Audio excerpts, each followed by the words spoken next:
Welcome to Las Vegas for the 2024 Super High Roller Bowl PLO presented by Vision GTO Trainer.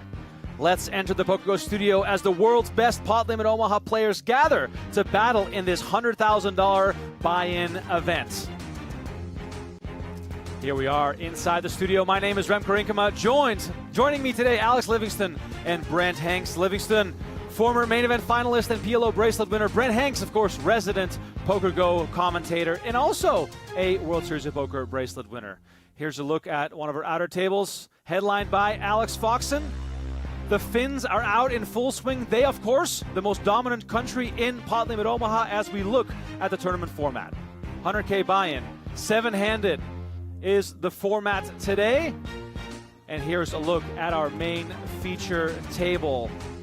It's a who's who of the big stars, but the biggest of all, Mr. Daniel Negreanu, the Poker Hall of Famer and winner of Super High Roller Bowl 7 for $3.3 million. He takes center stage along with his good friend and rival Josh Aryeh, but of course, we got Nick Schulman in the house as well.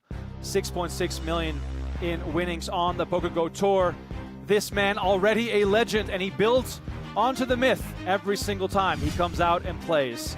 Here's a look at our feature table chip counts presented by Vision GTO Trainer. Jesse Lonis, the chip leader, the most volatile player in the game, and very entertaining to watch. Aryeh, Schulman, Jonas Kronwitter, Negreanu, and John Reardon are all at this feature table today. So it should be a very good one as you look at the cash and the championship ring that'll await the winner, who will be crowned on Saturday night. We're jumping into the action in level 5 with the blinds at 2K, 4K, and a 4K big blind ante. Let's get these cards in the air. Boys, welcome to the show. Let's have some fun. Let's do it. Well, you know I'm in, Remco. Yeah, are you ready, Brent? As long as fun is involved. That's all I'm here for. I'd say it's a pretty fun table. We have a lot of old school guys at this table, and then Jesse Lonis, who's probably the newest poker player of the group, has an old school style of play. So it's a good mix of characters here. Yeah, so Pot Limit Omaha is still an emerging game, especially in the tournament scene. The buy-ins seem to be getting bigger every single year, and so are the fields. Jesse Lonis, winner of the biggest first prize in PLO history, the 50K PLO at the World Series of Poker, so he's no stranger to this game. Yeah, he's had a lot of success in both No Limit and PLO. He loves the highest stakes tournaments. I remember him tweeting something about his results in 50K buy-ins, particularly. He's done very well. That's the right thing, yeah. It's the real hand. And here we are, our first flop of the night. Ace-9 Queen, rainbow flop. Alex, as a PLO expert and specialist, what do you look for when you come to the table, when you play against guys that you know? Is it mostly focused on your own cards, or are you already trying to pick up on little things? Well, limping in with the 9-9-6-3 and flopping a set's usually a good idea, but in general, it's a mix. I mean, most of these guys have played so many hours with each other that they're pretty familiar with how they each play. It's more about who's going to show up and really play the best version of their own game on any particular day. A lot of great players in the field, very few recreational players, so it's going to be who shows up, who catches cards at the right time, and we'll see how it goes. All right, so Reardon and Schulman head-to-head here going to the turn, brings the 8 of clubs. It's a little uncomfortable already for Nick on the flop, just having naked top pair, top kicker, but no straight draws. Having said that, the price is good. He's got backdoor hearts. He's going to continue. Fucking spotlight's brutal. With a hat and the glasses. Rachel's on her way down. With a hat.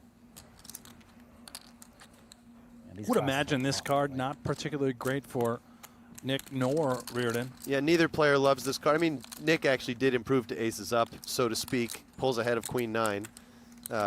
Reardon can't like this card too much. Obviously, he doesn't have a jack or a 10 in his hand, so those combinations are out there. But he does elect to just double barrel this, and already Nick's in a very uncomfortable spot. I think we might see a fold from Nick with no extra equity.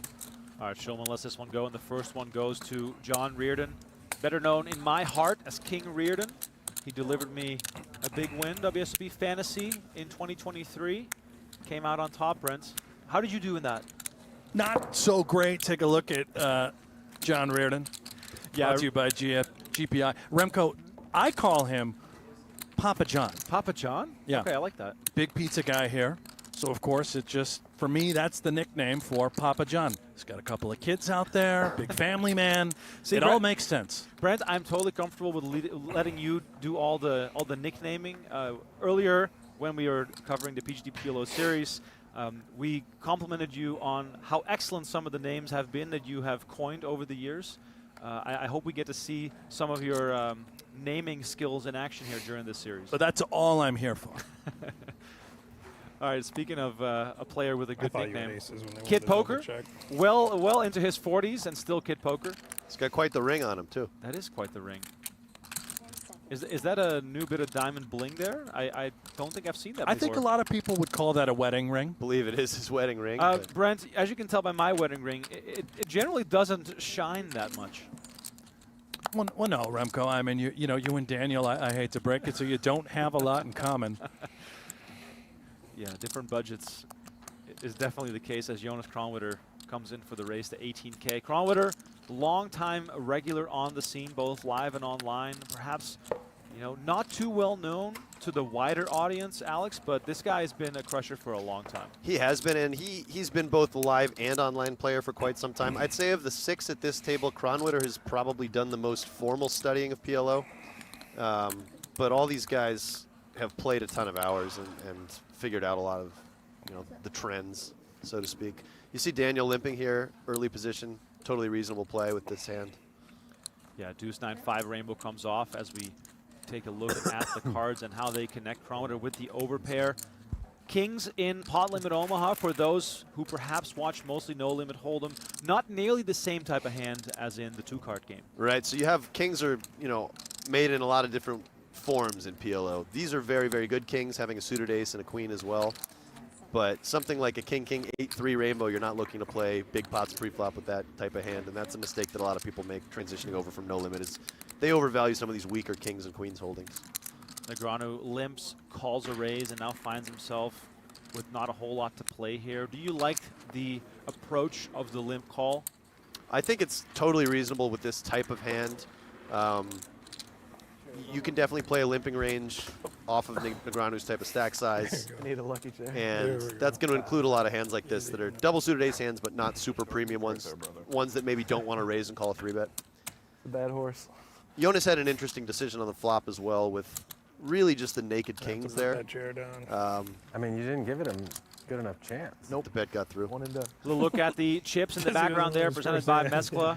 Beautiful chips in More play. chairs ready. According to the players, yourself included, Alex, these are the finest chipset out there. Yeah, these chips are great. So I played most of the other events in this series, the 5 through 25K events, and in the 25K we get to use this chipset, and it's a huge upgrade from the regular set they use here. It elevates the experience. Yeah. That definitely does. Good size, good weight, nice color scheme. We're talking about the chips, right? Absolutely, Brent. Yeah, absolutely. okay. Let's keep it straight on the chips. Yeah, but yeah, Kronwitter, to go back to his legacy in the game, and as you said, well studied. I have a feeling every time he shows up for 160. a serious tournament, he wears a new outfit, brand new. Tags literally have just come off. Walked into the room the other day with a Gucci bag in his hand. This man definitely... He's a bit of a fashionista. Actually, it seems to be trending that in high-stakes poker, these guys are trying to be a little bit more fashionable, and it seems to be something that's on the up and up. Everyone used to wear those free hoodies you would get when you showed up to a tournament. Right. Nowadays, they go to Still see some of that, but to the fancy stores. a lot of the guys like to dress it up a bit. Speaking of limping here, Schulman with the button limp. REA coming with the aggression with a double-suited small pair. Yeah, and it's a great raise from REA. First of all, the hand is just quite good, actually, but also you have a lot of deception value. You're going to hit some flops that you're not expected to hit when you raise out of the small blind with a hand like this. Explain to me the button limp. We've seen Reardon do it now as well as Schulman. No. Is it simply all about position and the type of strength that you have in your hands, particularly dry queens? Yeah, the main idea of limping in PLO, whether it's from the button or other positions, is that you have a lot of hands that want to see flops, but don't necessarily want to raise and call 3-bets. Also, given the presence of the ante, your price to play hands is quite a bit better, which allows you to play more hands. Because you're playing more hands, you have to now play some weaker hands, and because of that, your overall range of hands is a little bit weaker. So you do balance some strong hands in your limping range as well, but you do want to just limp and be able to see flops. An extreme example would be as if the ante was 3 times the big blind instead of the big blind. Then you'd be very incentivized to limp and see a lot of flops, and then you would also balance that with some stronger hands. And particularly queens and jacks that are maybe medium strength, they do great limping and calling a raise, trying to flop top set. Wow, monster card for Schulman on the turn.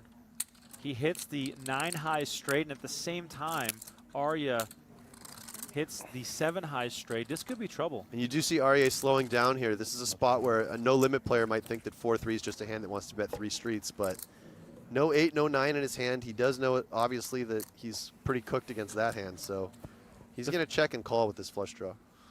Yeah, so the mate straight and the flush draw, not even enough to go for all that value because he has to give Schulman credit for combos that would already beat him.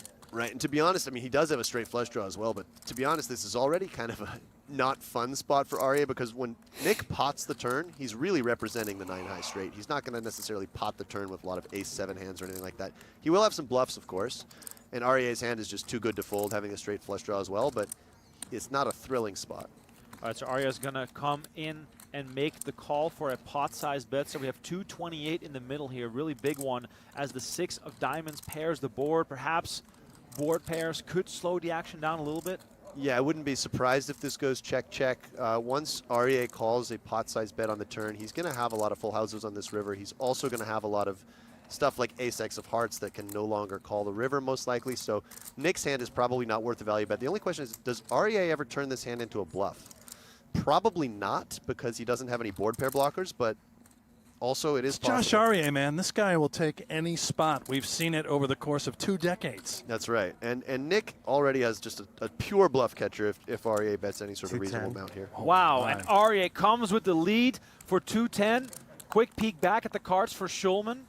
This is nice from Josh. Just remember, as played, too, Nick limping the button. Arya shoots it up out of the small blind. This looks quite ace-ace heavy. Yeah, I think he'd play his hand just like this. That's a great point, Brent. And that probably was part of his plan, too, when he checked all the turn, was thinking, okay, I can rep aces full if the board does pair. Nick's got to be thinking about what are Josh's natural bluffs here. I guess ace-X of hearts would be the most natural bluff, something like ace-10-9 with ace-high hearts. And there it is. Schulman tosses the 9 high straight. Josh Wasted Arya time for that. draws first blood here at the table. I mean, this is quintessentially what PLO is all about. You know what he's doing. Yeah, and you know, this is, I guess, kind of going back to what I said pre-flop about you do get some deception value raising a hand like 4-4-3-3. Josh banked on the fact that he's going to be somewhat tight raising out of the small blind versus a button limp, repping the aces full there. Outstanding. All right, here is a look at Run It Once Vision GTO trainer. Crush PLO by training with the tools the pro use. No matter what level of PLO player you are, Vision GTO Trainer can help you improve your results.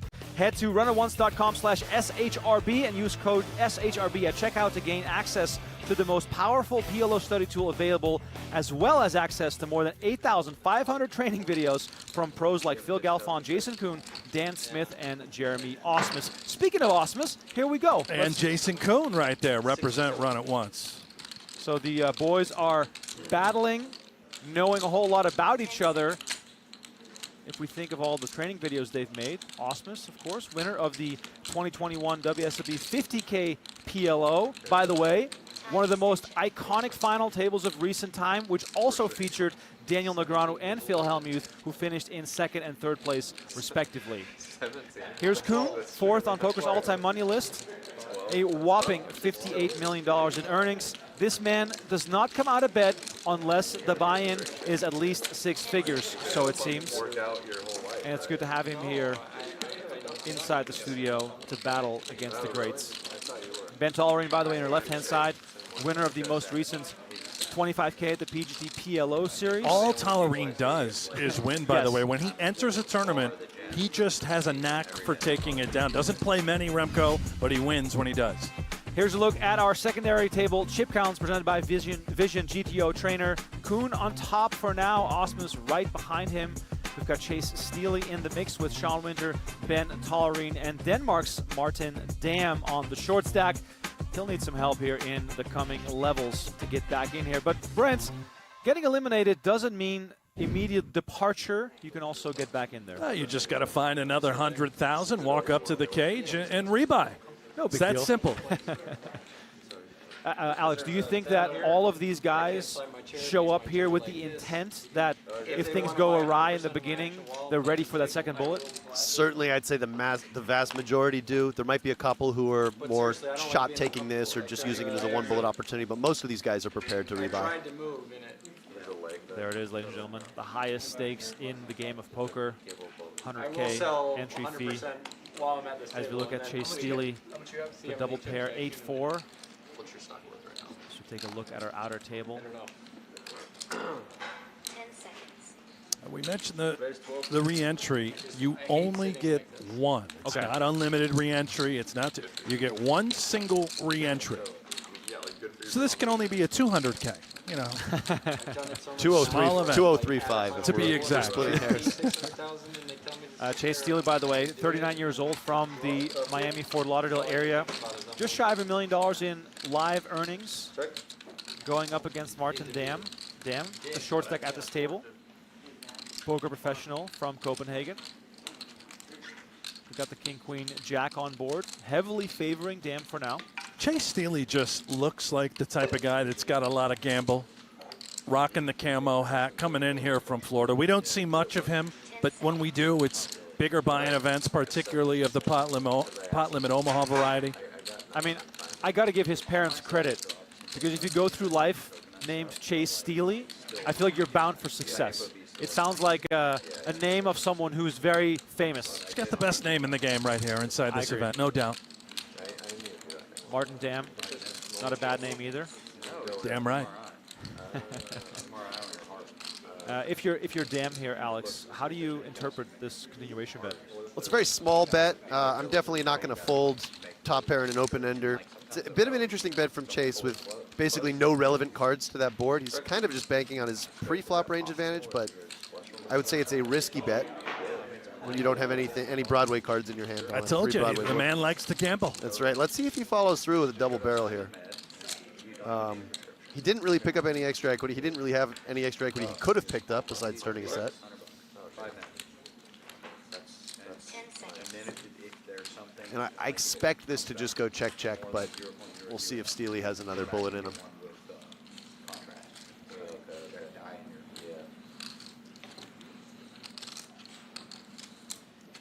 If he does find that additional bullet, it would seem reasonable that he could have a hand like Queen's Full as played. You look at Dam. Bet flop. Dam may actually be considering turning his hand into a bluff, just blocking some full houses, but I think his hand's just good enough to just check and try to show down. Action does go check, and Dam will show down the winner with King 10.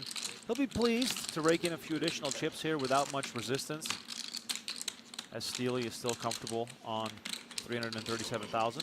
And we see here a very different table composition to the last one. A lot of these guys got their start online. I know Winter was an online player way back in the day. Ben Tollerene has played a ton of online hands. Martin Dam almost exclusively plays online. And Jason Kuhn and Osmus, I'm not sure if Osmus got his start online. I know Kuhn did, but both of them are very experienced online players.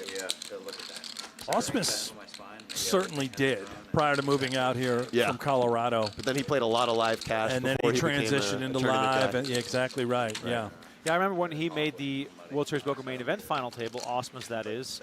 He was touted as a live cash game player when he did that, and I think more recently he's come on extremely strong and dominated the tournament scene. Pretty much exclusively a tournament player right now. And as you say, Remco, Tollerene really just seems to win everything he plays. He doesn't play a ton of tournaments, but he's been playing more lately, and he's been doing extremely well.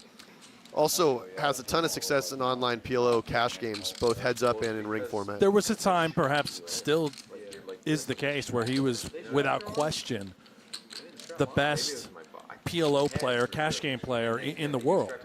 Right. I think that was quite a stretch where B-Tech online as well as live, if he could get the action, which is often hard to do when you're that good, no one was better than him. It's always fun to float hypotheticals, but when I floated the hypothetical of who would go on the Pot Limit Omaha Mount Rushmore, Ben Tollerene was one of the first names coming out of people's mouths. Yeah, I think he'd be on there for sure. 10 seconds. Winter and Dam going head-to-head here. 5, 6, 7, 2 diamonds on board. Dam limp call the race to 12,000. Yeah, this is. I wouldn't mind seeing a lead out of Dam here. Range versus range, this board should hit him a little bit better than it should Sean, and he has quite a bit of equity as well.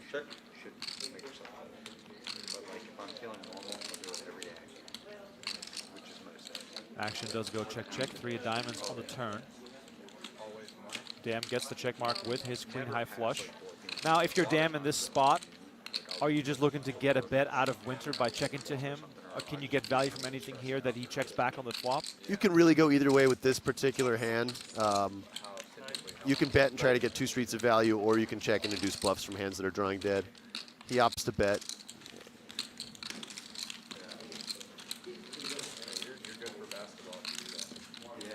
Sean Winter, as calm as I've seen him in the last couple of live streams. Definitely someone who loves to chat it up, entertain, predict cards. We might get to see more of that later on in the show. All right, back to our main feature table, headlined by the aforementioned Nick Schulman and Daniel Negreanu. But the star of the show so far, Josh Aryeh, played a wonderful hand where he bluffed Schulman off the higher straight. At least. Yeah, that was a fun hand. I give you Schulman a lot had of a respect. hard time finding what Josh's natural bluffs would be. I'm gonna go with at least a straight draw, flush draw there. Also, Schulman Being a did little not have a back up. board pair blocker in his own hand, which made the call a lot more difficult. Negreanu here with the best and the worst. Ace, ace, 7 deuce. Now, of course, we don't look at it like 2 Hold'em hands, but at least the suited ace will be a little helpful. The suited ace is a very, very nice feature to have. Jonas here, twice it seems like he has not shown his cards to the whole card cam, or maybe there's just a delay in picking them up. Yeah, so the thing with the reader is that you have to spread the cards out so they don't touch each other on this RFID reader. So sometimes with PLO, when you get tossed all 4, there might be a slight delay in players fanning them out appropriately. There we And go. Here's Kronwitter with the queen 998. Aces, of course, a welcome sight, but when you're going 3-way to the flop, you immediately start feeling a little sad. Yeah, absolutely, and it's not like he has the best aces in the world, and this flop is not great for him either. Does block the 7. Jonas has kind of an interesting hand here that might consider betting and then barreling off on some runouts, because he's got those 9s, which we call them future blockers. If he hits a 5, a 6, a 10, or a jack, now he actually blocks the nuts really well. And action gets checked to the Austrian, who fires immediately. Lonis, however, has flopped a set with an inside straight draw. Yeah, Lonis is always continuing. His question is, does he feel like this hand is strong enough to check raise and play for stacks? I would say probably not at this stack depth, and you do see him just call. Action on Negreanu. Backdoor nut spades. Would imagine a repot there with bottom set when you've got 2 players essentially behind you, right? Daniel making the call, and also Kronwitter, who opened the action when check 2 on the button. Bottom set. What I'm getting at isn't great. It's Pot Limit Omaha. It's not necessarily a hand you want to play for stacks with. Daniel's overcall is very loose. The big problem with his hand is that he has very few natural runouts where he can be confident he has the nuts. Obviously, spade works. There are still 2 aces in the deck, but his hand has poor playability. I would expect Jonas now to use these blockers. You called it and stated it earlier. All part of the plan whenever he does bet the flop and he gets a favorable turn card such as this. Yeah, it's a little bit less comfortable 3 ways than it would be heads up. You know, just more chance people have hands they can continue with, but his hand is just such a natural bluff here. And all of a sudden, Jesse's gone from being pretty happy with the flop to now kind of hating life on the turn. Given the line, are you ever trying to fill up, or are you worried about Negreanu potentially having a set of kings? Well, that's would the you thing. have heard from 3 kings at this point? You probably would have, Right. but Negreanu can also have some other hands. Like he can have some king 10-9 hands, and then your king and your 10 are no good. And I don't mind this fold with bottom set, and it just shows how nice Jonas's flop bet was, because he sets himself up to win the pot on so many turn cards. Excellent work by Kronwitter getting rid of Lonis with a set. Negreanu feeling sticky here, but ultimately reconsiders and tosses his aces into the muck. Very nicely done by the man with the worst hand, which is always good to see. Yeah, Daniel's flop pill just strikes me as a touch too loose. Maybe if he had 2 backdoor nut flush draws, or a gut shot or something like that. Can I get a chamomile and a mug and a Perrier? Thank you.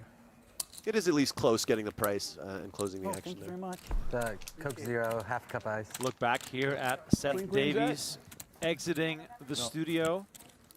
Whether he's heading to the bar or No to the bluff? parking lot remains to be determined. Or maybe To the cage. to the cage.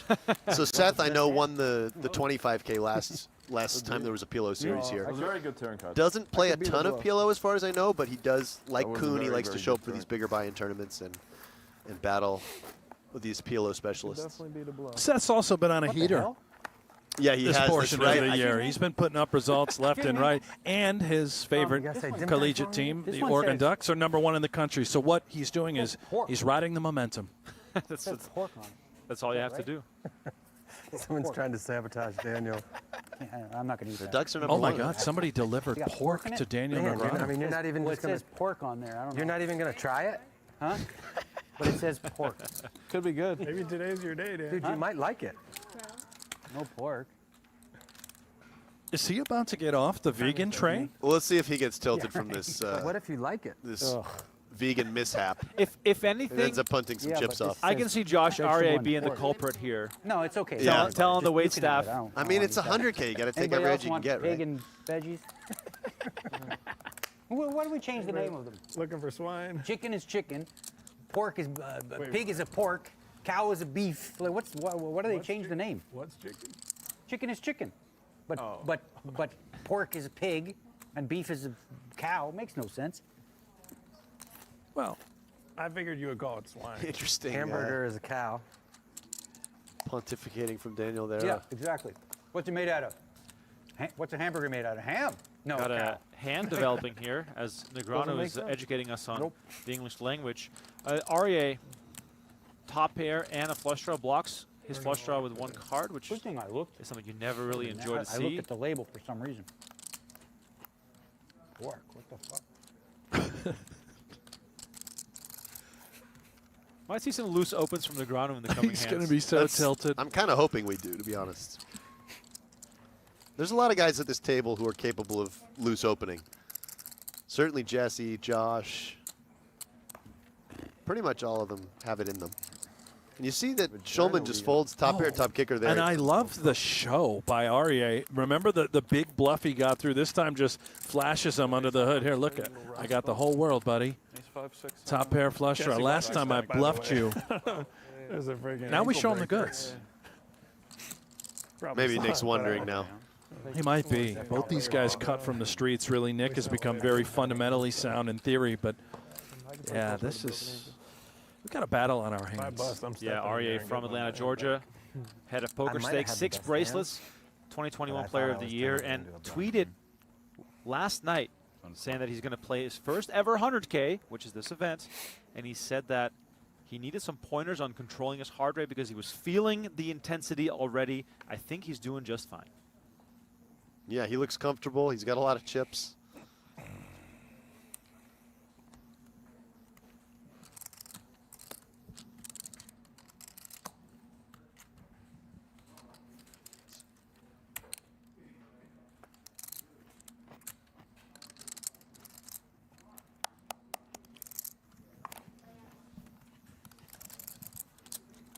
I've learned this term, Alex, and I want to use it. Alex Reardon here with the tri-suit. The tri-suit, right? That's correct? Yeah, your tri-suit's correct. Sorry, I thought you were going to say something else with that. No, I was proud to find out about that one. That is, in fact, the tri-suited holding, so obviously not as strong as just having two of the suit, blocking your own flush outs. Interesting he limps this one.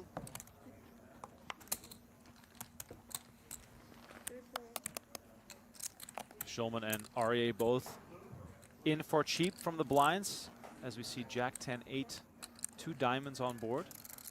Love the fact that we're working with the 4-color deck. Definitely makes it easier to spot what's going on here with so many cards in play. Yeah, that's great. Is that new for these broadcasts? I believe it is only for Pot Limit Omaha, Okay. and of course for the Mixed variety games. of mixed games Yeah. that we sometimes offer.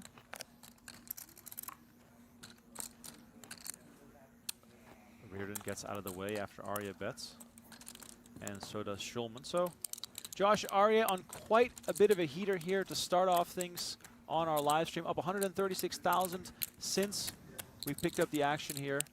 He's leading the way. And we haven't even seen him have a legitimate hand for every time. He's just been bluffing. A small one there. All right, so Josh Aryeh doing extremely well. Well, between these two, who's going to do well? Well, you can try to figure it out yourself at kalshi.com/PokerGo. Kalshi is the first legal exchange in the U.S. where you can trade on the outcome of the upcoming elections. Right now on kalshi.com, markets are available for who will win the presidential election, who will control the House and Senate, who will win swing states, and more. Own the outcome. Sign up at kalshi.com/PokerGo. Thank you very much. You have any predictions, gentlemen?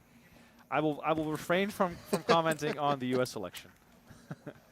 Brent has a hot take. I can see it in your eyes, Brent. Brent wants to say something. You want to say something so But bad. no, I mean, no matter what we say, if we don't refrain, we're just going to trigger the entire audience. Half of them will leave us. The other half will be our best friends. We'll let the chat Said figure pork this one out on their Ew, own. that word is gross. Pork. Pork. Sounds like you're burping, like vomit. Pork. Swine. Swine, nice. Pig. Pig is cute. Little piggy. All right. Pork. What's going on Just here? have a little bite, Daniel. You know, come on back to us. Pork. Pork? Pork. Pork. Pork. None of you guys are vegan, are you? Disgusting. No, I could Certainly not. I don't think I could do it. No. I physically couldn't do it. Yeah. Dork. Dork.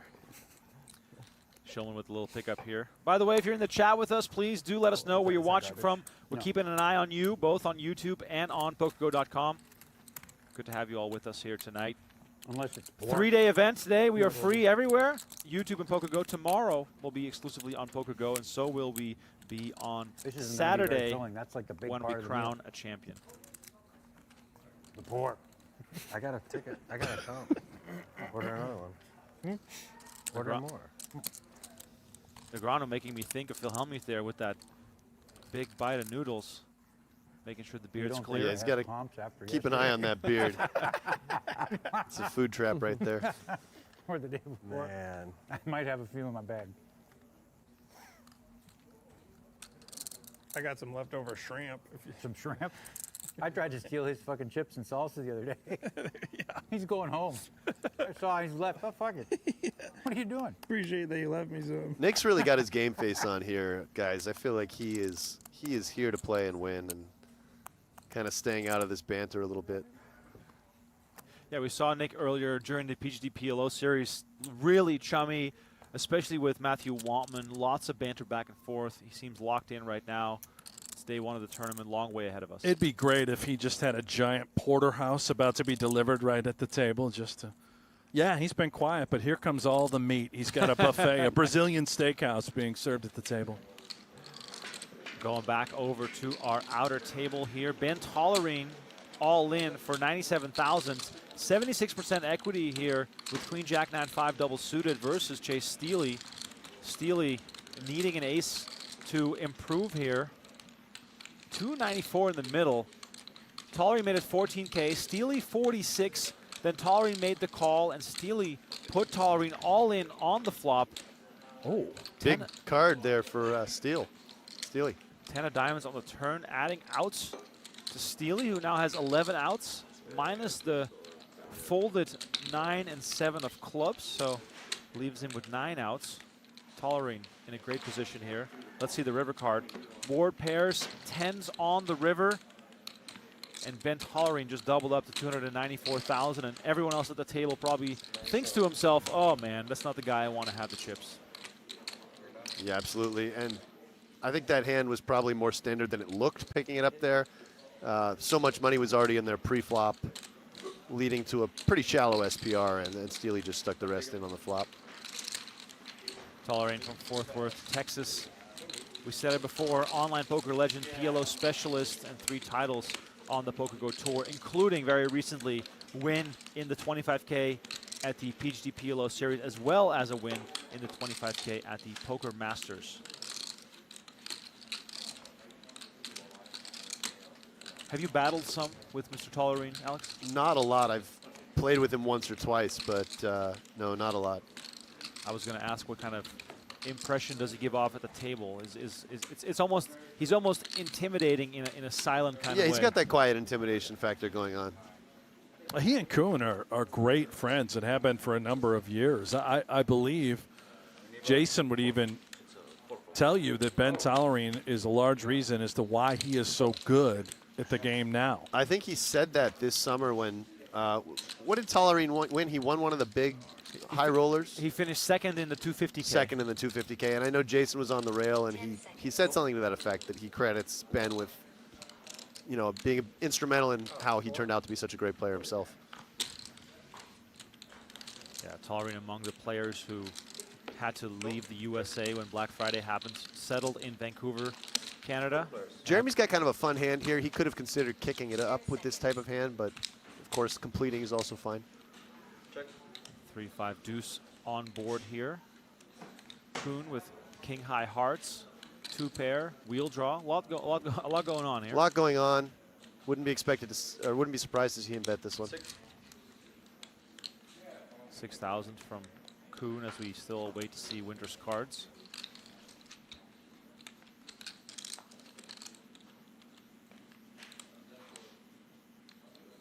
I don't think we're On Tollerene. We're on really thinking about too much, right? If we're Tollerene, that's just a little posturing. No, it actually was on Winter still. Oh, excuse me. He hadn't folded yet. Yeah.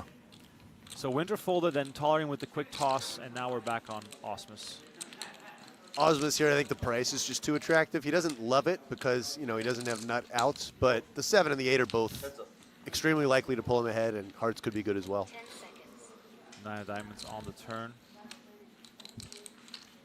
Also, he can hit a 6, a 4, you know, other stuff that gives him extra equity, and the price was just very good. Well, the 9 ball gives him a hair more. I think Kuhn's probably just going to check this back.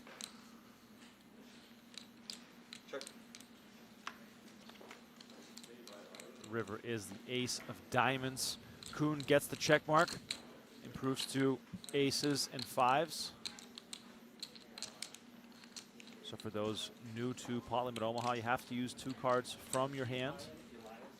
Without having a 4 in his hand, is this pretty much just a shut it down texture for Osmus? The tricky thing here for Osmus is that while on the one hand he kind of wants to bluff because he's near the bottom of the range of hands he gets here with, the cards in his hand don't really make for a good bluff. Right. Action does go check, check. Kuhn shows the winner.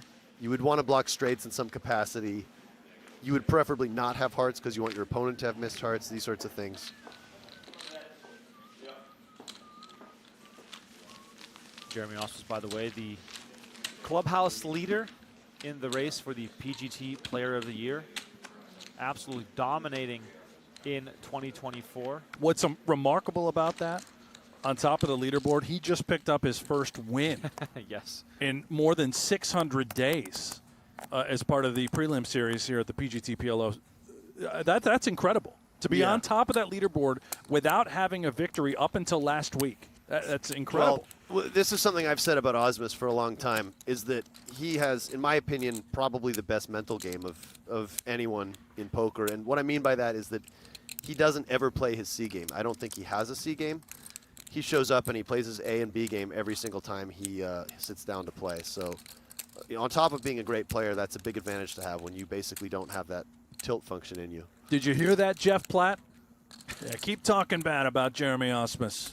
One of the best players, if not the best player in the world. By the way, Jeremy Osmus has now been coined as Jimmy Osmus. Who gave him that? The players were running with it during the PLO series. Apparently, they were joking about whenever Ren Lin addresses Jeremy Osmus, he says it so fast. Oh, it sounds like Jimmy? It sounds like Jimmy. So everyone, Schulman, Wampman, Sean Winter, were all addressing him as Jimmy. So I think it's kind of fitting. I like that, actually. Jimmy Osmus on the outer table. By the way, meanwhile, back on the feature, Aryeh and Lonis going head-to-head here. Aryeh bet 18K on the flop. Lonis came along and made the call. Beautiful turn card for Lonis here. You do see a little bit more of this in PLO than you do in Hold'em, where the out-of-position player calls the flop and then leads the turn. Board texture changes mean more in PLO. Basically, it's more likely that every time a straight comes in that someone could have the straight or stuff like that. So you will see a lot of check call lead. Lonis takes this one down. From Little Falls, New York, married with 2 daughters, 2 bracelets, a former construction worker.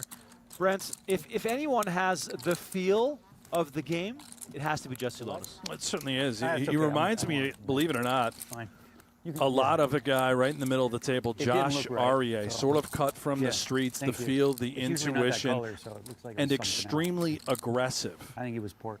Had a chance to talk with Alex prior to the I show. told and- him you were and feeling like pork today. No, how I mean, does they're Lonis usually light have colored. success These in ones are Pot like Limit some dark Omaha? blue, It's aggression. bald pork something. I don't know. Yeah, and he's just got that sense of pork where is he's at in usually the dark hand, blue. and Well, that's it can something be, that right? to some extent cannot In be the taught. freezer, Disgusting He's meat. got an incredibly good feel for knowing when people have it and when they don't. It's a disgusting meat. Lonis, in his short career, already 11.5 million in career tournament earnings. This is definitely the field player table. With the exception of Kronwitter. It's my kind of table. Perhaps, I mean, Kronwitter, but the thing about Kronwitter, he's played a ton of live cash as well. He's got some feel in him. Like all meat, I guess. I mean, I have preference. I'm a beef guy. If I had to pick But I agree, he would be the most cow. sort of theory-oriented player at this table. He'll be back. Right? And of course, Schulman does a lot of studying too. I was going to say, I might throw Schulman into the... But Schulman's also got great In the feel. ring. I know in does. recent years he's certainly been studying a lot more, and obviously if you can connect both of those things, that's how you really get to the very top. Table secondary coverage, you know. This one, yeah. That's like a really good fit. Brent, you're our resident field player right now. Let's just go with that. Without a doubt. Brent, you know, registration's still open until start of day tomorrow. If you want to leave us, I've got $78 for you. we Do you might happen to have a... we might get a little more entertainment on the broadcast. Yeah. I hate crack. Well, do you have 100K on you? by Why don't chance? you? I'm good for Why it. don't you start soliciting our viewers for investments? GoFundMe Yeah. / Hanks. My girl's good at it. Gets right into it. Negreanu raising with Jack 10, 6-5, double suited. Feels a little disconnected, even though it is double suited. Yeah, it's on the edge. Definitely would be fine from Yep. the cutoff and button, probably from the hijack. You know, it's probably even fine under the gun. These ones where they're both properly connected, even though it does look like 2 separate hold'em hands. Schulman's got him in terrible shape with covering both flush draws and sharing some cards. And certainly a hand where And look at Josh. Josh also had 2 spades and 2 diamonds. So Schulman's willing to play for stacks if the money were to go in pre with suited kings in this spot. Is that correct? versus Daniel's stack Right. size, yes. Right. But Wow. Even though when you think there's no diamonds left, here they are. Ace, 8, 5, 2 diamonds. Schulman, nut flush draw. Negreanu, jack high flush draw. this is just going to go in, I think. They're just too shallow for either of them to get away from this. Maybe Daniel, though, gives Nick a lot of aces here, where is it great to get it in against what could be top set with a jack high flush draw? Your 5 could be worthless. I wouldn't say it's great. No, and it's possible Daniel just calls here in position, but The price is fine now, 20K. We can almost take one off. for right? instance, if Nick had potted it, I would have expected Daniel to just stick it in and hope that he's up against one of those ace king king or something like that. All right, so Negreanu is going to make the call. 83,000 left behind. That could all end up in the middle. This is a very interesting card. Negreanu picks up some additional equity, and Nick cannot like this card that much, even though he also picks up a gutter. So what's Nick mostly worried about here that Negreanu plays this way, even pre-flop? Well, certainly the 7-6 combos are in there. I think given the pot size and the stack sizes, Nick's just going to stick it in and hope Daniel folds some type of ace-x hand. And here we go. Schulman pulls the How much is trigger, in the middle? puts Negreanu at risk. Let's see what Daniel is going to do here. Should be 116 if it was 76 plus 40. Yeah, Daniel's just getting a good enough price to get it in here. Okay. So 116. Negreanu does have outs.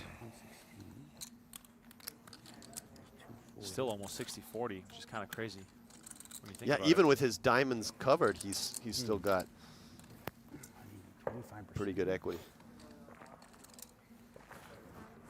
So what's Negreanu thinking Schulman is going to turn over here? Well, he's expecting to see a set of aces a lot, 116, you said. given the way Nick played it. Nick's not going to do this with every combo of kings, certainly. He's got 2 diamonds himself, so he's expecting to see a set of aces more than he is something like kings plus Do you diamonds. have diamonds too, or no? Diamonds? Do you have diamonds too? Just tell me, it's fine. Yeah, Daniel's only really worried about set plus diamonds having him in So terrible shape. 116, 80, the price is just too good here. It's too likely his diamonds are live. In this case, they're not, but his 2-pair outs are all live. Yeah, Daniel's just hoping if it's not top set, well, could it be a hand like ace, king, queen, jack, or 10 that contains the king, queen of diamonds, right? That's the hand he's worried about, being out flushed, if you will, if the money goes in. Yeah, there's just so many more combos of top set than there are of those types of hands, Right. though. He just... And he will call. He's just convincing himself. If you're in Daniel's shoes, as played, of course, you're doing exactly what Daniel has done thus far, and you're putting the money in? Yeah, I think the open was maybe the only borderline decision point. But like Jack 10, 7, 6 double would be a clear open, so 6-5 is not too far off. Wow. Let's it Oh, go. I'm No. shocked, to be honest with you. I never use these things. Seem like a good spot. Negreanu saves his tournament life, but also folds nearly 40% equity. Change, please. Yeah, I'm quite surprised, especially where there's a rebuy available to him. My big. Oh, he's big blind, right? I mean, it was less than a yeah. pot-size shove there. Okay, thank you. Having said that, you know, you still have some... Having that 20 big blind stack is quite easy to play in PLO, and you get some spots where you can get some overlay, you know, goes raise, call, call, and you can squeeze and get some dead money in there, but I think he just had a little too much hand. All right, we have a seat Too bad it wasn't like a crazy being rebuild filled here Stuck it at our in. feature table. Negreanu Heard still about your performance. Yeah. promoting his... I blame Tim. yours? You misunderstood the point. No, I didn't misunderstand anything. I was mistold. I wasn't coming, and then I asked for the points. But the points did count, right? They didn't count right. There was supposed to be 120 up top. It was only 99 because he does it based off a 3K prize pool instead of a 5. I see. All right, we have a new player And then joining adds us. randomly just 1.4 Elias for Harala funsies. from Finland, Should be just be like it was a part regular of 5K. the Finnish crew. Soccer player, so this man will have the stamina to go all the way. Let's see if he has Thank you. luck on his side today. Yeah, the Finns just keep multiplying. You know, the first time we had a series here, there were 2 of them. Last series, there were 3. Now there's 4. Next time there will be 17, I'm sure. But all great players, and they make it a lot of fun. They've got good banter.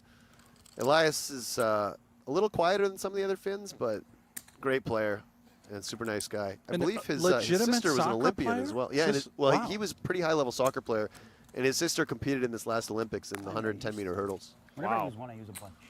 I never use Harala one. also has that athletic look about him. Supposed to work, I guess. Yeah, I literally. Yeah, it was actually funny. I was at a table with Ben Lamb, and Harala sat down, and Ben looked at me, and he goes, that guy's got to be really good at tennis. And I said, do you know him? And he goes, no, I don't know. He's like, do you play tennis? I'm like, yeah, I'm an okay tennis player. He's like, I'll lay 4 to 1 that guy can beat you at tennis. Wasn't getting the right price. He definitely has that athletic look. Yeah, Harala He has very nice. played for the Tampere Liveskisat. I'm not sure if I'm saying that right, but that is the Finnish pro team he played for. And that translated to the Lynx Cats. Are all Finnish people just good looking? I mean, this is true. Absolutely. Yeah, I think pretty much all Scandinavian people. That explains why I'm 0% Finnish. Dutch people too. I want to lump myself. Remco's throwing the Dutch in Yeah, there. yeah. And then somewhere in the middle of the pack, Canada, and then U.S. comes a little further down the list. Brent, I'm sorry. 9 or 8, I lose. They were not bad. A little further down. Yeah, a little bit. Have you looked around outside? Oh, you're saying bottom of the I barrel? mean, listen, we're not far from the bottom. Polarized group. Yeah, a lot of mutts.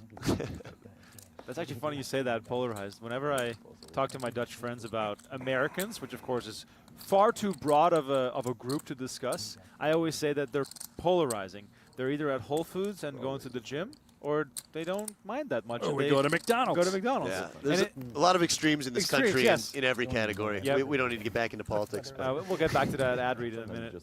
Right back to the election. Here we go. so Nick doesn't love this hand the same way you would in Hold'em if you turn this bottom straight. He doesn't have a jack or queen in his hand. Nor does he have a club draw or any additional ways to improve besides the 2-pair.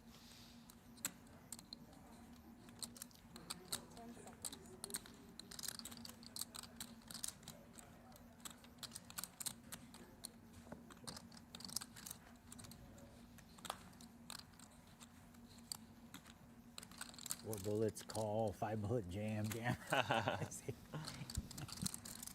think check here. John doesn't really have the right cards in his hand to want to bluff, and he's maybe a little bit too high up with middle 2-pair, and Nick is unlikely to want to pursue value with this hand.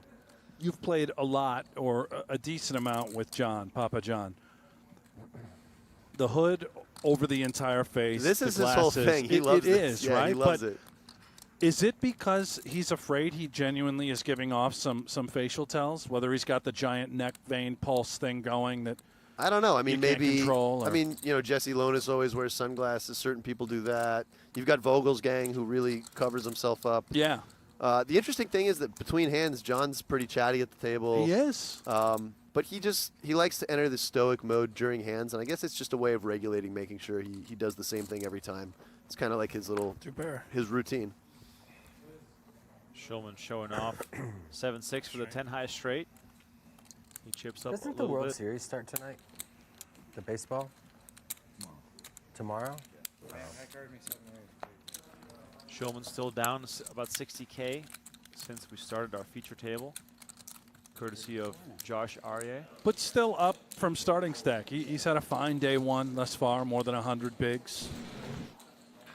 Uh-oh. Uh-oh. The man who knows it all, Dylan Wiseman, arguably the most studied PLO player, eliminated. Wonder if we're going to see him back for more later on in the tournament. Also known as Dr. GTO. Dr. GTO, a little reminder here that you can come to Las Vegas if you win a golden passport. Thanks to the World Poker Tour, you could be playing in a record-setting $5 million free roll this December in support of the launch of Club WPT Gold. For your chance to be one of the lucky ones competing in the biggest free roll of all time in Las Vegas to win a $1 million first prize, head to clubwptgold.com and sign up now for free. Registration only takes a few minutes. And who knows, we might see you here. Can I play? You can try to win a passport. I'm going to try. I want to see you. It's free. Sign up right now. It's the only buy-in I can afford. Am I going? Jesse Lonis being moved off of the table to balance. Got multiple tables out still in the field here, and Lonis gets to take a seat out there. And of course, that is because Is it my Dylan button? Wiseman got Yes. eliminated. So we can blame Dr. GTO for the removal of Yeah, exactly. Dr. No GTO. Direct all complaints to Dylan Wiseman on Twitter. Wiseman, by the way, Brent, came really strong onto the scene not too long ago and has been dominating ever since. Very well studied player. PLO, of course, is the game, and then started running it up on the leaderboard, got involved more and more with No Limit Hold'em. He's remarkably talented, of course, at No Limit. We know him from Pot Limit Omaha. They can't believe I did this. But yeah, it happens, Remco. He plays mixed games as well. Everything. Yeah. The doctor. Surgical usually, but now on the outside looking in. Isn't his online name Cookies? Something like that? I think that's his WSOP.com online name. Yeah, something Cookies. like that. Yeah. Four-way action here. Not a whole lot to report on in What this it- hand so far. Well, yeah, then let's talk over it. Remco, talk to me about Cookies. Is that there's a dispensary here called Cookies? Is that really a thing? Yeah, I always assumed that was the reason for the online name, or maybe just a fan of. Well, some people still are just into Cookies. old-fashioned cookies, Brent. That's also a possibility. That's true. You'd have to ask the doctor himself.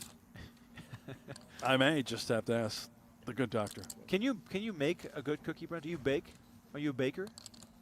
Have Have you ever made cookies? I have. I don't get past the cookie dough stage. I just start eating the cookie dough once it's all whipped up. I don't have the patience to throw it in the oven and wait. Weissman, I expect, will rebuy. He may wait until tomorrow. We might see that with some of the guys who are eliminated tonight, where they get some sleep, do their morning workout routine, whatever it is. Some of them like to do cold plunges, meditation. Some of them like to just binge eat. Who knows? Some like to just drink till Yeah. 4 in the morning and then play a round of golf. Maybe a trip to the Rhino. These guys might all have different pre- and post-game routines. Arya, by the way, betting 13K here, trying to steal this one. So this is just a very Josh Aryeh type of move here, and this is a feel player's play where he feels weakness, He feels like nobody wants the pot, and he's trying to pick it up, maybe get some better hands to fold. He does have a club All right, blocker. Bank of Jonas. He has a gut shot if he's up against some 2 pairs or Here sets. we go. Against Elias's hand, he's drawing dead, Couple more. unless he's able to get him to fold the river somehow. Yeah, Queen of Spades on the river. Harala with the check mark. Just, quote unquote, a 10 high So flush. good. It's like flop, check, fold, check, fold. REA fold, can fold. be relentless. Yeah. This I did. pot probably too small to And even at the make him table when consider the case folding. was like- Yeah, I don't think Harala is going to fold this when it checked around on the flop. He has to figure Josh bets his nut flushes on the flop at I a actually didn't very even high clip. mind when I busted. I was like, get me out of here. Yeah, yeah, right. Then I. Harala takes this one down.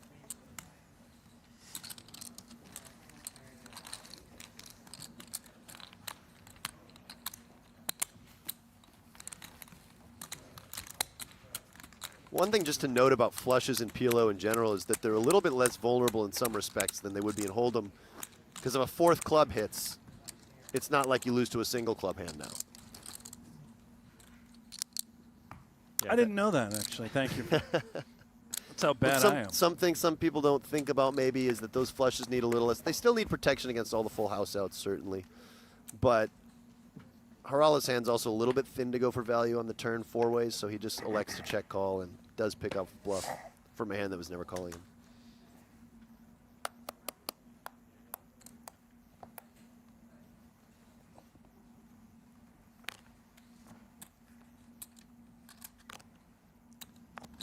Josh here has the type of hand that, with a different stack size, might consider limping and playing as a limp call, but when he's got the table chip lead, I think he's just going to be pedal to the metal, which is very reasonable.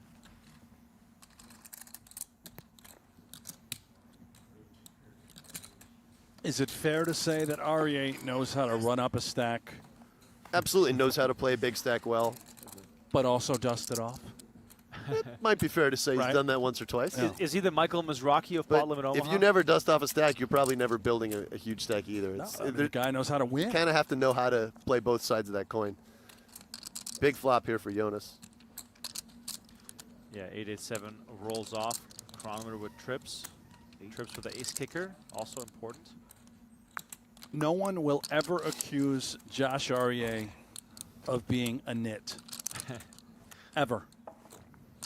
Because he isn't one. That's a true story. I did once see Josh open the 5-4-3 deuce rainbow from the cutoff, so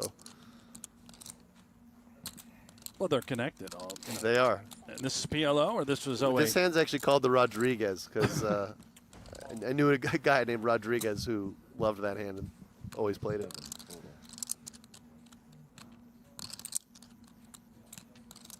So chronometer here, raising it up. Would you say it's advised to raise hands like this on the flop immediately because of all the draws out there? You're going to want to mix it up with your trips hands. Typically, the thinking is when you have bigger kickers, you're going to do a little bit more raising. So ace-8 is going to raise a lot more than 8 with lower kickers. But you're going to play some check calls and some check raises. You want to be able to have strong hands in both ranges. Chronometer from Kitzbühel, Austria, Österreich. Beautiful area for skiing if you ever want to go out there. Very nice pronunciation. I'm just assuming that was perfect. Oh yeah, for sure. Definitely spot on. I've been there. Terrific area. I thought you were having a seizure for a moment, but that's just how you say it. Yeah, Brent, for your single-minded English mind, might be hard to comprehend that. It is allowed to learn multiple languages. Yeah, and the other note, by the way, we keep seeing it in the bio, cryptocurrency investor. That just means he's rich off Bitcoin. I mean, that's it. Simple as that. Probably got in around 2002. Right. It's worth 30 or 40 billion. I feel like if you don't have crypto investor in your bio, you probably just missed the boat. Yeah, and now he lives on multiple yachts. And he wears a new outfit every day. Harala calling the raise by Arya, who continues to be the aggressor here. Arya, VPIP of 41% here after 18 hands of play.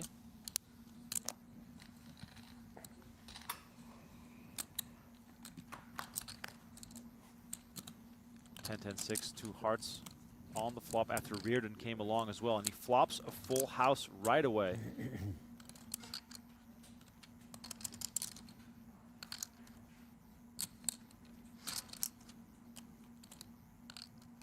In these multi-way spots, Alex, do you like betting with this particular holding from REA? Is it more unlikely to be up against the 10 Again, when a board runs like this? You want to mix your overpairs. I think this particular combination I would tend to just check. And if I did bet, I would probably go for a smaller size. He's betting almost half pot.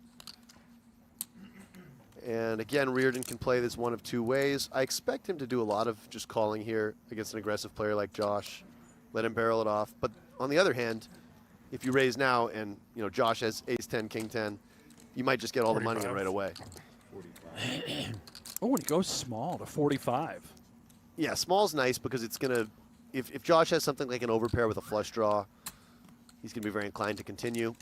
With this particular overpair, it's a little tricky. He doesn't have any other outs besides the king. Yes, he has backdoor diamonds, but against the hands that John's repping, those might not even be good. Can Reardon have bluffs with this smaller Absolutely sizing and go to 45? Absolutely can, and again, that's part of the beauty of the smaller sizing is you do, force these overpairs into a difficult decision. REA with the 3, still looking for a king. Is he gonna think that a 4 could ever be good, or is he straight up concerned about full houses here? No, a 4 could definitely be good because John can definitely check raise some trips hands. Like we were looking at on the last board, something like ace 10 XX would be a very reasonable check raise. I think if John goes really small here, REA is going to feel like he has to call again. If John goes big, it's going to be an easy fold. And John does go small again, betting 40,000 into 135. On the flip side, though, when you see this small sizing, now aren't you a little bit more concerned about the house? Wouldn't he take a larger route if he just had the hand you mentioned earlier, the ace 10 XX? Yeah, one way just trips. One way he might balance that is if he has ace 10 with hearts, he might go small. If he has ace 10 without hearts, he might go bigger. It also depends how wide he thinks Josh can float him on the flop. Josh does just decide to let it go now. And part of the reason Josh calls the check raise on the flop is also just to see if maybe John does just shut it down if he has one of those bluffs, like a 6, 7, 8 kind of hand. Josh feels like he's protected there because he's also going to call with a lot of 10x, so it's not like John can just bluff him all willy-nilly. And, Josh also maybe calling the flop, relying on his live reading ability to guide him through future streets, but makes a good fold there on the turn, drawing very slim. All right, you heard Paul Campbell in the background there. Blinds are now up. We're into level 6. 2,500, 5,000 with the 5,000 big blind ante. Ante, of course, does not count towards the pot raise. So if you do play some Pot Limit Omaha, you know that it might seem as though there's more to raise to, but the ante does not count until we hit the flop. Yeah, I play some online games where the ante does count. Oh, really? And sometimes the ante's very big. So it creates a really weird dynamic where you can raise to like 10 times the size of the big blind. Wow. So people do a lot of limping in those games and a lot of trapping and that kind of thing. Josh with an absolute monster here. Oh, my God. Josh REA, with the benefit of the aggression, now picking up the double-suited aces, might be more likely to get some action here if someone finds something playable. You see that Harala has a very similar hand to the one he had last hand, but one position earlier does like to fold it. Look at this. No action. He's going to show Schulman, right? Is he going to show? Oh, I for sure thought he was going to show Schulman that.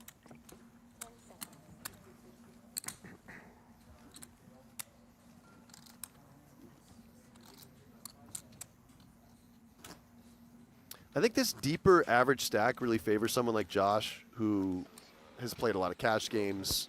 I think he feels a little more comfortable at the deeper stacks than some of the players. All right, Martin Dam all in here with queens with the ace-7.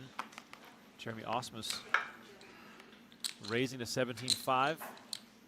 So he's going to have quite the price when the action comes back to him. Tollerene in the big blind contemplating here with ace-king, jack-deuce. So one nice thing for Tollerene here is that if he calls, Osmus can no longer raise because Dam's raise was not a full raise, so he's kind of protected. He's able to see it's like he's closing the action basically. All right, so Tollerene calls for 26-5, And now, of course, Osmon's with a wonderful price to see a flop.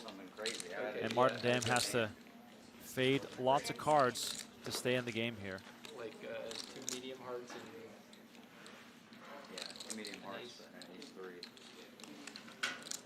Time extension. 26.5. There it is. Osmon's with the call.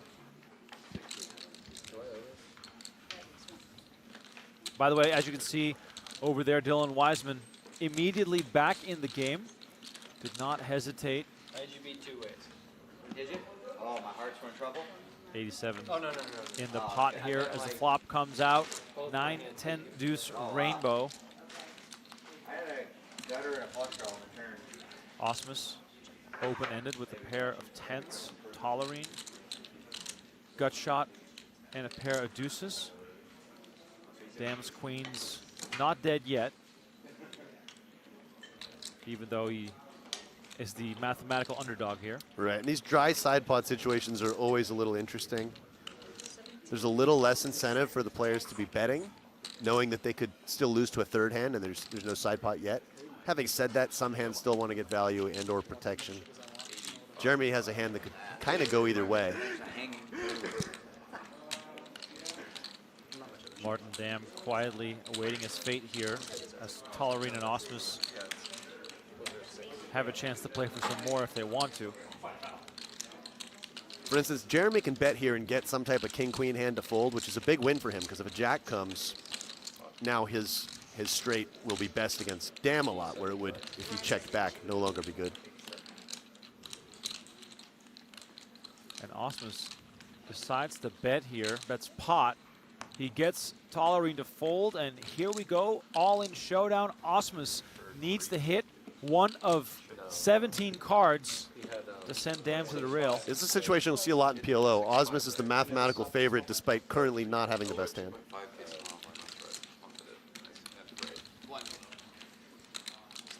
Martin Dam has to fade lots of cards on turn and river, but he still has a decent chance to survive here. Thank you.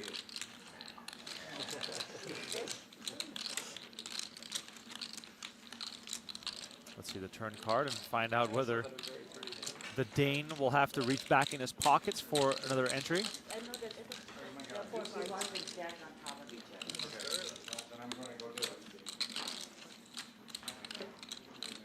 Oh, you can't do that to him, can you? You're going to stack him on top like that? Dealer really taking its time to give us the turn here. Come on, we're eagerly awaiting. Well, imagine how Dam feels. Yeah. Not a fun spot to be rooting for a bunch of bricks against the guy with this many outs.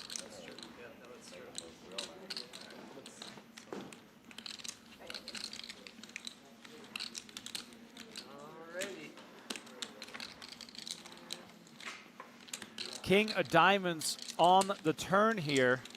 Osmus down to 13 outs. Yeah, great card for Dam because now even a jack doesn't help Osmus. Yeah, the Broadway looming here for Dam. River card is the 6 of spades. And that is it. Osmus makes the 10 high straight. Martin Dam eliminated. And I'm going to predict that he'll be back.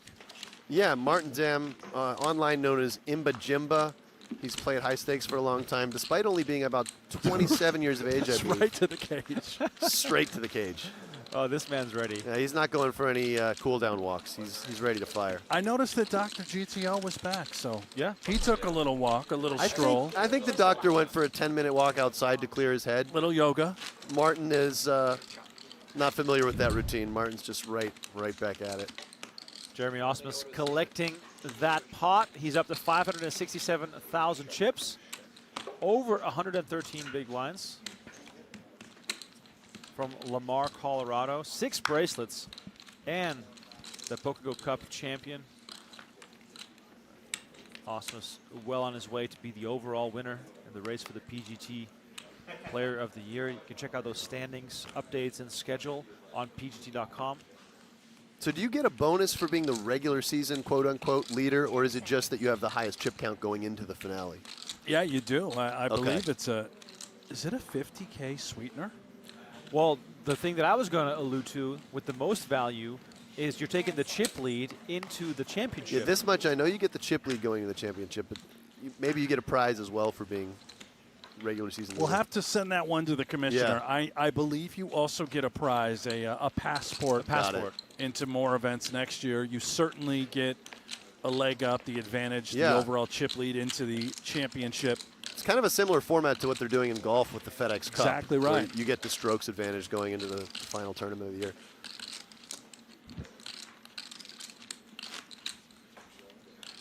Yes, confirmed. 50K bonus for the overall.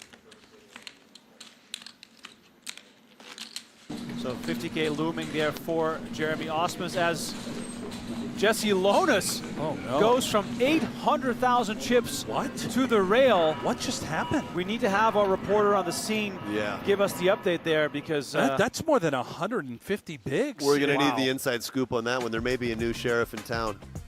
Jesse Lonis on the rail. Absolutely massive here. Speaking of massive, high stakes duel 5 coming to you in November. Patrick Antonius versus Jared Bleznick, both putting up 50K apiece, and the stakes will double until a player quits. How about that format? They'll show their versatility by playing both No Limit Hold'em and PLO. Watch it all November 12 on PokerGO.com. That's a great matchup. It's an unbelievable format, by the way. I mean, each player gets the white flag and the red flag, and if you're going to continue, you throw the red challenge flag, you're back in. If you're surrendering, you raise the white. Oh, boy, you're in for a treat with that one. That is absolutely painful. Update, by the way, from the field.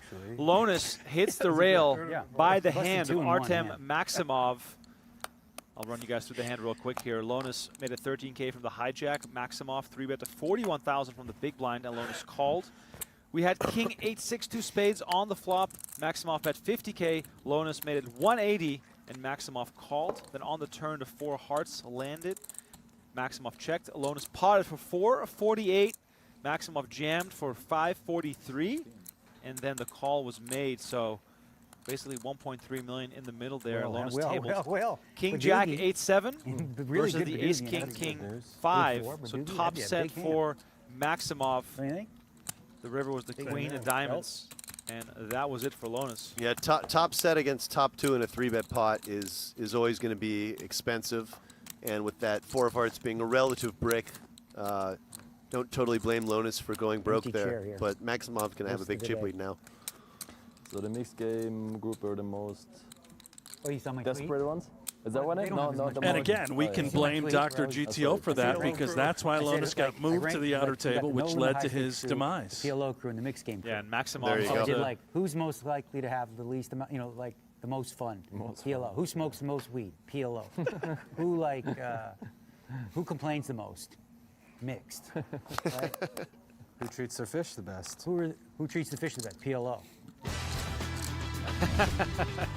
Daniel Negreanu with the tweet about the PLO Rec Crew being his favorite. He says, I'm one of the few who hangs out in the high stakes, no limit hold'em, PLO, and mixed tourney streets. And the PLO bunch are the nuts. The camaraderie is real. The Finns and the other Euros who come are all class. Just a really fun group of guys. Sick talents too. Brent, may I add a wrinkle here saying that the PLO guys are so rich from the cash games that this to them is not life or death, while for the no-limit hold'em players, that will be the case very often. Yeah, and to further add another wrinkle, for the mixed game group, imagine buying in for $100,000 to play a mixed event. Unheard of. Yes. Won't happen, or will it? Oh, Brent. Oh. What a tease. Oh. What a tease, Brent. Do you have more to say? Oh, maybe perhaps in 2025, we're going to have a 100K mixed event. Commish, I didn't mean to spoil it for you, but pressure's on, buddy.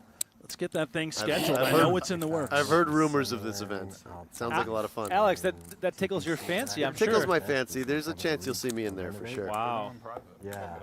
100K buy-in mix. Would it be the traditional 8-game format, Brent? If I move to the lake, I believe that is where it's headed, but TBD. You know, more details will be announced, I'm sure, quite soon.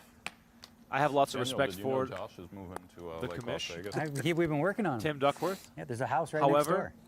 I do not You can use envy my him gym. I'll get you a membership. communicating with the mixed game players about That's- formats Will and be to own your structures. gym. If there's one thing that mixed game luck. players like to talk about and argue about, it's formats and structures. Give you a Led by their membership. captain, Yeah, that's my own Chainsaw gym. Kessler. Oh boy. Little chatter there about Negreanu and Arya becoming neighbors.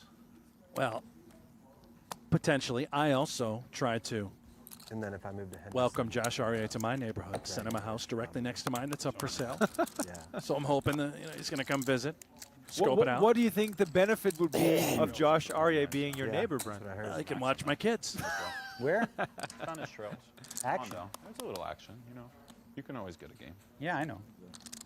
All right, back to the poker. Arya made a 13K. Reardon called from the big blinds. 6-3, 4-2 hearts.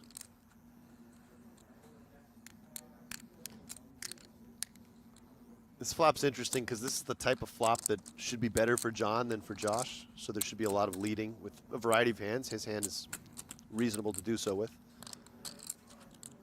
But Josh does happen to have the 2 5s open-ended with a straight draw and straight blockers.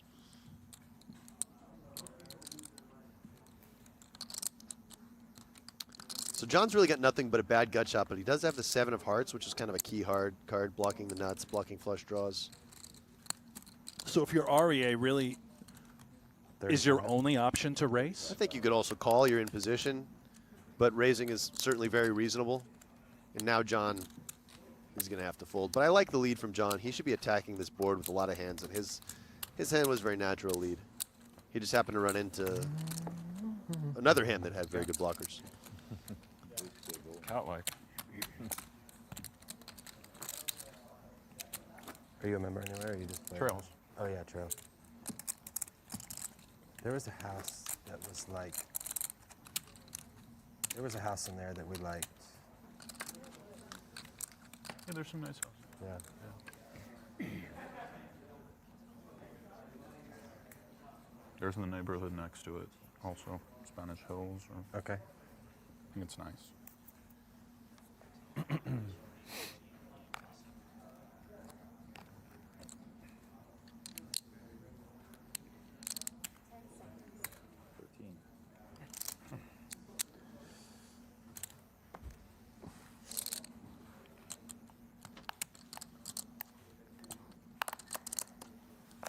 Arya again with the raise, double suited, ace 10.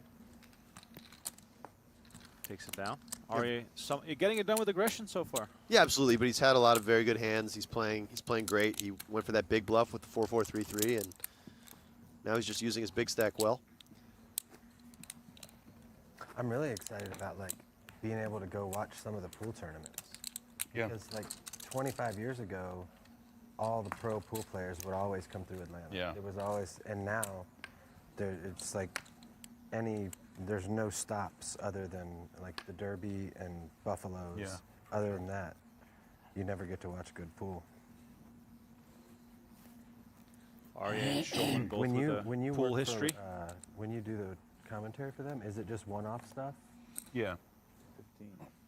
You know who's not bad? Ooh. Scott Frost. He's awesome. It's Oh, he's I incredible. so enjoyed it. surprising. He's incredible. It's so I watched surprising. some of I him I think doing he's one great. pocket. Yeah. Yeah, he's great.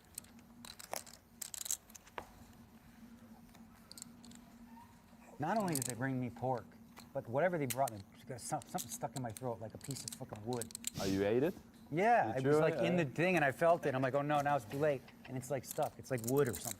I don't do that place, buddy, for What? years. Dean Taifeng? I don't want to, you know. Is there a problem with Dean Taifeng?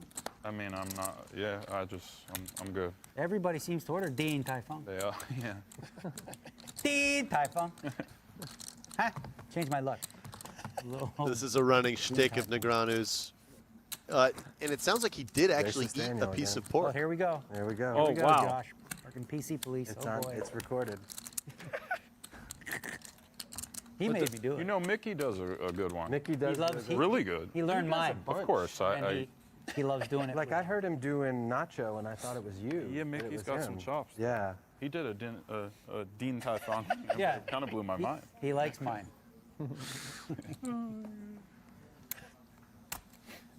Don't vegans just eat pieces of wood and grass and stuff? Isn't that very common? Complaining about eating a stick of wood? Some wood in his pork. I mean, that's. A wood in his pork. I That's don't know if that's the combo he was looking for. troublesome. Sounds sort of erotic. Yeah, that one was. I was waiting for that, Brett. Setting you up. Nice little rundown here for Kronwitter. Jack 10, 9-8 with the suit. Notice Josh folds an ace-king with a nut suit in the small blind, but really bad side cards, dominated a lot by Jonas's opening range. He would have called that out of the big blind, but folds it in the small. Oh, look at the shades here. The fin is all business. Certainly is. Wow. Those are some fast-looking shades.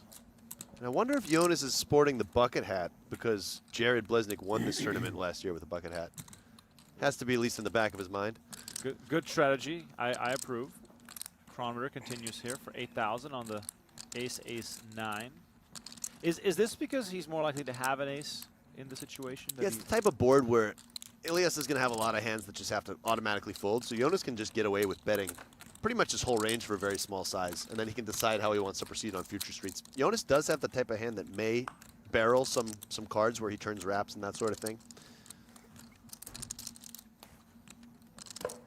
He actually has kind of a sneaky nice hand to triple barrel blocking the 9 because you block ace-9 and 9-9.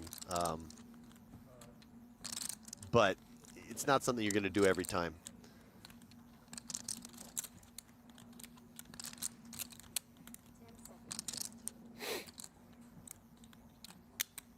Looks like he's at least going for the double barrel, so I expect him to maybe blast 3 streets. No. It's not going to be necessary as Harala lets All it right, go. Bank of Jonas. Give me more. Absolutely. That'll do. You want some yellow? Why not? Why not? You are. Make it look like I got big chips. Yeah, I'm bringing. Oh, really? Oh, sick. That was fun. First time I've ever seen. I'm a huge fan of Kronwitter. Yeah, he's the great. vibe, the presence. Where's it at? We need more of him, Remco. Absolutely. Only will play PLO. We can't get him out here for no limit. The Cadillac. Like 10. He's got that dry sense of humor. Yeah. He's a good friend of mine. Amazing. Well, get him out here for some no limit stuff, would you? Can he play 2-card? Atlanta. He used to play 2-card, but I he's when I was a pretty kid, much I just a thought It PLO was guy at this amazing point. 30 years ago.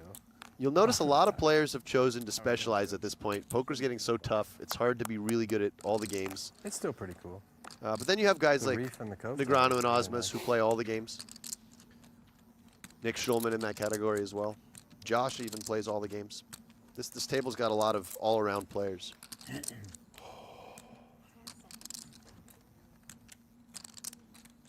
Kronwitter again come with the aggression. How do we go about 52.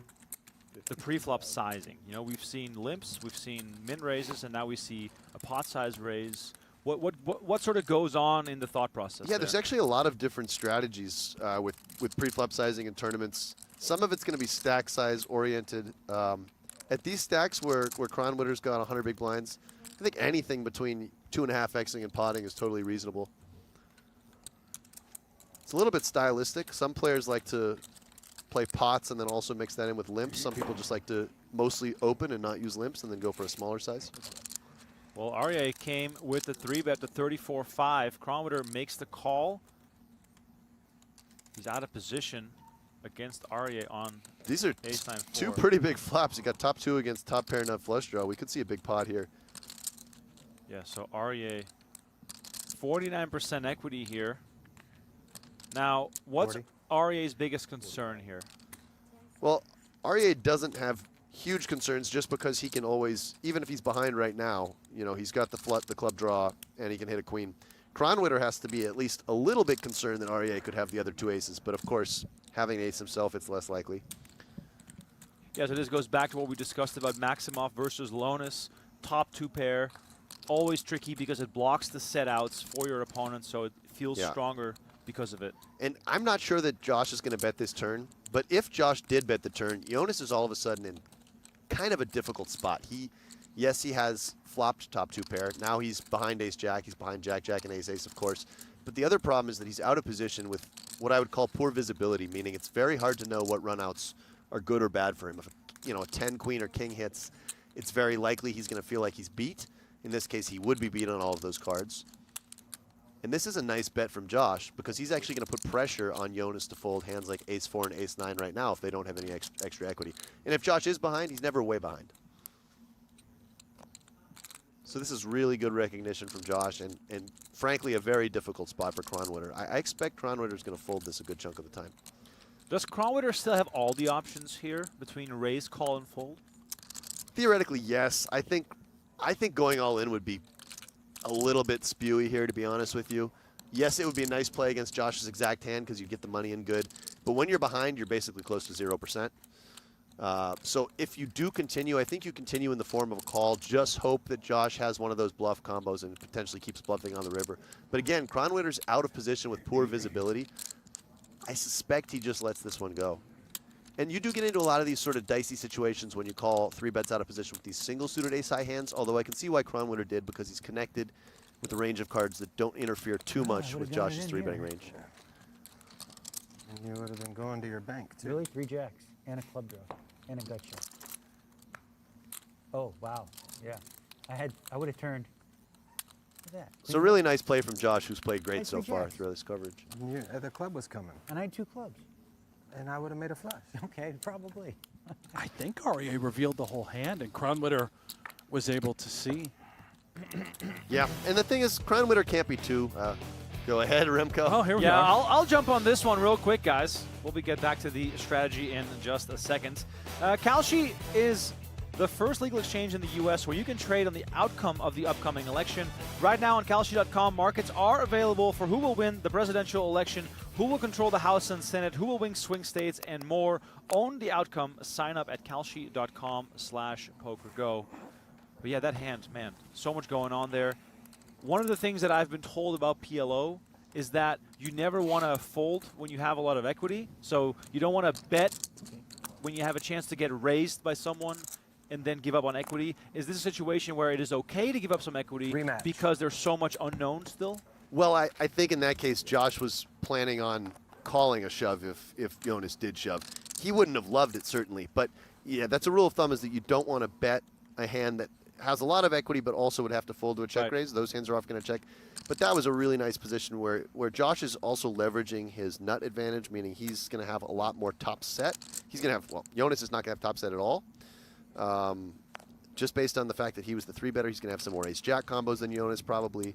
So he's really able to leverage this broad range of hands that he can have and put a lot of pressure on Kronwitter with basically what affects to a strong semi-bluff. If Jonas had 9-9-8-7 double suited, likely would have continued. On that turn specifically, is he all in with the 9s, or is he just in call mode because of the visibility, a little concerned about set over set, or do you just get the money in if you do have the 9s? I think a set of 9s, you're saying with a gut shot as well? Or Yeah. Thank you. I think a set of 9s and a gut shot, you probably just check rip the turn. But again, you're not thrilled. Of course, if you get snapped, you can. Right. And you know, 35. You don't block an ace. I was that trying way to think either. of hands that would just check rip, other than dry aces. Right. Obviously, top set, you're sort of loving life. And You could maybe have some semi bluffs that can check shove, like if you have a strong flush draw with a full wrap. And then ace jack with a gutter. Ace jack's actually a better hand to have than 9-9 because you block ace ace. Interesting stuff. Kronwitter is going to let it go again. And can we say at this point of the stream that Josh Aryeh is just playing flawlessly? Yeah, Josh is playing great. Josh has a lot of natural feel for PLO. He's been playing PLO probably before a lot of these guys, to be honest with you. All right, going over to one of the outer tables, Griff Pugh Jones eliminated on his second bullet. I think he's the first to go through 2 bullets. Is that correct? Expensive afternoon here in Las Vegas for Griff. The cyclist who lives in Thailand, Brent, Okay, online Omaha legend, played tons of online Omaha as a cash game player, got away from the game for a long time, now is back, but he lives in Thailand Back on the full-time. bike. Any ride likes to ride his bike. Wow. Me and him connect on that level. I believe he battles the highest stakes online. Very good player. All right, going to our secondary table here. Another all-in, and it's Ben Tollerene at risk versus his BFF, Jason Kuhn. Friendly fire here inside the studio as Kuhn looks for an ace, a deuce, or a deuce. not too many of those left in the deck. Big river card coming with over 500,000 chips in the middle here. Tollerene looking very good here for a double up. All right, here comes the river card. It's the queen of diamonds on the river. Tollerene with the double up, queens full of tens.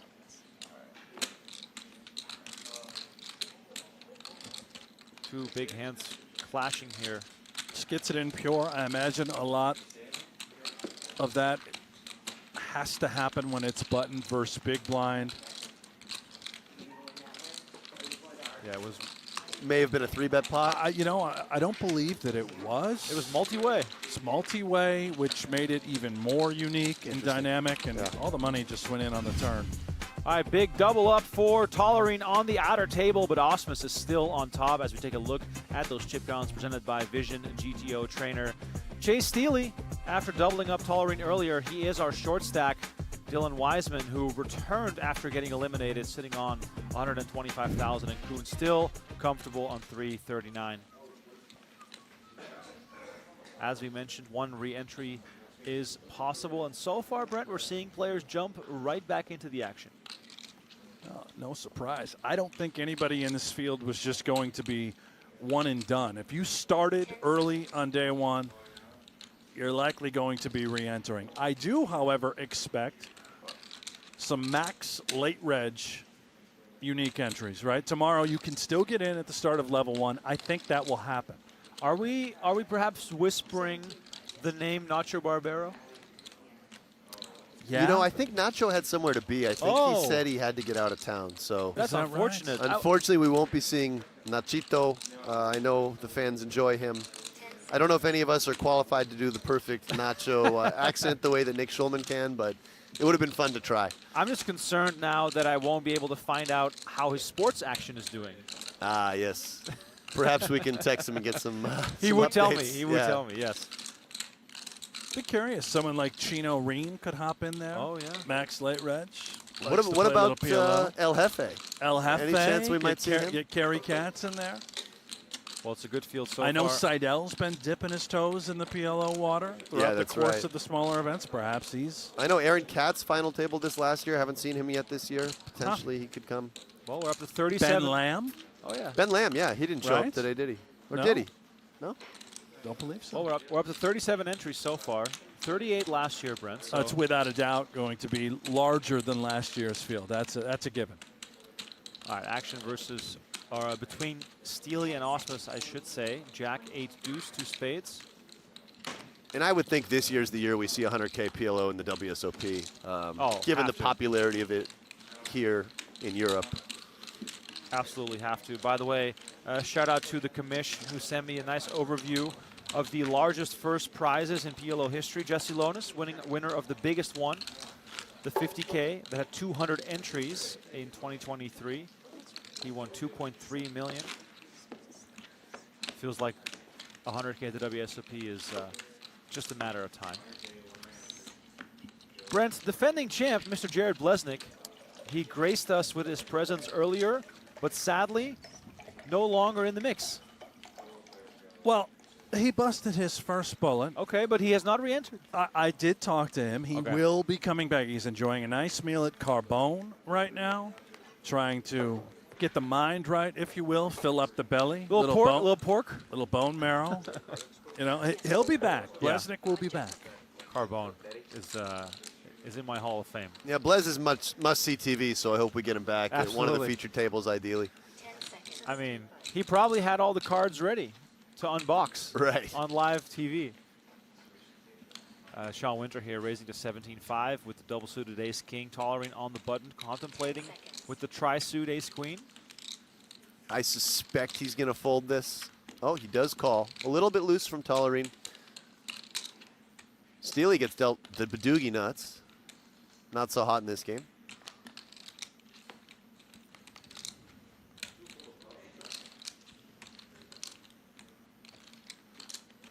Jack 997 for Osmus in the big blind. What sort of hands are we generally looking to call with here to get it 3 ways. Well, that's actually quite tight from Osmus there. Not calling with the Jack 9-9-7. I would expect him to play anything like that that has that kind of connectivity. You do want some type of nut potential a lot of the time in multi-way pots. So, but that hand to me was good enough to continue. Then again, he's out of position against 2 very good players. 6, 7, 10. Aren't you always going to be out of position against very good players tough in this particular field, event? Yeah. And this would have been a flop that Jeremy could have led also with the 2-9 blockers, the pair, the nut gutter. Neither player likes this flop whatsoever.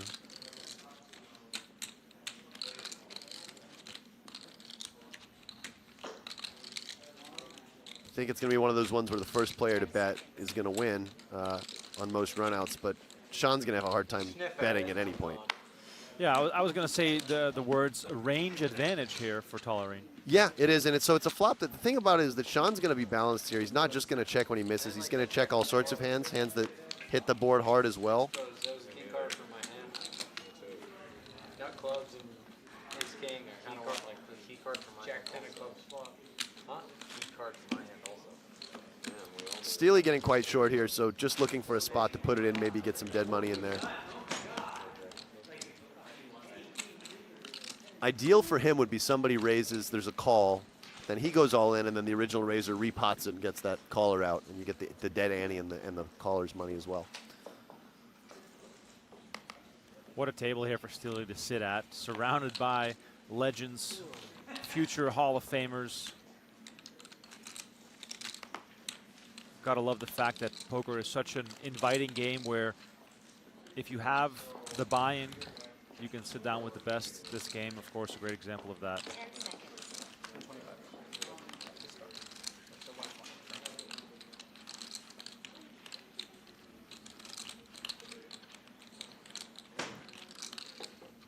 Osman's the table captain. If we look purely at chips, has been very active at this table. A VPIP of 38% after 27 hands.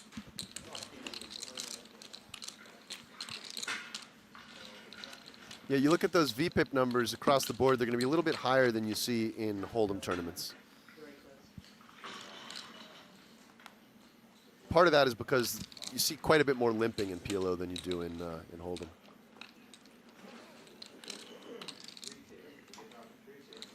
King 9-4 rainbow on the flop here. These blind battles often stay small. Yeah, there's a lot of incentive with the ante for Jeremy to play a lot of hands. His hand's very weak, but given the price, he's getting 6-1 to complete. He does come along for the complete. Or 5-1, I guess. Easy small pickup there for Wiseman.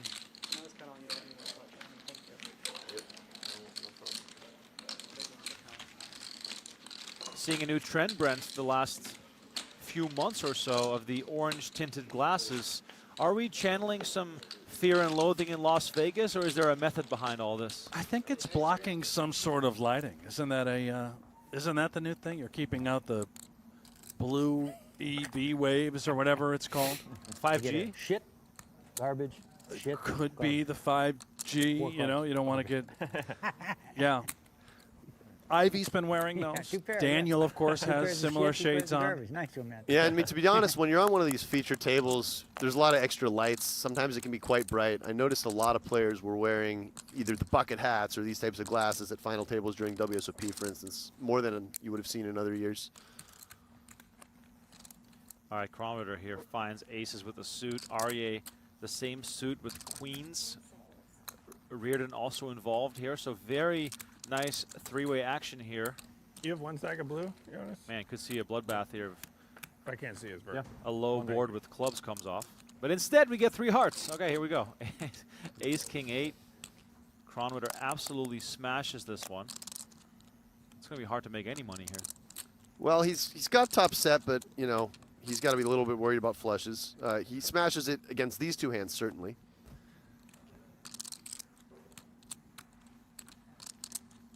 That's my results-oriented brain. Looking for hearts, and I'm like, oh, there's no hearts. He'll be fine. Take it. 2 quick tosses. Chronometer takes it. Win one, lose one. Is it also the right approach to not get too passive there? You know, it's a monotone board. You flop Oh, top wow. set. It's better to stay in Oh, control boy. there.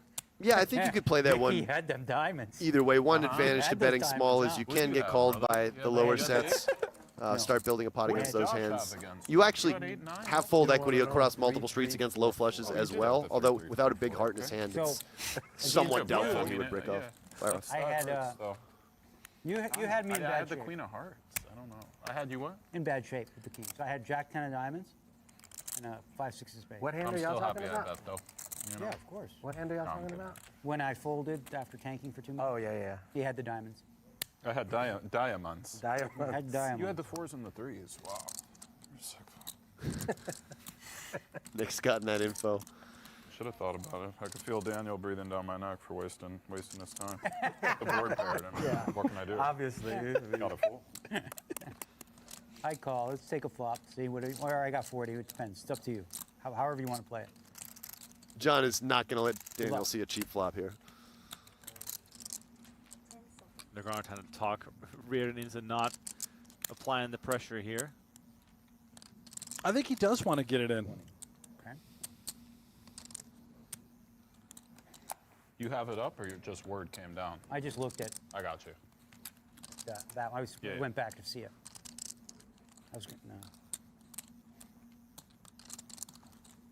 When you bet small in the flop, I actually thought you had diamonds. That's why I bet small. I have 4 diamonds. But yes, good ones. The best ones you had. You see Harala fold a hand he What'd you might do, normally 20 call. B? He's worried that one did you Negreanu Oh, can him. squeeze him He out in 20 this now. spot. Learn from Nick.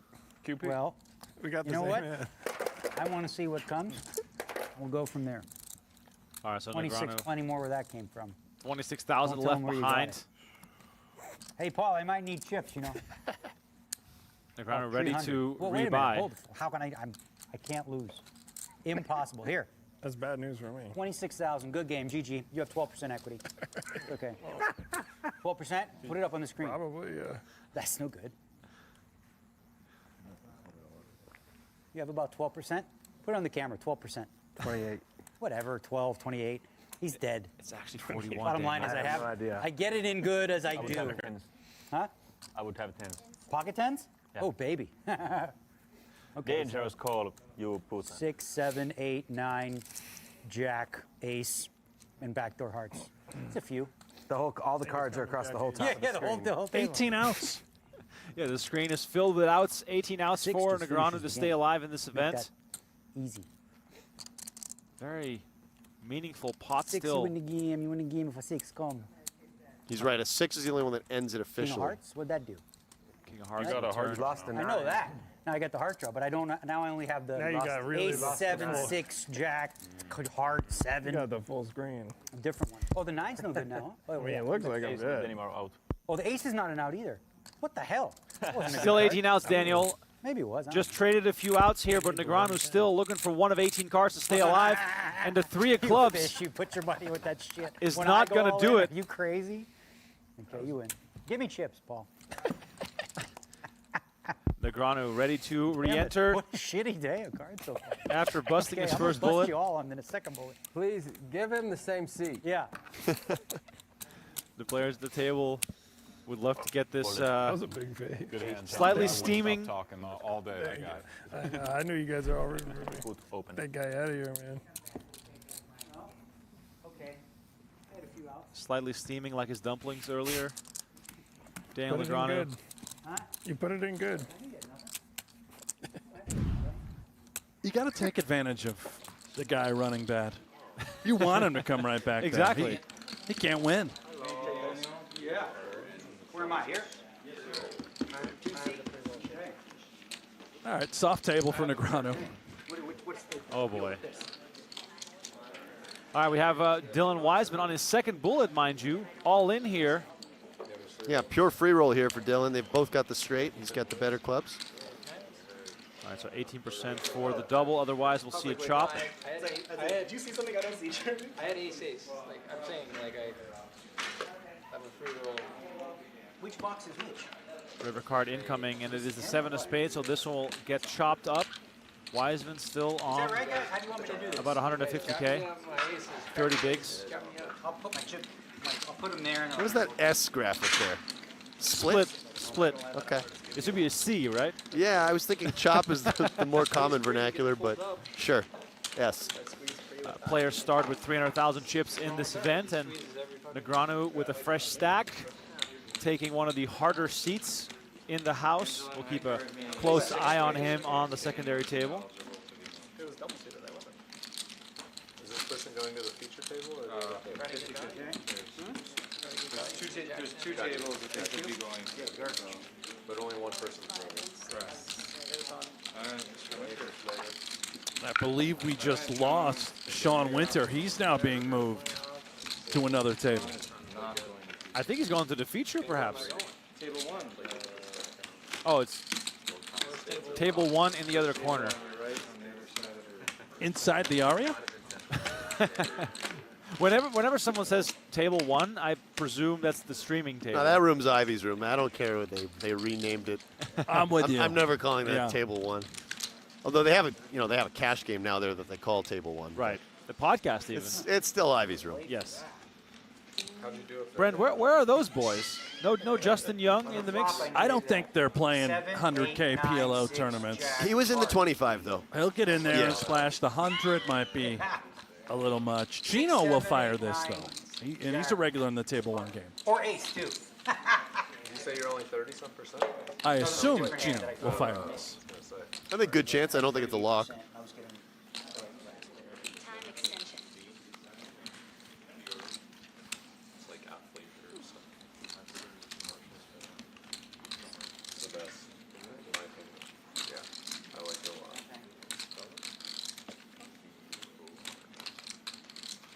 This is a little loose from Dylan, but he's studied a lot of PLO. He trusts himself off these 30 big blind stack depths. He's going to get in the mix.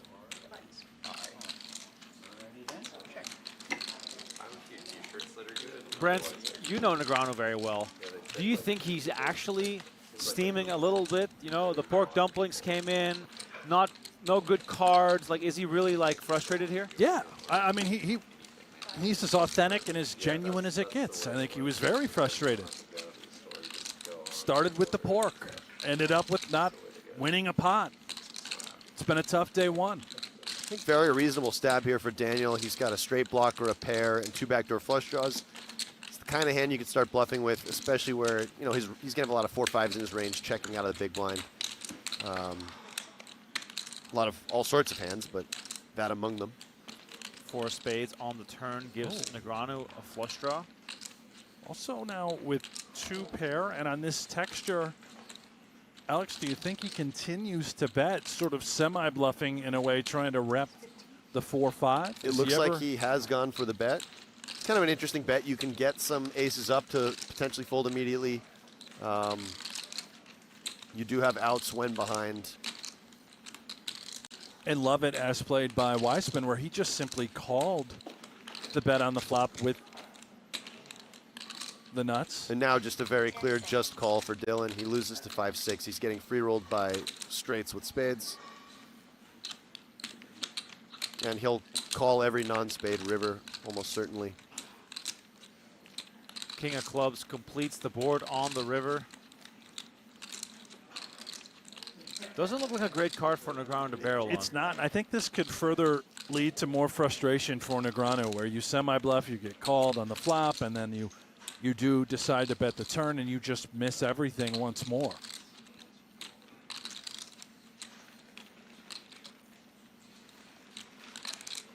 Dylan's pretty sure he's got the best hand here. He really thinks Negreanu would have continued betting a 5-6, but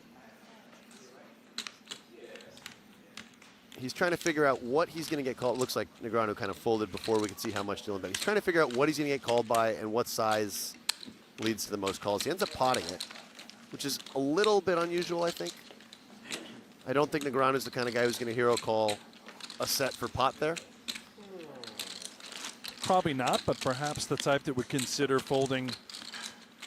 I don't think the 5 high straight. Probably not. I don't think that's happening in a pot calling. of that size. We're in. I think so, yeah.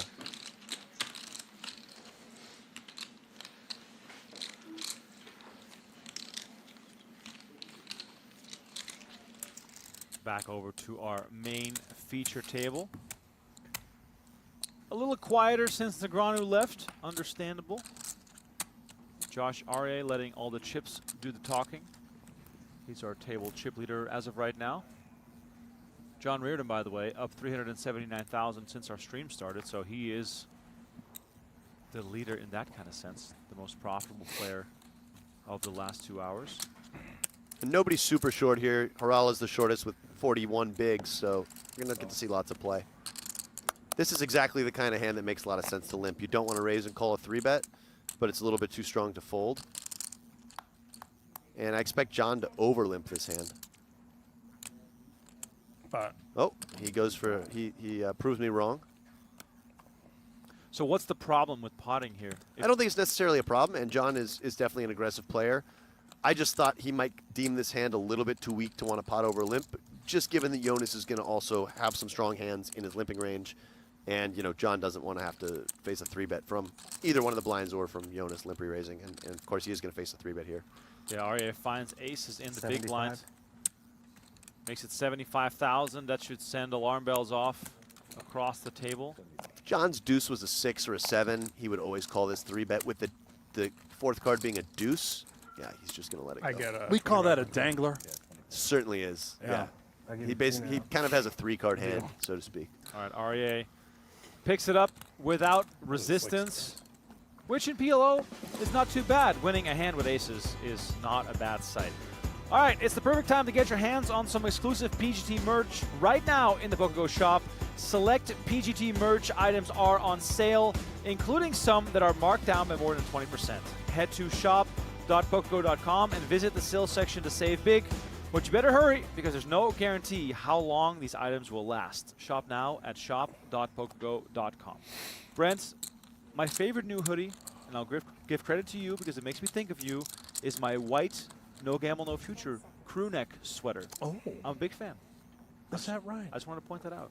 I love to hear that. I wear it all the time. Now, is it the one that says No Gamble, No Future, or does it NGNF, the abbreviated version? No, it's the full one. It's the full one? Yeah. Yeah. Big fan. Wow.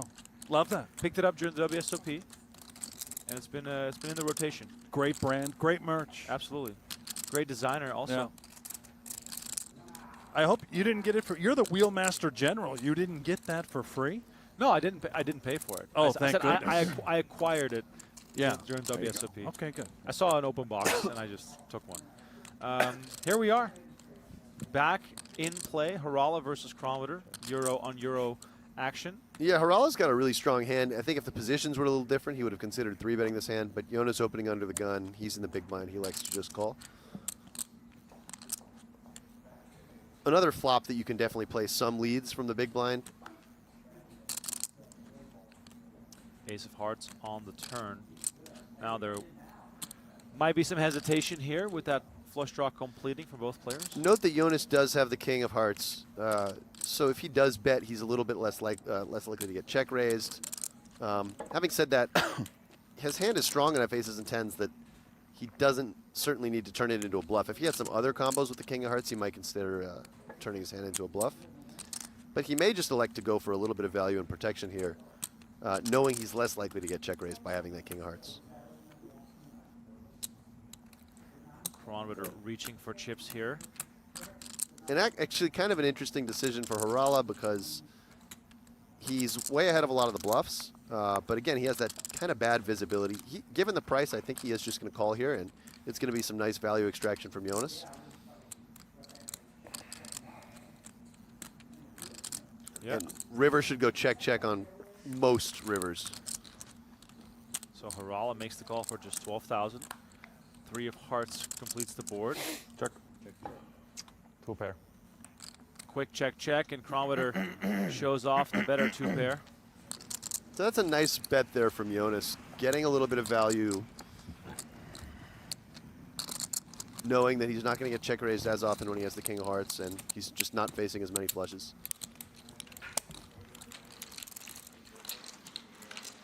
Back over to our outer table, the Negreanu table. And Steely here all in with ace, queen, 8-5 on jack, deuce, 5. Both Negreanu and Tollerene in the mix here. Right? Pair of queens. Really ugly ones. But yeah. Queens are good. Yeah. Something good to have. And a jack for dessert. All right, Negreanu well out in front here with queens to send Steely to the rail.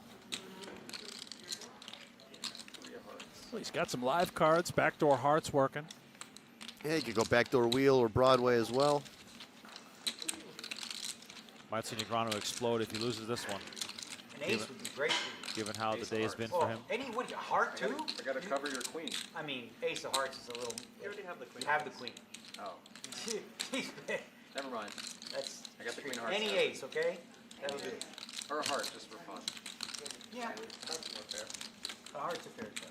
3 hearts for you. Turn card is the 8 of What do you got, spades. fair? Yeah. That's an even more fair. Now you have the best hit. Steely now He's not- well, there's takes the nothing lead left. with 8s and 5s. Jack, Negreanu deuce, now that's it. looking for a 7, queen, jack, or deuce, and look at how many cards are already out. You got deuce set. Just 4 clean outs here for Negreanu to send Steely to the rail. River card There it is. is the jack of clubs, and he does find it. Good luck. Negreanu makes trips back up over the starting stack, and Chase Steely eliminated in the evening portion of day 1 of Super High Roller Bowl PLO. Straight to the cage. Straight to the cage. And he's back. Time You know, to get back in the mix. I'm actually a little surprised how many people are just going straight to the cage. Like, I don't even mind rebuying the same day, but I might do a lap around Las Vegas Boulevard. Right. Maybe go to Walgreens, get a vitamin water, something like that. Look at this guy, dude. Just all cash. Look at this. What a beautiful sight. This is gorgeous. He came to play, ladies and gentlemen. This He looks a man- little shy, though. Does he? No, there's a lot more in there, pal. I think you're right. Maybe there's some chips, too. Might have some $1,000 bills. I Those see are new. a green $25 chip. That'll get him dessert, maybe. Just the tip. All right, the cash is coming out for this event. You love to see it. These players at the PokerGO Studio. You know, they should show more footage of this, seeing how everyone buys in. Some people are off the account. Some people are cash. Some people are chips. Some people are going around the table. Yeah, some people are soliciting. We need more of this coverage. And then we could trade on those odds on Kalashi.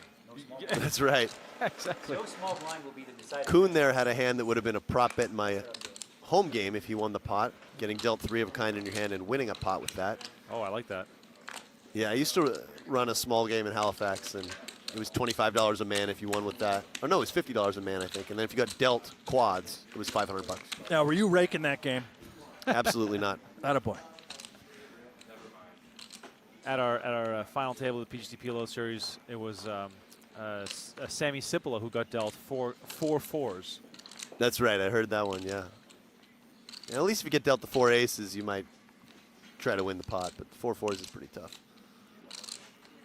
Wiseman, methodical as always, involved here versus Osmus. Small pot here. Yeah, overpair does not make for an automatic bet. In PLO, he doesn't have a diamond in his hand, nor a board pair blocker, so he likes to check it back, try to play turns and rivers in position.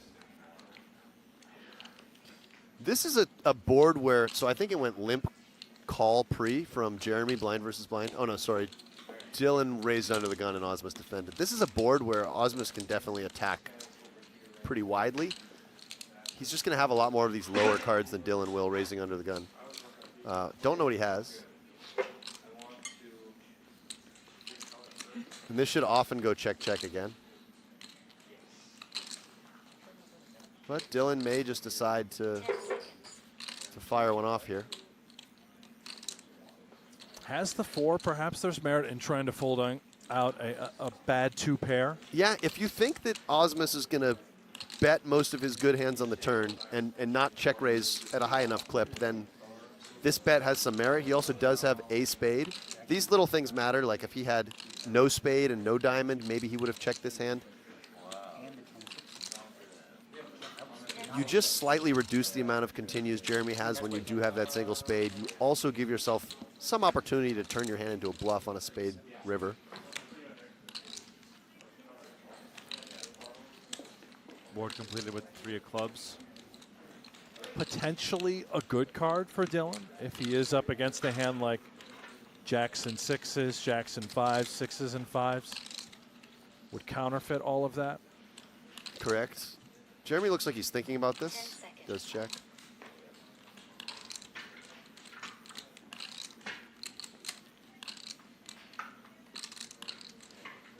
Dylan now deciding, can I go for value? Can I get some Jack X hands to call here?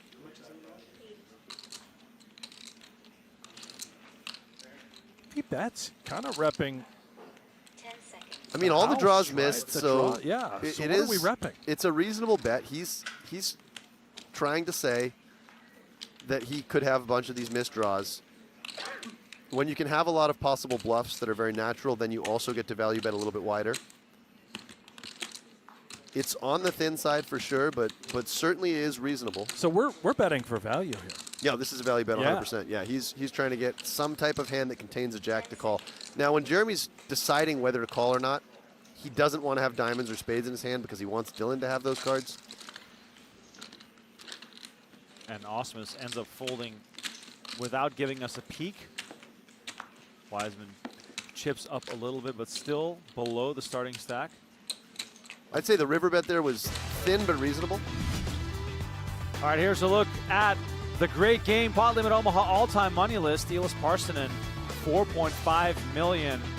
The man is also in the building along with Dylan Wiseman. Haven't seen Ben Lamb yet or Steven Chidwick with Jeremy Osmus. You saw him just now battling against Wiseman. So it really is a who's who of the biggest PLO stars in the game. That's a great graphic. I had no idea what the top 5 PLO all-time money list looked like coming into this thing.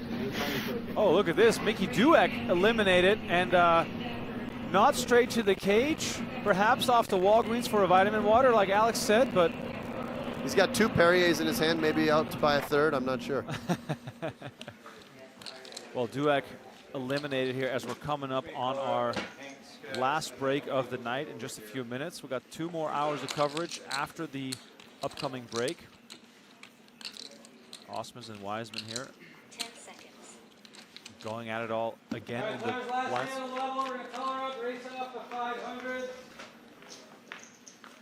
The booming voice of Paul Campbell announcing that this is the last hand of the level as King 5-5 with 2 diamonds rolls off.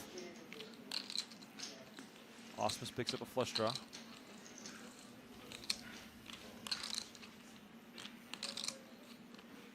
Wiseman with a wrap around the 5. Yeah, actually a very reasonable hand to start betting with because you can turn a lot of additional equity. And, you know, your risk reward is very good here, just betting 5K into 15. Jeremy's got plenty of air that missed that's just going to check fold. And for the folks who might not be aware, he does not, in fact, have a straight, right? The 4, 5, 6, 7, 8. Thank you for that clarification, Brent. Yes, you must use 2 from your hand, 3 from the board. Thank you. Glad we got that covered. Perfect card for Dylan to keep betting here. This is exactly the type of turn he was looking for to continue his story. He picks up a wrap and a flush draw.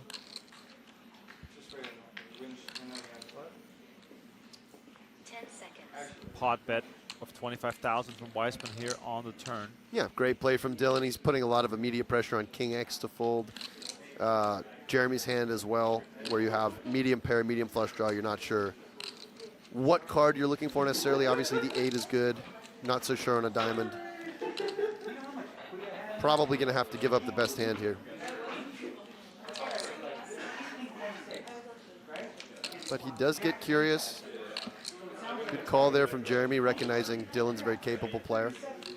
9 of diamonds on the river, completing Osmus' flush draw. So now does Dylan go for 3 streets here? He's got 8 high. He's got a single diamond in his hand. I think if he did not have a diamond in his hand, he may just give this up, thinking that Jeremy has too many flushes. He does give up. All right, so Wiseman decides to check back. Osmus will take down the last hand before the break. Players will stretch the legs for just a little bit. I guess do. Jeremy, you want to call out the things for 2? All right, the 500 chips are being raced off. So 1 fewer color to contend with here as we return from the break in just about 8 minutes. See you guys in about 8 minutes. Like I said, a little break here. The last break of the night as we look at the chip counts presented by Vision GTO trainer Jeremy Osmus on top on our secondary table. Don't go anywhere. The Super High Roller Bowl Pot Limit Omaha presented by Vision GTO trainer will return in 8 minutes. For years, I was intimidated to study PLO with solvers, so we created a tool to make it easier. Vision allows even beginners to study game theory optimal principles, get the answers pre-flop, and the understanding post-flop. Get instant feedback on your play. Streak mode makes studying fun. Climb the Vision leaderboards and compete for prizes. Try Vision today and get a free month of our elite video plan when you use code SHRB at checkout. We're talking about the chips, right? Absolutely, Brent. Yeah, Absolutely. okay. Let's keep it straight on the chips. Yeah, but yeah, Kronwitter, to go back to his legacy in the game, and as you said, well studied. I have a feeling every time he shows up for 116 a serious tournament, he wears a new outfit, brand new. Tags. This is something I've said about Osmus for a long time, is that he has, in my opinion, probably the best mental game of anyone in poker. And what I mean by that is that he doesn't ever play his C game. I don't think he has a C game. He shows up and he plays his A and B game every single time he sits down to play. So on top of being a great player, that's a big advantage to have when you basically don't have that tilt function in you. Did you hear that, Jeff Platt? Yeah, keep talking bad about Jeremy Osmus, one of the best players, if not the best player in the world. By the way, Jeremy Osmus has now been coined as Jimmy Osmus. Who gave him that? The players were running with it during the PLO series. Apparently, they were joking about whenever Ren Lin addresses Jeremy Osmus, he says it so fast. Oh, it sounds like Jimmy? It sounds like Jimmy. So everyone, Schulman, Wantman, Sean Winter, were all addressing him as Jimmy. So I think it's kind of fitting. I like kinda that, it. actually. Jimmy Osmus on the outer table. By the way, meanwhile, back on the feature, Aryeh and Lonis going head-to-head here. Aryeh bet 18K on the flop. Lonis came along and made the call. Beautiful turn card for Lonis here. You do see a little bit more of this in PLO than you do in Hold'em, where the out-of-position player calls the flop and then leads the turn. Board texture changes mean more in PLO. Basically, it's more likely that every time a straight comes in that someone could have the straight or stuff like that. So you will see a lot of check call lead. You have 100K on you? Why don't you, I'm good for Why it. don't you start soliciting our viewers for investments? GoFundMe Yeah. /Hanks. My girl's good at it. She's right into it. Negreanu raising with Jack 10, 6-5, double suited. Feels a little disconnected even though it is double suited. Yeah, it's on the edge. Definitely would be fine from the cutoff and button, probably from the hijack. You know, it's probably even fine under the gun. These ones where they're both properly connected, even though it does look like two separate Hold'em hands. Schulman's got him in terrible shape with covering both flush draws and sharing some cards. It's certainly a hand where... And look at Josh. Josh also had 2 spades and 2 diamonds. So Schulman's willing to play for stacks if the money were to go in pre with suited kings in this spot. Is that correct? Versus Daniel's stack Right. size, yes. Right. But Wow. Even though when you think there's no diamonds left, here they are. Ace, 8-5, 2 diamonds. Schulman, nut flush draw. Negreanu, jack high flush draw. this is just going to go in, I think. They're just too shallow for either of them to get away from this. Maybe Daniel, though, gives Nick a lot of aces here, where is it great to get it in against what could be top set with a jack high flush draw? Your 5 could be worthless. I wouldn't say it's great. No, and it's possible Daniel just calls here in position, but The price is fine now, 20K. We can almost take one off. for right? instance, if Nick had potted it, I would have expected Daniel to just stick it in and hope that he's up against one of those ace king king or something like that.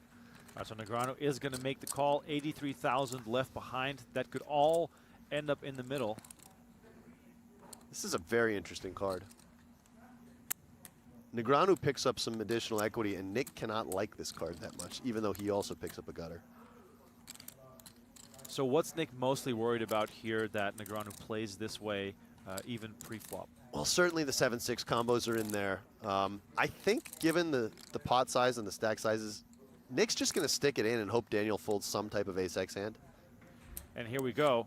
Schulman pulls the How much is trigger, in the middle? puts Negreanu at risk. Let's see what Daniel is going to do here. Should be 116 if it was 76 plus 40. Yeah, Daniel's just getting a good enough price to get it in here. Okay. So 116. Negreanu does have outs. Still almost 60-40, which is kind of crazy. Yeah, even with his diamonds covered, he's still got pretty good equity. So what's Negreanu thinking Schulman is going to turn over here? Well, he's expecting to see a set of aces a lot, 116, given the way Nick played it. Nick's not going to do this with every combo of kings, certainly. He's got 2 diamonds himself, so he's expecting to see a set of aces more than he is something like kings plus Do you diamonds. have diamonds too, or no? Diamonds? You have diamonds too? Just tell me, it's fine. Yeah, Daniel's only really worried about set plus diamonds having him in terrible shape. 116. 80. The price is just too good here. It's too likely his diamonds are live. In this case, they're not, but his 2 pair outs are all live. Yeah, Daniel's just hoping, if it's not top set, well, could it be a hand like ace, king, queen, jack, or 10 that contains the king, queen of diamonds, right? That's the hand he's worried about, being out flushed, if you will, if the money goes in. Yeah, there's just so many more combos of top set than there are of those types of hands, Right. though. He just... And he will call. He's just convincing himself. If you're in Daniel's shoes, as played, of course, you're doing exactly what Daniel has done thus far, and you're putting the money in? Yeah, I think the open was maybe the only borderline decision point. But like Jack 10-7-6 double would be a clear open, so 6-5 is not too far off. Wow. Let's it Oh, go. I'm shocked, to be honest with you. I never use these things. $5 million free roll. 2,000 players converge on December 13th in Las Vegas. One person will win $1 million. Will it be you? Sign up now at clubwptgold.com using code PokerGO to be entered for a chance to win.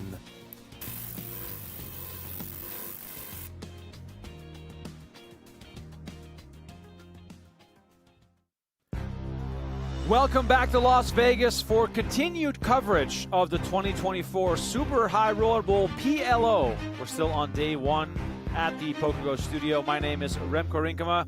Alex Livingston and Brent Hanks are alongside me for the night portion of this $100,000 buy-in event presented to you by Vision GTO Trainer. It's a who's who of Omaha stars, and Sam Soverall takes a seat at our secondary table as we've moved some tables around here. Soverall, one of the most successful players on the PGT. And here we go, our new main feature table.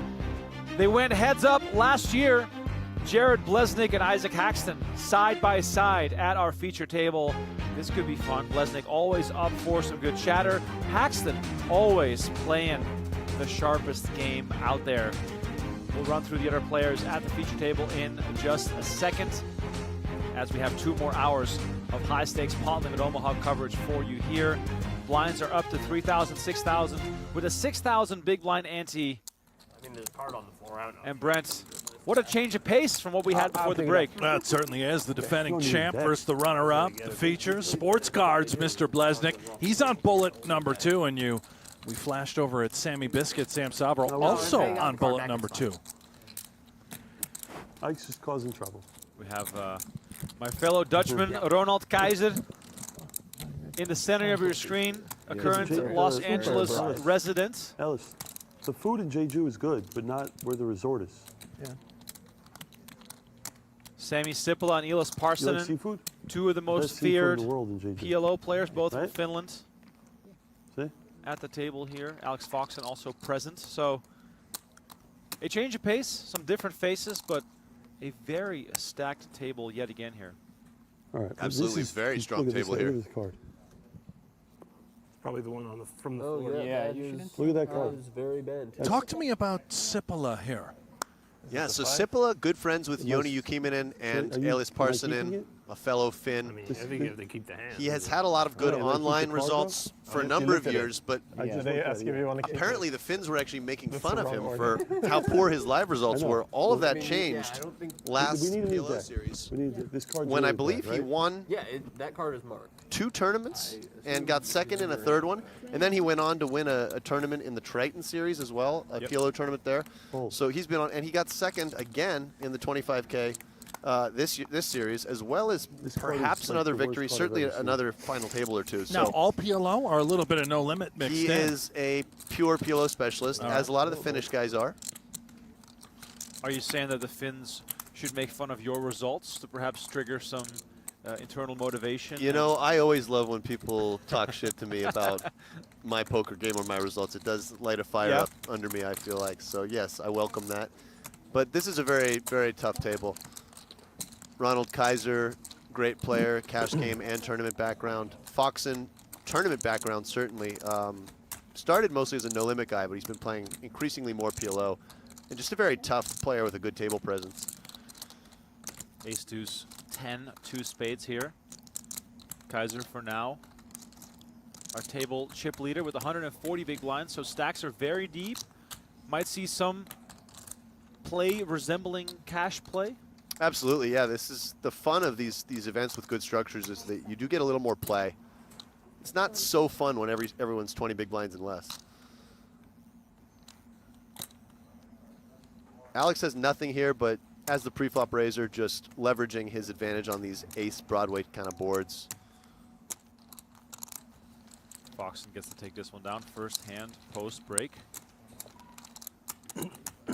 And a fun table here, also having Jared Bleznick in the mix always makes things a little bit more entertaining for everybody. I think both for his table mates and for us here in the booth. I think Bleznick already now setting a record for the longest he's been quiet at the table. Perhaps still reeling Brent from an early bust out, and this event costing him twice the price. I'll tell you what, he does not tilt. I think he's just kind of going with the flow. It's an all-around quiet table, but give him time. He will start to find some jabs, some needles, strike up a little conversation. I don't totally agree that Bleznick doesn't tilt, in my experience, having played him. I made that up, yeah. Yeah, He's an absolute animal. I think he's, yeah, gets very angry. He's prone to tilt, but he's one of these people who can actually turn that tilt into sort of a passion and into playing well. It's like it goes in cycles for him almost, I find. He's a very tough player to play heads up. He is relentlessly aggressive. Heads up PLO is his specialty. He's good at heads up anything. I've played him in heads up mix. He's very tough. He has a lot of heart. He doesn't quit very often. And when things are going his way, he really piles it on. So is aggression the main factor to what makes a player tough? Certainly, it's tougher to play someone who is relentless with their aggression, yes. Even if we're talking about, you know, a non-pro who plays very aggressive, it can be tougher to play that player than it would be a very tight pro. Perhaps more lucrative, but still tougher. Bleznick comes in for the raise. Haxton on the button. This, to me, and I'm not a PLO specialist, looks appealing. Yeah, you know, these single-suited rundown hands are a little bit weaker than people think, but certainly on the button, facing a cutoff open, totally reasonable to come along. And Sapila also has a nice hand, double-suited ducks. Aren't you a fan of the ducks? Mallards, Mr. please. Mr. Must Hanks? call them the right name, Mallards. proper name, the Mallards. Yes. I do apologize for that, misnomer. 4-5-5 on the flop here. Bleznick open-ended. Haxton On with the wrong the side. proper open-ender, and then Sapula's ducks, or Mallards, are currently ahead. Thank you. Mallards, of course, are going to go to showdown triumphantly in this situation, and Sipila is just going to take this one down, Brent. Now, I like this looking to shirt of check ice, raise, perhaps. by the way. This is a great shirt. Oh, yeah, very well said there, Alex, because Haxton, known for the gray shirt with the red roses, a different type of flower on display here today on day one. Perhaps he's training this shirt to be the new lucky shirt. Who It knows? looks like a hospital gown combined with the mask. I mean, he came right. Well, you know, you'd think that he might want to match the mask to the shirt, though. It's a great shirt. Why not get a nice blue flower mask and just go for sort of the whole ensemble? I like that. Yeah, if you're going to do it, you might as well do it right. Awfully sloppy. I don't think Sapila bought this hoodie at Walmart or Target. This is Our resident fashion investigator, Donnie Peters, always finds out, I don't know how he does it, how much these things cost. I think the average item of clothing on display by the Finnish crowd ranges somewhere in the mid 4 figures. Look at how fun. Is that made of alpaca? What is that material? It's a beautiful looking hoodie, but let's also not ignore the fact that Sapila has found a creative check raise here with the mallards, with 2 backdoor flush draws. I told you he was setting up the check raise. You both ignored me. And Bleznick here really pretty much forced to fold, I think. Yes, he has an open-ender. Very poor visibility. But, you know, Bleznick, if anyone's capable of something very creative here, it is Jared Bleznick. Could he find a sneaky little bet 3-bet here? Oh, he's going for it. Wow, there comes Jared Bleznick, the reigning champ, on his second bullet. Comes back over the top. Alex, with what kind of hand would he do that if we're in Sipila's situation? How are we looking into this? Well, this is the beauty of Jared Bleznick. When he suspects his opponent is weak, he attacks. Huh? That was a bluff. Yeah, I think so too. And I wish I could show a bluff. certainly for value, he can have a lot of 5x combos. Definitely a bluff. It has to be a bluff. Definitely. Now we're playing the game. You know me, if it was a bluff, I would show it. That's a bluff, too. Unlike Sean Winter, who hasn't bluffed in 20 years. Jared Bleznick, winner of his He first just bracelet bluffed this summer. versus you, right? What? That's what he just bluffed versus you, son. I know, it's the first time. Chips in play here. The yellows, the There's a first time aquas, for everything. and the greens. Wonderful chip set. Absolutely, those pink 500s have been colored up by now. Yeah, we're just anticipating the white 100K chips to be added at some point during the tournament.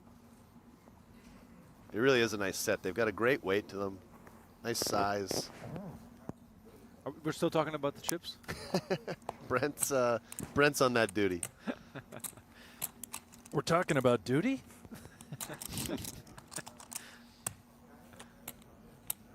I love the fact that Bleznick just immediately showed to the world what he is all about. And he's just grinning to himself over this move, as he should be. He will do these little grins throughout the course of the night. You don't even know right. what he's grinning at. He's not in the hand. Win a pot, Ronnie. Kaiser has a hand that is kind of right on the border. I think given his chip stack, he's going to play this one in some capacity. The dangling mallard, not an attractive feature of the hand. We would call this, oh, he does choose to fold. We would call that one a double-suited Drugel in Halifax. A Drugel? Drugel is a weak hand. I'm known for playing a lot of double-suited Drugels in the home games I play in back home. Well, I mean, you made it all the way to Vegas, so it must work. We got another double-suited Drugel here from It works in Parson. Halifax, yeah. Parson and double-suited semi-Drugel, perhaps. Yeah, it's a Drugel. If that deuce was a 3, it would be a semi-Drugel. We got deuce, 8-5, 2 spades on board here. Sipila with the nut spade blocker. Picks up the ace on the turn here. Some fin-on-fin action Hold in on, the small I owe pot. you time extension, right? Ace is up for Samuli. Deems it worthy of value. Also has the ace of spades, which is nice. You know, I've been thinking for quite some time, what would be your nickname? I've never come up with a good nickname for you. Well, you're a tough one, but now I know. You're going to go with the Drugel route? You're Dr. Drugel. Dr. Drugel, I'll take it. Dr. I like Drugel. it. Yeah. A lot of my friends call me Rumbo because my online handle was Rumachess. But no, Dr. Drugel, sure. I went to, so we've got Dr. GTO and Dr. Drugel. Exactly. A couple physicians in the field. Uh-huh. I do want to know, how do we spell Drugel? D-R-U-G-E-L. Okay, very plain and simple. I like that. Yep, phonetic. Look at that beautiful pile of cash and the championship ring awaiting the champion. If you're just tuning in for the very first time, this is a 3-day event. Day 1 happening right now. My name is Remco Rinkema. Alex Livingston and Brent Hanks in the booth with me. Daniel Negreanu battling on one of the outer tables. We saw him bust earlier, but there is one re-entry allowed, so he's on his second bullet, along with reigning champ Jared Bleznick, who now takes center stage. And Brent, we've seen a fair amount of re-entries already. A lot of people straight back to the cage. That's been the theme of the night. I like when we have the cage cam rolling too and find out how they're buying in. Right to the cage. Yeah, you cannot afford to miss out. Or maybe you can afford to miss out. I yeah, exactly. Can. We cannot even afford to be involved. Bleznick raising the 18K. Sipola calls in position, and Parsonen finds aces in the small blind. For 550 behind. 570. Bleznick's intentions were to sit down and try and win this tournament, go back-to-back. But now, on day one, now that he's at the feature table, his intentions are simply to put on a show.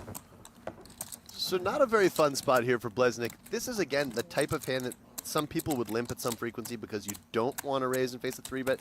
That said, Bleznick's quite deep to start the hand. I don't fault him at all for raising, but probably forced to actually let this hand go. Weak queens, very dominated. Sipola's hand is much more attractive because the cards are live, but he also elects to fold. Had Bleznick called, is Sipola now also flicking it in and peeling? Almost obligated at that point. Yeah. And I think even in this situation, he had a bit of a close decision. Double suited, I think you would have seen him call. He'd rather not have the pair in his hand, so he'd rather have like a 10-8, 7-6, for instance. All right, here's a look at how you can crush PLO by training with a tool the pros use. No matter what level of PLO player you are, Vision GTO Trainer can help you improve your results.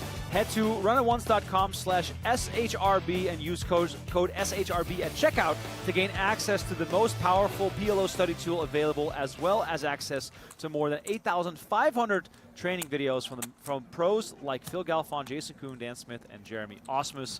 And most of those guys are in the field. Brent, do you have Galfond on speed dial? Where is Mr. Clay Aiken? I'm so glad you said that. We're seeing the Mortal Kombat-like whoop-dee pop up on the graphic. He's right there. His face is part of the vision, and he's not in the field. Right. The man is so good at Pot Limit Omaha. Where is Phil Galfond? His brand is all over the event. Vision, it's everywhere. It's true, and I have to say I've used Vision quite a bit. It is a great tool. Very user-friendly, nice interface. All right, well, maybe Galfond is doing some late-night studying before entering tomorrow, which would be great. Same can be said for a player like a Ben Lamb, maybe a Dan Smith, who we haven't seen just yet here in this event. And Donnie Peters mentioned to us last year only 2 re-entries. They're blasting tonight. Excuse, there were only 2 total? Yes. Is that right? That's accurate? That is the information that I've been told. That's insane. We're seeing 2 every 20 minutes. Okay. Yeah. Everyone's going straight to the cage. Really like this decision from Ike to limp this hand. Again, the type of hand that doesn't want to raise and face a 3-bet, but once he limps, he has a comfortable limp call. Slightly awkward for Sipola here. Does he have enough hand to want to just pot it and get it in? The stack to pot ratio under 3, perhaps he feels he does. Certainly with slightly stronger kings, meaning any sort of gut shot, maybe backdoor flush draws, king, king, jack, I would just be potting here.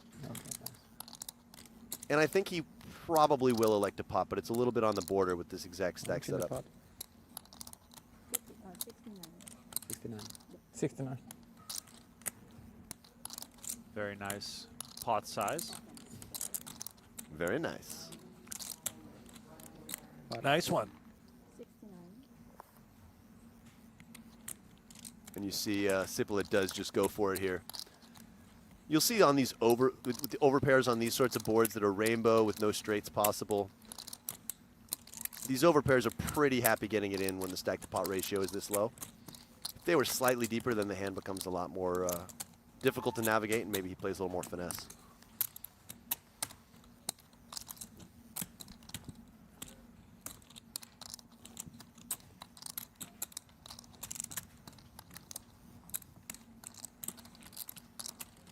Here's a look at the tournament format of the 2024 Super High Roller Bowl PLO.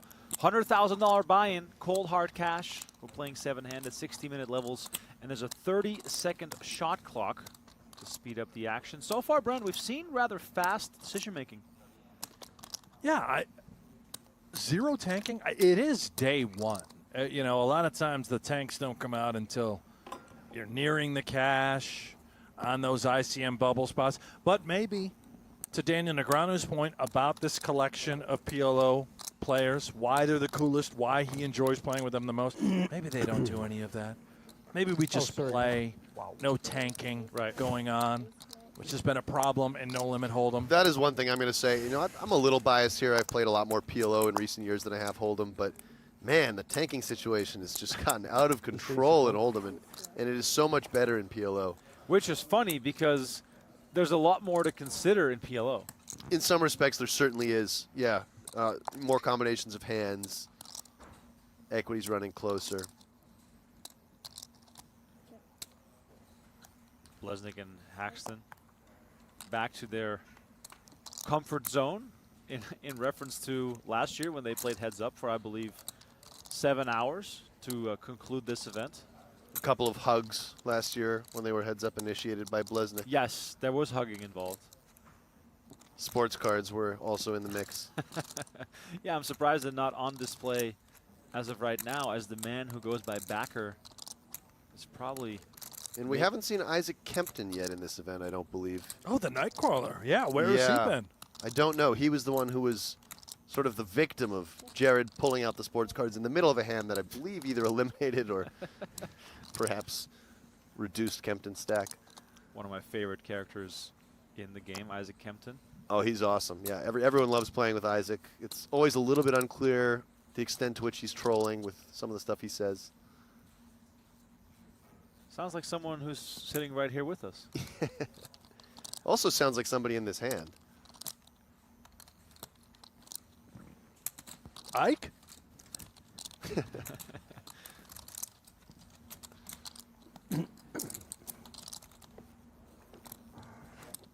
Ike, a very deliberate player, perhaps coming from that No Limit Hold'em background, really thinking about all the combos. A calculated player. I'm just really upset with Ike that he refuses to grow the locks back out.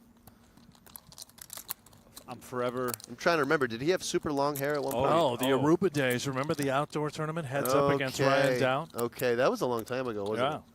2006, 7, yeah. in that range.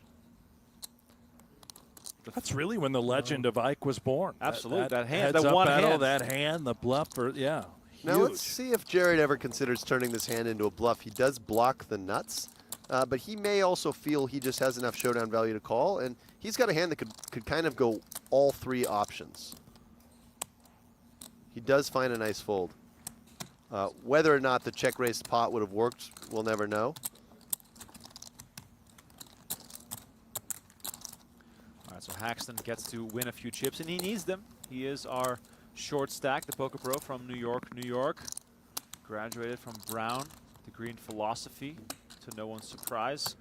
Also, could jump into a club that is currently 8 players big, the 50 million club. Haxton only needs a min cash in this event to accomplish that. Yeah, phenomenal player. If you were to ask me to pick somebody to take in a, let's say, a 100K buy-in that was half No Limit, half PLO, I think Haxton would be on the top of my list. More known for his No Limit game, but certainly also elite in PLO. I'd still pick Helmuth. We can run that one if you want, Brent. All of a sudden, Alex Livingston is reaching into his backpack and has lots of cash available to bet on this. Well, I've only got about $6, but we can start there. Now, if it's a WSOP tournament, maybe you're right. Helmuth has some white magic going on in that particular arena. It is fun to see how different certain arenas play. This, of course, the best of the best clashing. You have to really have a strong stomach to sit down against these boys. And then you have someone like Helmuth who thrives off of reading his opponents, which works a lot better in different fields. I think Helmuth just really loves the allure of the WSOP, and he prioritizes that perhaps over other events throughout the year. Start at 3. It's been rather quiet around Helmuth, Brent. Are you in touch with him? How's he doing? actually am in touch with him. I spoke to him this week twice. Wow. He's at home, enjoying a little downtime, and then I know he's taking the private jet to Chicago, where he's emceeing an event. I'm not making any of this up, by the way. Oh. Then he's taking the private jet to Houston, Texas, Okay. where we will be. That will be the home of the PGT PLO Texas Roundup. Meanwhile, 4 of a kind here for Bleznick, and he just fires it off. Some players would check back here thinking, well, I've got such a – and he's also got a 10. This is actually a bit of a surprising bet from Jared Bleznick. When you have 2 jacks and a 10, it starts to become very difficult to get called by a lot of worse hands, especially across multiple streets. You might use this as a slow play. Oh, no way. Oh, wow. Whoa. How does this card come in? Disaster for Sapila here. Ace on the turn for Sipila. Bleznick flopping quads. And now we have nuts versus second nuts. Yeah, now it's just a matter of how the money goes in, not if the money goes in. This hand felt so inconspicuous, and now there's a bloodbath brewing. And if you're Jared Bleznick, this is the absolute card you wanted to see. You're hoping that your man has aces. He might also have some king-queen combos that make a straight. Sipila raised to 21,000 before the flop. Bleznick came with the call. If I'm Sipila, I'm just going to call here. Reason being, Bleznick's a very aggressive player who can have perhaps more bluffs than a lot of other players. I'm going to let him bluff those hands, and I'm also going to let him continue to value bet his own full houses. Having said that, if Sipila thinks that Bleznick is extremely value heavy here, he may just elect to raise and target those full houses. But he does go, oh, he is going with small raise, yeah. So 85,000 is the raise from Sipila. Now Bleznick absolutely should just call here, as he would do with the weakest hands he wanted to continue. He's got position, all the money can still go in on the river. Let's not forget, an ace on the river would complete the mayhem here. Still 2% chance for Sipila to win this one. And there comes Bleznick with the call. So we're going to see the river card. 5 of hearts on the river. Sipila must feel great, as the only hand that can beat him is 4 jacks. And a hand that he may be slightly discounting given Jared bet the flop. But I mean, either way, whether he's discounting it or not, this is just a stone cooler.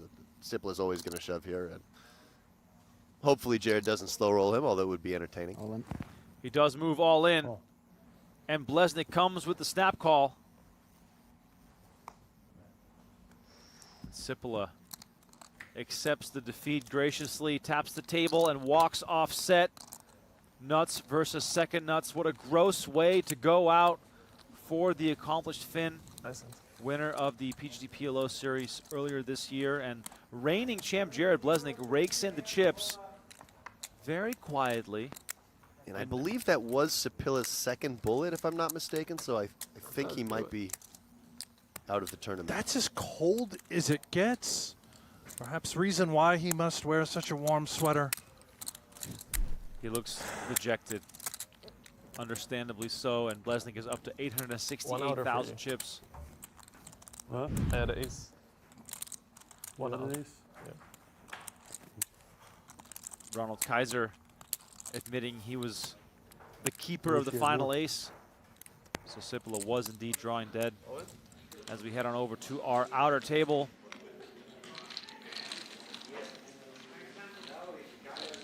Dinner time for Sean Winter as Martin Dam breaks in the pot here. Joni Jälkemäinen, Sam Soverall also at this table. No easy seats in the house here. Here's a look at the chip counts of our secondary table presented to you by Vision GTO trainer Artem Maximov. The man who busted Jesse Lonis sitting on 1.7 million chips. Soverall, Jälkemäinen, Winter, and Dam are facing an uphill battle. What a massive stack. That is a pile. That's almost 300 bigs. Holy moly. Maximov not currently present. You see his stack there with all the green. He's got walking chips, as we like to say. He really does. He has final table chips. Yeah. He could just bag it up today.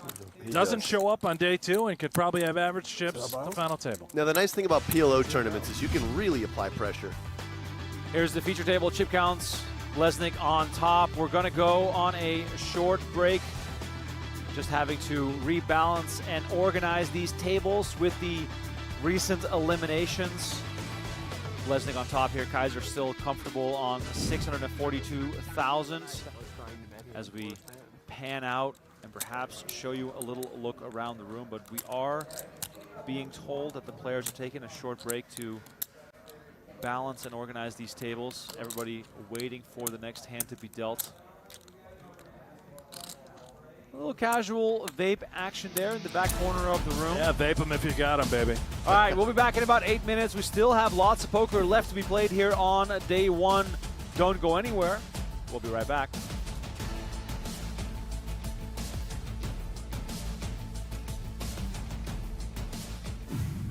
For years, I was intimidated to study PLO with solvers, so we created a tool to make it easier.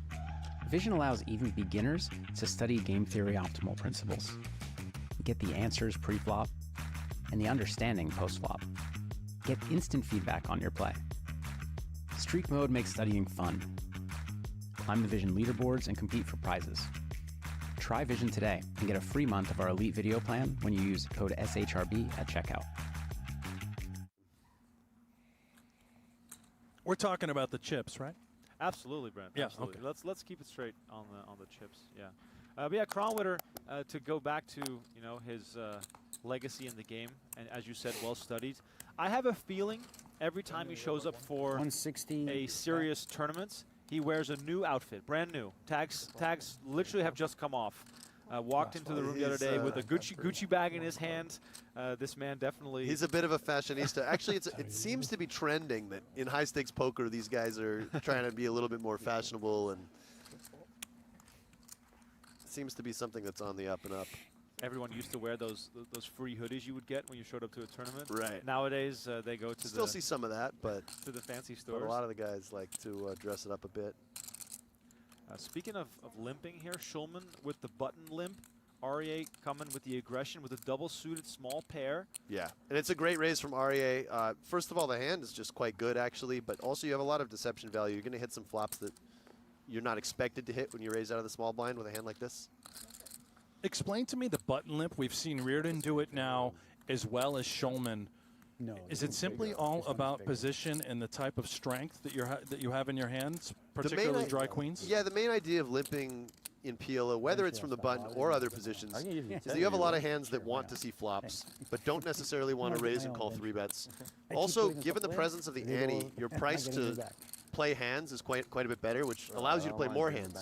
Because you're playing more hands, you have to now play some weaker hands, and because of that, your overall range of hands is a little bit weaker. So you do balance some strong hands in your limping range as well, but you do want to just limp and be able to see flops. An extreme example would be as if the ante was 3 times the big blind instead of the big blind. Then you'd be very incentivized to limp and see a lot of flops, and then you would also balance that with some stronger hands. And particularly queens and jacks that are maybe medium strength, they do great limping and calling a raise, trying to flop top set. Wow, monster card for Schulman on the turn. He hits the 9-high straight, and at the same time, Arya hits the 7-high straight. This could be trouble. And you do see REA slowing down here. This is a spot where a no-limit player might think that 4-3 is just a hand that wants to bet 3 streets, but no 8, no 9 in his hand. He does know, obviously, that he's pretty cooked against that hand, so he's going to check and call with this flush draw. Yeah, so the mate straight and the flush draw, not even enough to go for all that value because he has to give Schulman credit for combos that would already beat him. Right, and to be honest, I mean, he does have a straight flush draw as well, but to be honest, this is already kind of a not fun spot for REA because when Nick pots the turn, he's really representing the 9-high straight. He's not going to necessarily pot the turn with a lot of ace-7 hands or anything like that. He will have some bluffs, of course, and REA's hand is just too good to fold, having a straight flush draw as well, but it's not a thrilling spot. All right, so Arya's going to come in and make the call for a pot-sized bet. So we have 228 in the middle here, really big one, as the 6 of diamonds pairs the board. Perhaps board pairs could slow the action down a little bit. Yeah, I wouldn't be surprised if this goes check. Once REA calls a pot-sized bet on the turn, he's going to have a lot of full houses on this river. He's also going to have a lot of stuff like ace-x of hearts that can no longer call the river, most likely. So Nick's hand is probably not worth the value bet. The only question is, does REA ever turn this hand into a bluff? Probably not, because he doesn't have any board pair blockers, but also it is possible. Josh Aryeh, man, this guy will take any spot. We've seen it over the course of 2 decades. That's right. And Nick already has just a pure bluff catcher if REA bets any sort of reasonable amount here. Wow, and REA comes with the lead for 210. Quick peek back at the cards for Schulman. This is nice from Josh. Just remember, as played too, Nick limping the button, REA shoots it up out of the small blind. This looks quite ace-ace heavy. Yeah, I think he'd play his hand just like this. That's a great point, Brent. And that probably was part of his plan, too, when he checked all the turn, was thinking, okay, I can rep aces full if the board does pair. Nick's got to be thinking about what are Josh's natural bluffs here. I guess ace-x of hearts would be the most natural bluff, something like ace-10-9 with ace-high hearts. And there it is. Schulman tosses the 9-high straight. Josh Aryeh draws first blood here at the table. I mean, this is quintessentially what PLO is all about. Alex, do you think that all of these guys show up here with the intent that if things go awry in the beginning, they're ready for that second bullet? Certainly, I'd say the vast majority do. There might be a couple who are more shot taking this or just using it as a one-bullet opportunity, but most of these guys are prepared to rebuy. There it is, ladies and gentlemen. The highest stakes in the game of poker, 100K entry fee. As we look at Chase Steely, the double pair, 8-4. So take a look at our outer table. 10 seconds. We mentioned the re-entry. You only get one. It's Okay. not unlimited re-entry. It's not. You get one single re-entry. So this can only be a 200K. You know, 2035 to be exact. Chase Steely, by the way, 39 years old, from the Miami, Fort Lauderdale area. Just shy of $1 million in live earnings. Going up against Martin Dam. Dam, the short stack at this table. Poker professional from Copenhagen. We've got the King, Queen, Jack on board. Heavily favoring Dam for now. Chase Steely just looks like the type of guy that's got a lot of gamble. Rocking the camo hat, coming in here from Florida. We don't see much of him, but when we do, it's bigger buy-in events, particularly of the Pot Limit Omaha variety. I mean, I got to give his parents credit, because if you go through life named Chase Steely, I feel like you're bound for success. It sounds like a name of someone who's very famous. He's got the best name in the game right here inside this event, no doubt. Martin Dam, not a bad name either. Damn right.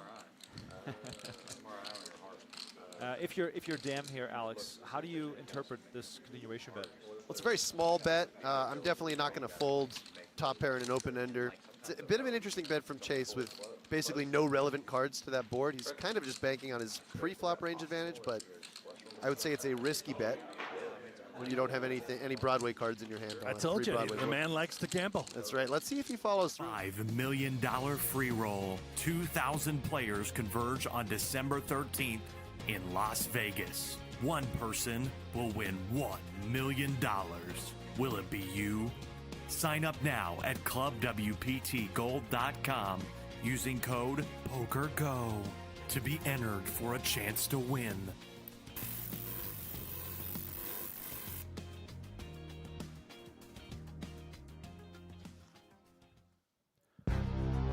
Welcome back to Las Vegas.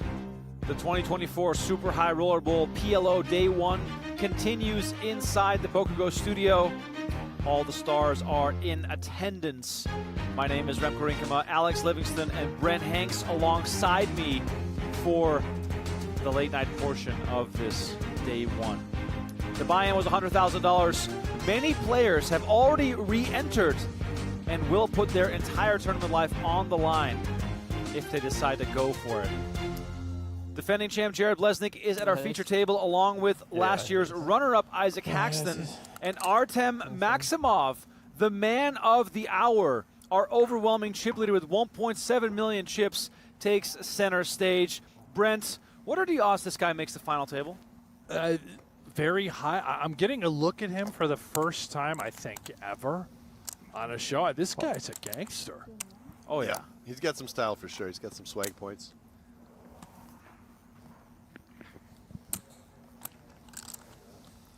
Artem Maximov, 724,000 in career tournament earnings from Russia. Currently resides in Aventura, Florida. Oh, so he's an actual gangster. He's also good friends with the Finn himself and Mickey Dueck and Jonas Kronwitter all shared a house with the Finns on the strip. Yeah. He has queen, 9-7. Yeah, I read about it. He has not won one hand since that pot. Not true. You haven't won one hand since that pot. What? You have not won a pot since that hand. Not Here one comes hand. Blez. Me? Yes. I know. Yeah, you won with me. No, he hasn't. He has lost 14,000 every single hand. I've watched. No, I won he won with 14,000 me. chips with his Queen Jack 10 and before the break. You're right. That's the only hand he. I know. He's lost every other hand he's played. I know. He's all the way down. I don't know why you. He's waiting for the set. What? I don't know why you picked me. Because you're a great talent. I did hear him say don't pick me. I said don't pick me. Oh, we have both teams here. You did hear him say that? Yeah, Pretty he said it sick. to you when you said he'll find a set eventually and then he'll stick it in. No, you're not. Okay. I think what they're referencing here is That's when you thought he was from Australia. there's a though. prop bet on the No, side. He's from LA. I want to buy out. I'm not from LA. I'm from the Netherlands. Okay, I'm I back just in. happen to live in LA. I never want to bet on anyone that lives in LA. In poker, ever. Never. I will never bet on anyone in LA. True. Bold. True. LA or New York, I'm out. You're from New York. I know. I bet on myself. I wouldn't bet on anyone else that lives in New York. The worst two cities in the country for poker players, New York and LA. It's true. Lots He of knows what I'm talent, talking though, from those two places. Yeah. Long Island has a. So I could be mistaken here, but I disproportionate high number of poker believe it's a prop Is it? bet. Jared and Ronnie against Alis and Yoni. Ike's from New York, but it doesn't count. He's So from the middle of Bleznick got to nowhere. pick his own teammate. He Huh? basically told those guys, let me pick Ike's not someone actually against from you New two. York. I mean, I was born in real New York. Who else besides me, you, and Seavers from Long Island? Chewy. Is he? Yeah. Somerville. Weissman. You from New York too? Long Island. Dylan? No.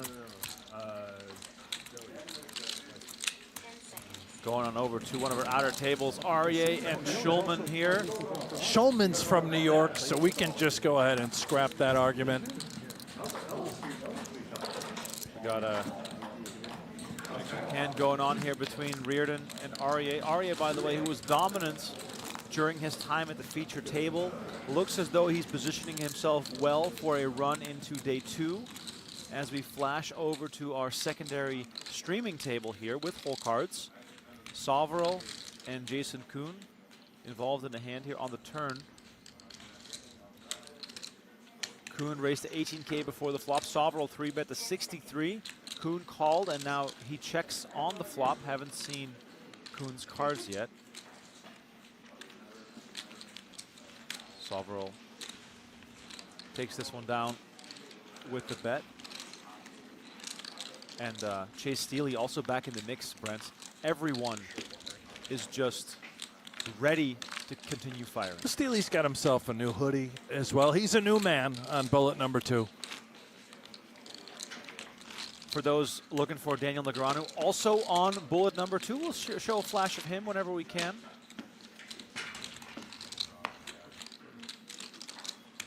And some of the chats that I'm in, people speculating on who might show up for day 2, because late registration does close at the start of day 2. There are some names on that list, Brent, that I will not mention, but if they do show up, I would be very excited. Some rumblings in the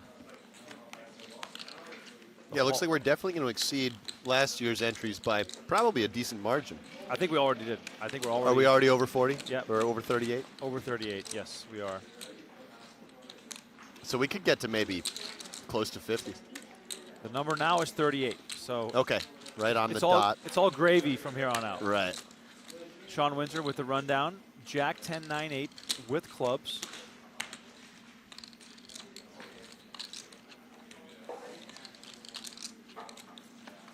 Ausmus called with kings. So to the no limit mind.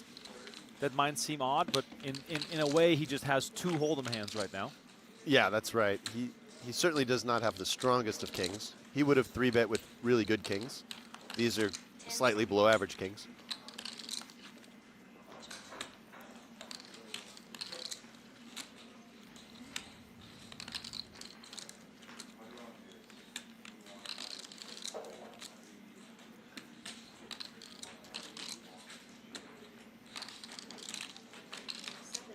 I like this bet from Sean, blocking a 10, 1 spade in his hand, and just basically this board should be way better for him than it should be for the other 2 players.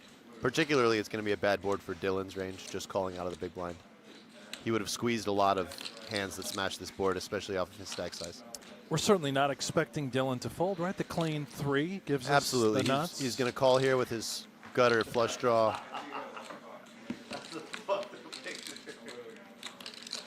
5 of diamonds on the turn here. Is Winter incentivized to continue barreling on a turn card like this? It's kind of an interesting card. He now has 1 diamond and 1 spade. Again, it's better than having 0 of each of those. Dylan will have some 3-4, just like he'll have some 4-5 and 5-3.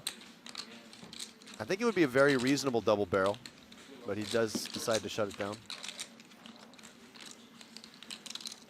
Jack of hearts completes the board, and Wiseman whiffs. And now does Dylan bluff here, again being close to the bottom of his range, just having a 5. Not a great card, though. No king, no queen in your hand.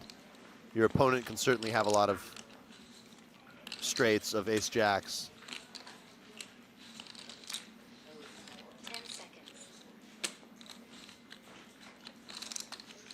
And Sean should just be very content to check this back, even though he has 2 parries. There's no value to be had. Does check back, and he'll be pleased and maybe surprised that he chose the winner here. Yeah, I think he's not shocked that he won the hand, but he's also expecting to lose to aces up a fair chunk of the time, perhaps. Certainly he's pleased.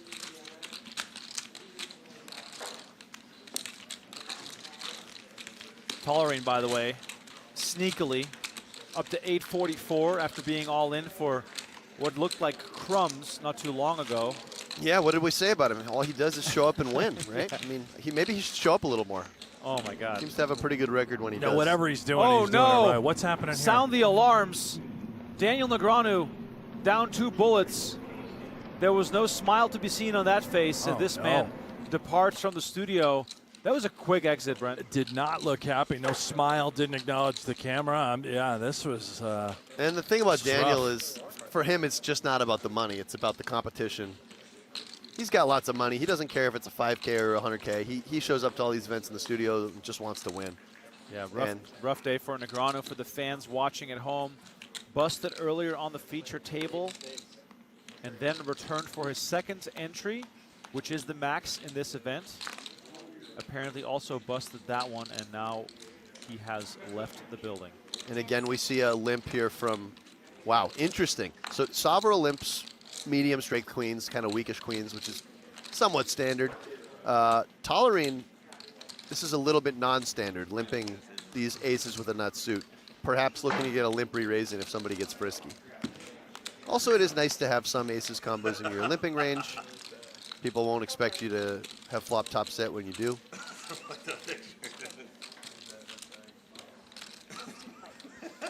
Well, now Tollerene is going 4-way to the flop with aces. I don't know if we need to enforce that. That cannot be the desired result. King, queen, 3, 2 spades. Of course, Tollerene now has to readjust the way this hand plays, because in no way does he have the betting lead. The pot is not very big. There's a lot of people that could have hands that connect with this board. Yeah, I mean, in this case, he's probably just going to get away right now. Yes, he has an overpair, but again, no visibility. Savro's betting into 4 players, and you see Jason just quickly fold the jack high flush draw here. He's live against Sam's exact hand, but again, poor visibility, out of position. Sam's betting into 3 players. Naked jack high flush draw's not looking so hot.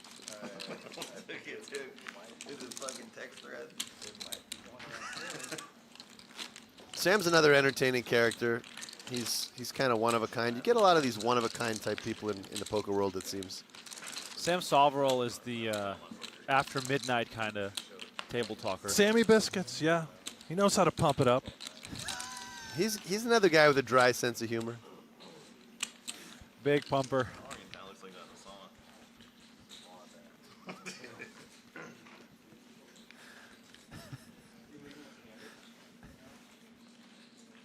Ben, you ever go in there naked?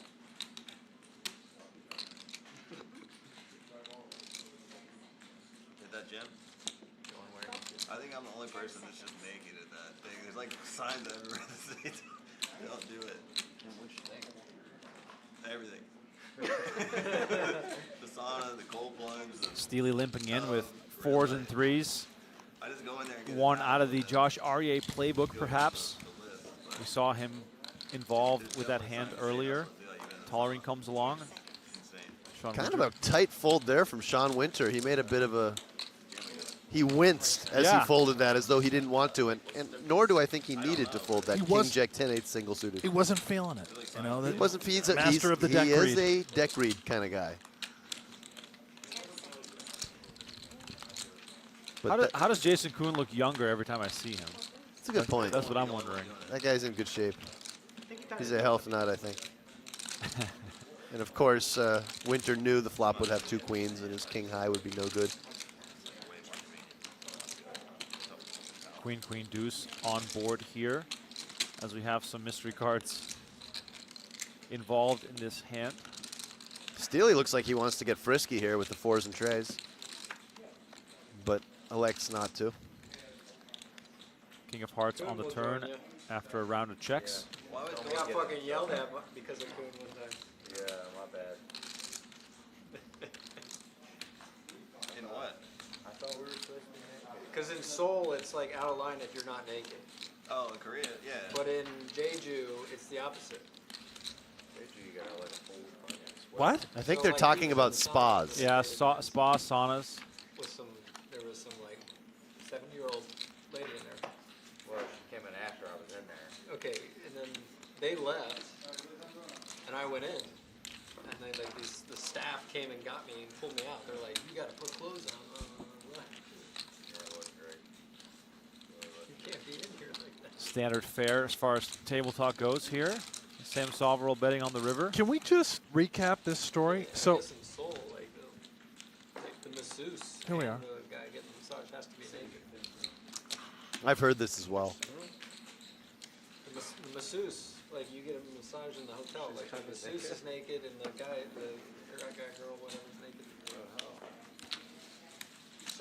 Interesting services provided there at the hotel. That But I think we're really just talking regular massages, no happy endings, no funny business, but the nudity is just part of it. Part of the experience? In South Korean culture, I've heard this as well. And I was in the gym and everyone's running around naked. I felt weird.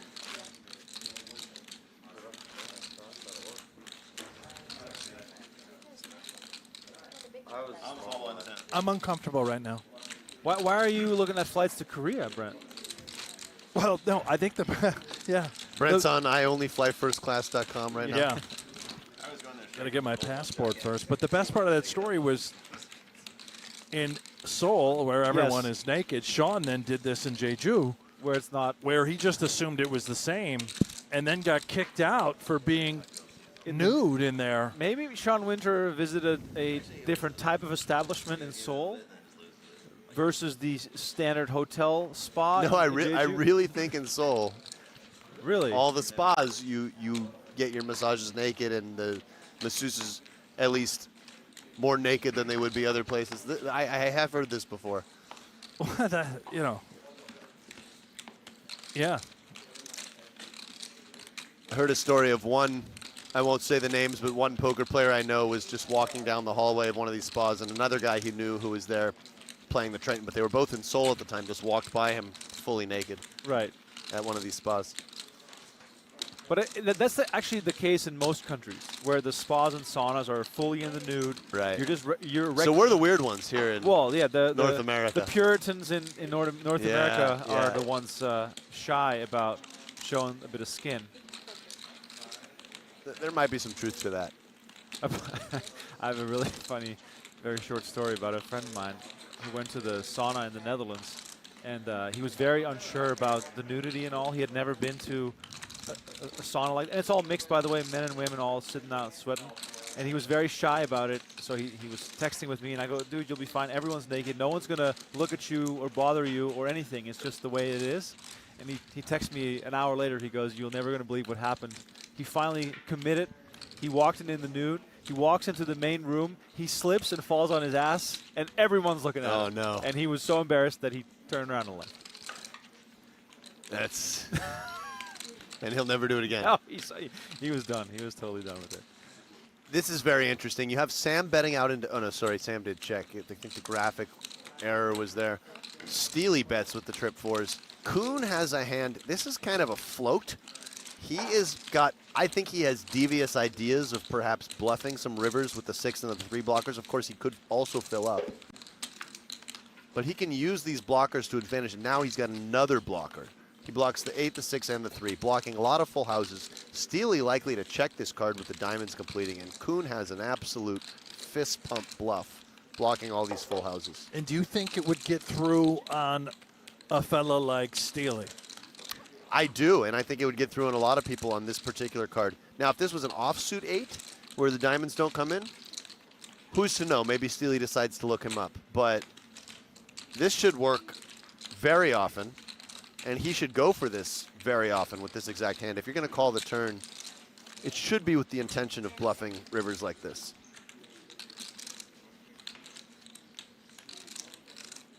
Kuhn in the tank here, in position. Oh, he checks back. He checks. He just thinks maybe the 8 was too good? A little surprising to me. He does have some showdown value, I suppose, but not a lot, to be honest. When Steely bets that turn card into 2 other players, I really don't think Jason has much showdown value, and I'm surprised that he would call the turn and then not elect to bluff that particular river. He's probably second-guessing his decision, perhaps. He looks a little bit annoyed at the result. Savro looks more annoyed than anybody. Well, some people might be annoyed at the result of the outcome here as well, because Kalshi is the first legal exchange in the U.S. where you can trade on the outcome of the upcoming election. Right now on Kalshi.com, markets are available for who will win the presidential election, who will control the House and Senate, who will win swing states, and more. Own the outcome. Sign up now at Kalshi.com/PokerGo. And I think Elias Harala has also been shown the door, eliminated by Jonas Kronwitter, as I've been told. Maybe on the phone with an investor here, trying to see if we can pull off a second entry. And there it is on the screen, Making and Breaking Millionaires. A lot of spirits are being broken here, or at least tested in this 100K buy-in event. And make it sad. Yeah. Oh, we got chatter. We got chatter going on. Yeah. Yeah. Joni Jokamainen moved to the table. So I guess we have the full side action on display here. Team Bleznick versus Team Joni. I believe we do. If I'm correct about what the bet Denmark was, still in? this was the speculation I heard. I think so. So according to speculation, it is a last so, longer let's between play this, Bleznick and Ronald Kaiser versus kid. Elis Parsonen and Joni Jokamainen. Know his name. Bleznick asking if Denmark is still in, referring to Imba Jimba or Martin Dam. Well, I am a little bit surprised at the rate of eliminations. We've seen lots of players bust and bust again. Alex Foxen picks up aces with a suit. Bleznick with a bunch of mumbo jumbo here. Yeah, he's got rags.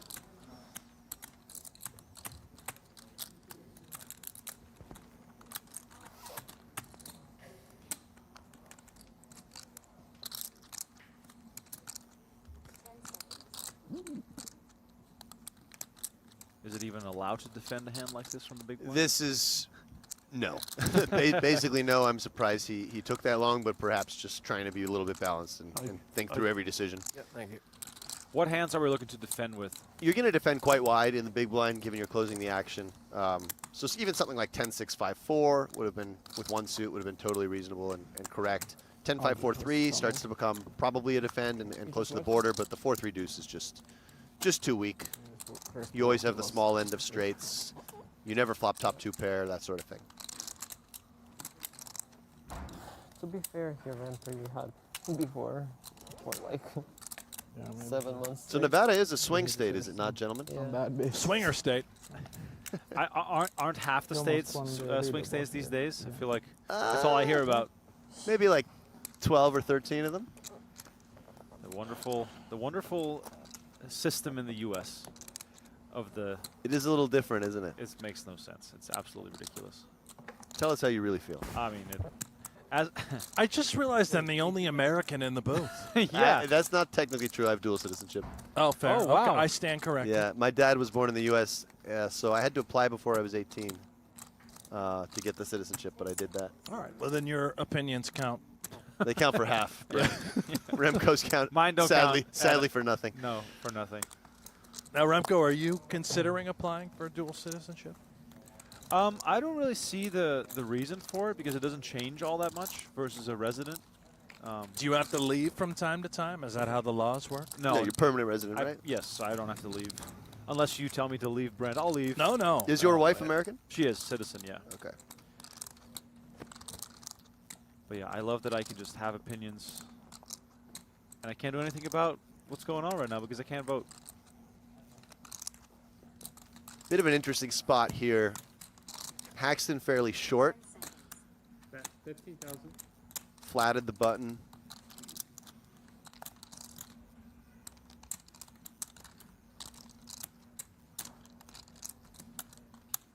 What do we like?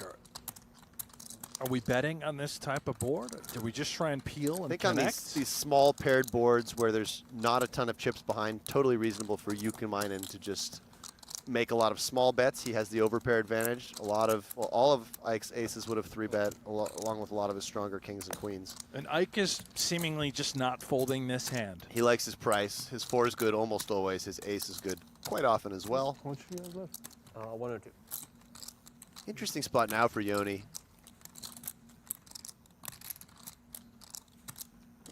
I would be inclined to check here or maybe go for another small bet. Kind of a fun concept here with a small bet. You could actually fold out some jacks and queens combos. You also deny equity to some of the flush draws. Having said that, he really doesn't have a great hand on this board. He does go with the small bet, and I like this play. And this should just elicit a fold from Haxton, I would think. Now his ace is not as often an out because Yoni can have the ace-king combos. Yeah, that's a nice little play there from Yoni. He's going to get a lot of hands that have a fair amount of equity against his exact hand to fold the turn. Brent, have you been made aware of the actual ticket in 2024 that is in need of some support here as we look at the feature table chip counts presented by Vision GTO trainer Maximov? Can probably fold his way to the final table with 1.6 million in front of him right now. Isaac Haxton, on the contrary, the short stack with just over 100,000 chips. He's got quite a bit of work to do to get back into the mix here. And back to the jokes here. In the PokerGO shop, Plaid Hanks 2024 on the ticket. We're just trying to, make poker commentary great again. Are you the running mate? Is he the leader? He leads from the front. Right. I need to hear more of your the policies. There's a concept of a plan. 21,000. Plaid for the Hanks booth. 24. Yeah. Oh man. There's a ticket I'd vote for. You can actually buy that shirt. That's unbelievable. It's in the shop? It's in the shop, yeah. Wow. I'm surprised you're not wearing it. I have one. It's like skinned. I think it's a size medium. Remco, you were asking, how wide we're going to defend the big blind. This is an example of the type of hand. It doesn't look great, but our price is good. We've got a suit to the jack. We've got some connectivity. We're up against the unpredictable Jared Bleznick. Let's see a flop. So you're going to defend quite wide, but certainly not those 4-3 deuce type hands. So we got 10-5, 7 rainbow on the flop. If Jared bets here, he's going to win, but it's kind of a scary board to want to bet against the big blind defending range.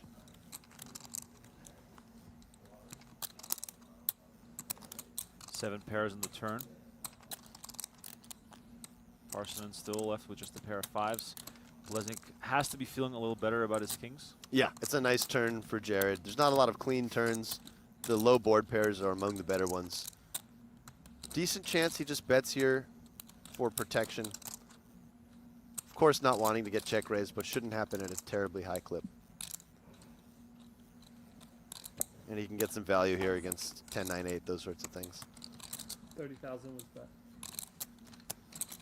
So Bleznick bets 30K, gets the snap fold from Parsonen, and Bleznick approaching a million chips. If you're just tuning in, earlier Bleznick made quads versus the nut full house of Sammy Sipola, the former PGD PLO champ, and here we are. The title defense well underway.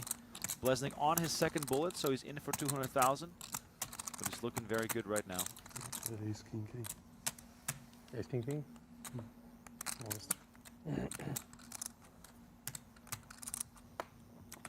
Well, I'll tell you what, we are free rolling as far as the audience is concerned with Jared Bleznick. He's got a pile of chips approaching a million. Yes. Final table within sights. Of course, a lot of game left, as they say. In the event that he does not final table, gentlemen, I would just like to make you both aware. I'm tapping out. Oh, boy. Bleznick is tapping in. He will be joining this commentary booth. Is that official? For the final table. That is official as long as he wakes up. So he's the first player to be a guarantee to make the final table, is what you're saying. Well, I'm sure at this point he wants to. I think he had his heart set on joining the booth and was just trying to punt it off, but now he's run up a stack. So either way, he's in the booth on air or he's at the final table playing, and I'll be with you. Big hand here for Jared, ace, king, queen, jack. Pretty big hand for Yoni as well. Double suited ace, queen, 8-5, a little bit disconnected. But with the two suits, I think we're going to see him take a flop. I mean, a real PLO hand doesn't start until the flop comes out. That's right. Call. Does make the call, so nice little pot brewing here. Yoni out of position. And, you know, they're pretty deep stacked, but you can see once you get in these 3-bet pots, 3 deuce, the 7. money can fly in quickly in PLO. 2 spades on board here. Not the spot where we're going to see the money fly in, though.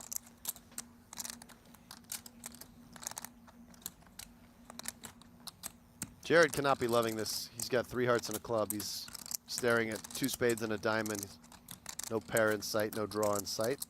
However, Yoni's going to miss this type of board a lot as well.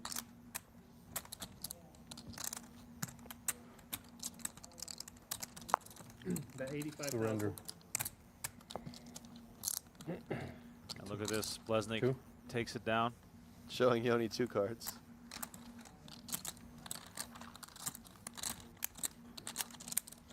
It's similar. So Bleznick now up over a million. The second player in the tournament over a million, and they're both at the same table.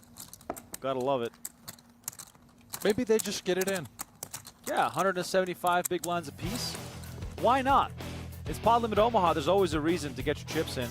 By the way, reminder here that the $5 million invitation free roll hosted by ClubWPTGold.com will take place on December 13th in Las Vegas. If you want to get in there, you better sign up now at ClubWPTGold.com, and maybe you will win a golden passport. $1 million first prize, by the way. Serious business. I got to get a golden ticket. Need to play that. You deserve one, Brent. Yeah, it's my only shot at glory. After all that you've been through in life, this might be your shot at redemption. The field's got to be so soft, right? All these people, it's a free roll. Anybody can win. Smeeble from our PokerGO chat has already won a ticket. So there, Smeeble's in. Yeah, Smeeble's in. Yeah. Oh, I got to find a way. You probably have a connect, Brent. They're not going to put me. Remco, no. Ronald Kaiser The Dutchman, my fellow countryman, I have to root for him. All 20. Ace, queen, jack, deuce with 3 hearts. Coming in for the raise. Parsonen making the call. Yeah, pretty nice hand here for Alias with the nut suit. Likely to have some live cards. A little bit of deception value. Most of his calls here are going to be more middle to large cards, so having some of these smaller cards in his flatting range is nice. Huge flop here. Gutter, pair, and nut flush draw for Parsonen.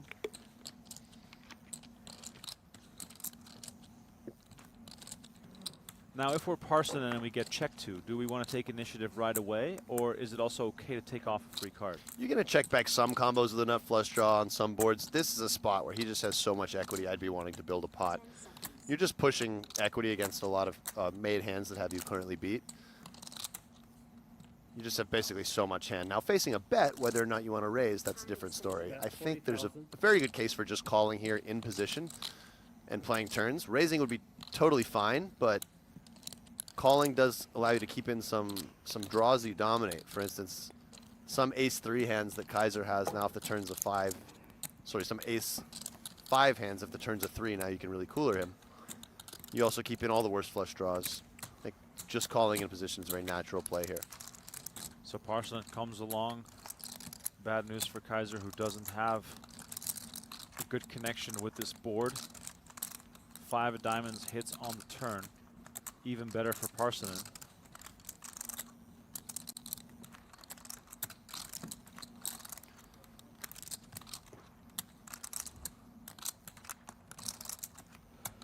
Now, one thing Kaiser might be thinking about is if Alias just has a king here, this is actually a card that Alias is going to have to fold a lot of king X on. But the problem is he just doesn't have enough going on with his hand.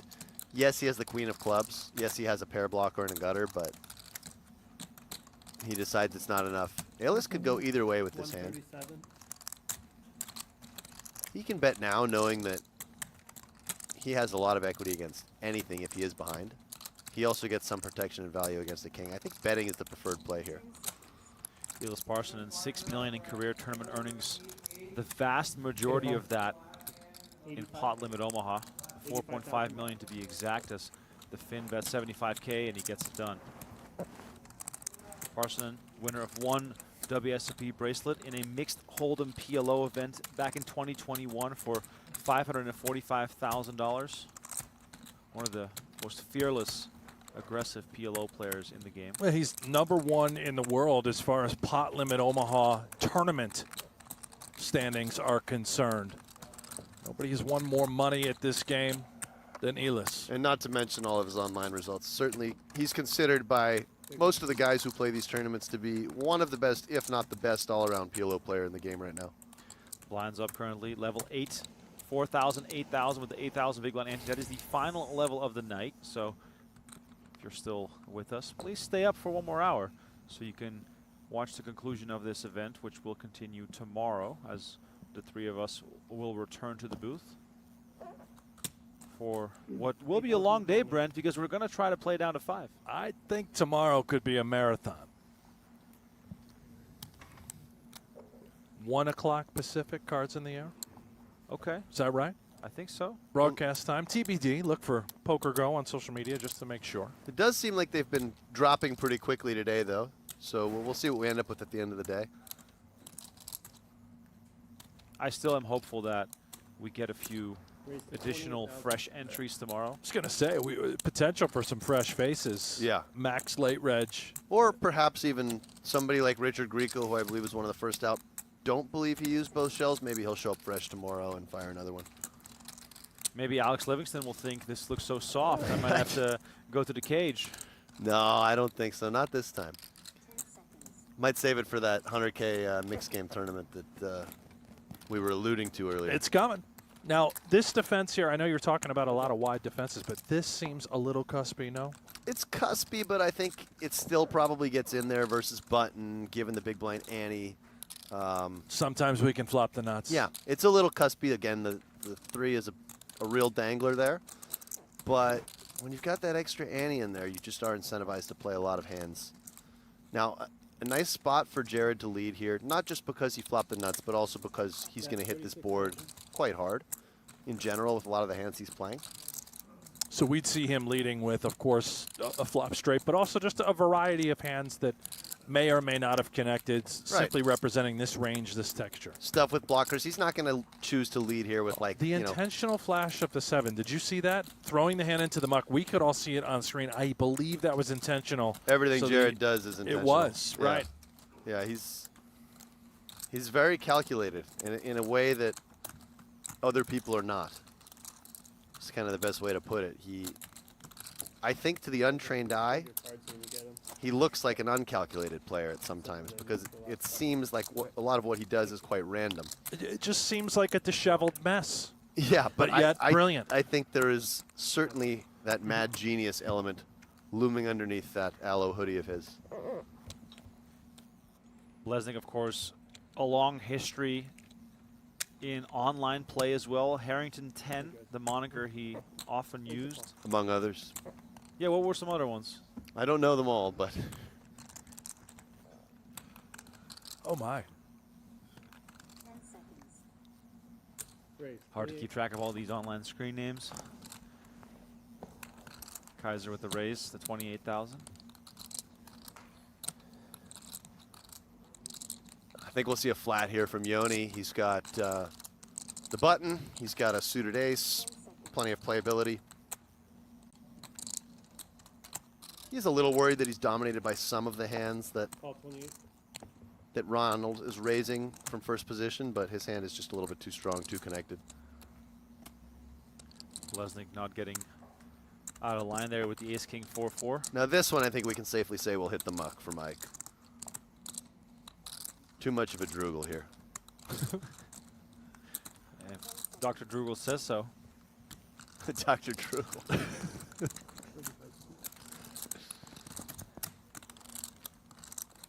Ace-king versus ace-king, and here we see the issue with the weaker side cards. Oh, excuse me, I'll take that back. 6-5 giving Yoni Yokamainen the 9 high straight. Now, of course, the lower end of the straight, flush draw out there. We have to proceed with some caution. Yeah, absolutely. Very interesting flop because both players have some reason to want to proceed with caution, meaning that when Yoni is behind, he's way behind. And he's drawing close to dead. He would need running hearts if he's up against a better straight. And Ronald is going to check a lot of his range in this spot. Having said that, you know, Ronald's checking all sorts of stuff that's just going to check fold too. But you do see Yoni take the cautious route here, and I think that's wise. He can pick up bluffs on future streets from Ronald, and he can also elect to get value later in the hand. But without a jack or a 10 in his hand, he's taking the cautious route. Interesting to see if Kaiser decides to bet at some point here as a semi-bluff with his nut flush draw. He has one straight blocker with the 5, not a very relevant one, but better than not having any.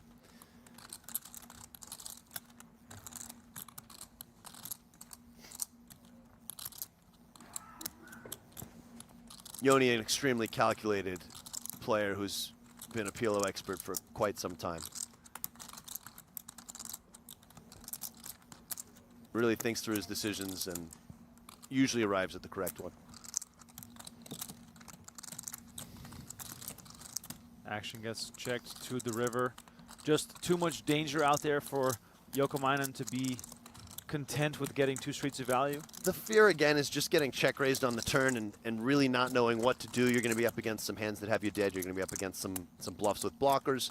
And he allows himself to potentially pick off a river bluff. Now Ronald decides he has far too much showdown value to turn his hand into a bluff, and now we will see Yoni pursue value after checking twice. He simply can't check this hand 3 times. He's got to at least get 1 street of value in, and he can definitely get called by plenty of aces up, that sort of thing.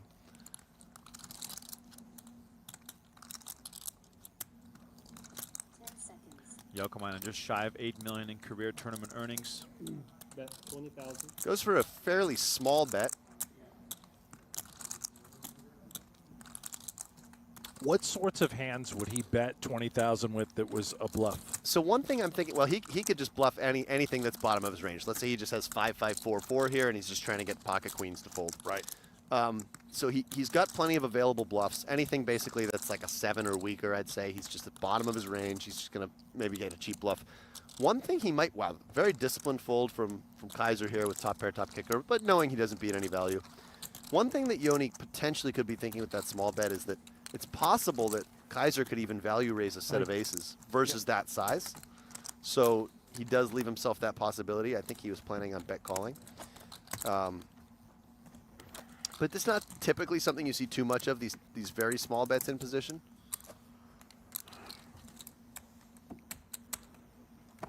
But again, it does allow him to bluff cheaply as well. So Yokomainen picks up one there, sitting very comfortable on about 100 big blinds. Stacks are deep with the exception of Foxen and Haxton, even though Foxen still has 37 bigs to work with, so no immediate danger for him just yet as we go over to our outer table. Chase Steely involved in a hand versus Sam Soverel. Beautiful starting hand here for Steely. Ace 10, 9, 8 double suited as we've arrived on the turn. Soverel now the favorite with 8s and 5s. Action goes check, check. 4 spades completes the board. Soverel gets the check mark.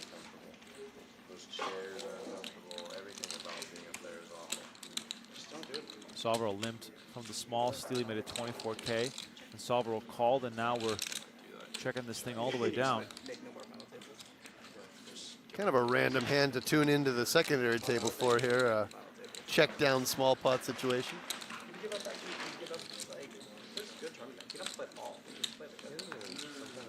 Perhaps we'll stay here for another one in hopes of catching a big pot. I'm guessing there must be some inappropriate lewd behavior at the main feature. We had a cutaway. There must be some reason this is happening. It's like in golf when they tune into the guy they haven't shown all day and he's on the par 3 teeing off. Yeah. Okay, it's probably a hole in one or he hits it to like a foot. It also very Here well we just tuned into like guy hits it to 30 feet.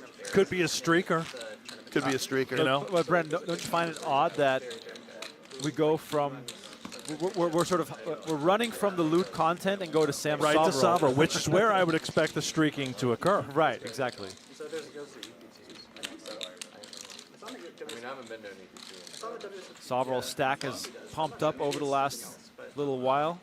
One tournament we were in, Tollerene really just seems to be in his own zone right now. Oh, yeah. He is Mr. Business. Jeremy wearing the hat forwards. I think he's usually more of a backwards hat kind of guy. Yeah, Dylan Wiseman has the hat sort of on the back of his head. I've tried that look myself in the mirror, and it looks ridiculous on me. Dylan's hat, it's a nice shade of blue, that Yeah. hat. As is Kuhn's, actually, very different, but... Wiseman also goes for the shallow hat. It's not as... Not the kind of hat you can hide behind. Right. He's hiding behind those shades, though. Maybe 10, dude. Will you tell me in 49 minutes? Well, Tollerene's really hiding behind those shades there. You can't see his eyes at all. And he goes for the aggressive action with aces, and they're double suited. Prime situation here for the winner of the 25K PLO at the PGT PLO series just a few days ago.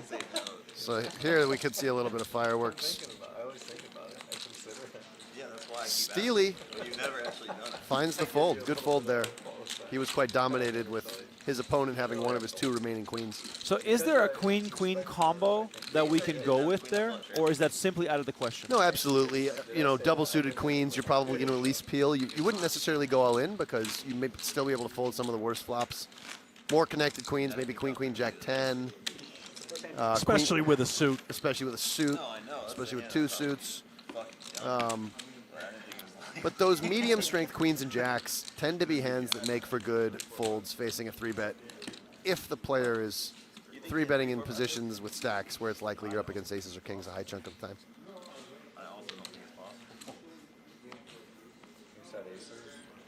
Now, Weissman has one of these hands that I really do think is overrated off 20 bigs. He is going to come in for the limp, which is reasonable. But it's the type of hand a lot of people, I think, would think is a little bit better than it is. And if he was Rainbow, he certainly would have folded that one. Is it also a fact here that someone like Dylan Wiseman can be trusted with a hand like this, while you would probably tell people that you perhaps coach or advise Yeah, Just I get think out of the way. Absolutely, it's a consideration. He trusts his ability to navigate post flop off 20 bigs. And it's gonna be like right on the border. It's certainly reasonable to play it. You would always play double suited.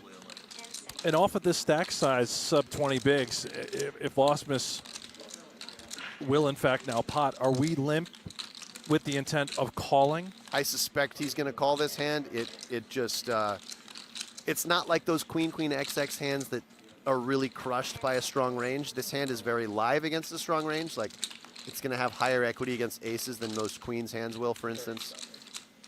And we got rid of the straggler in Tollerene, who was limping with his flush in hand.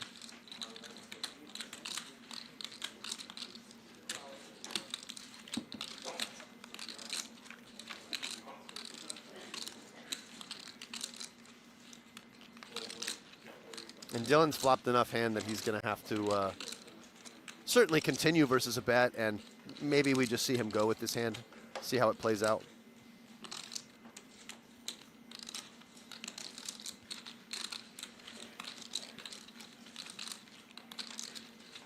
Now, of course, Osman's range, very difficult to assess from where I'm sitting here.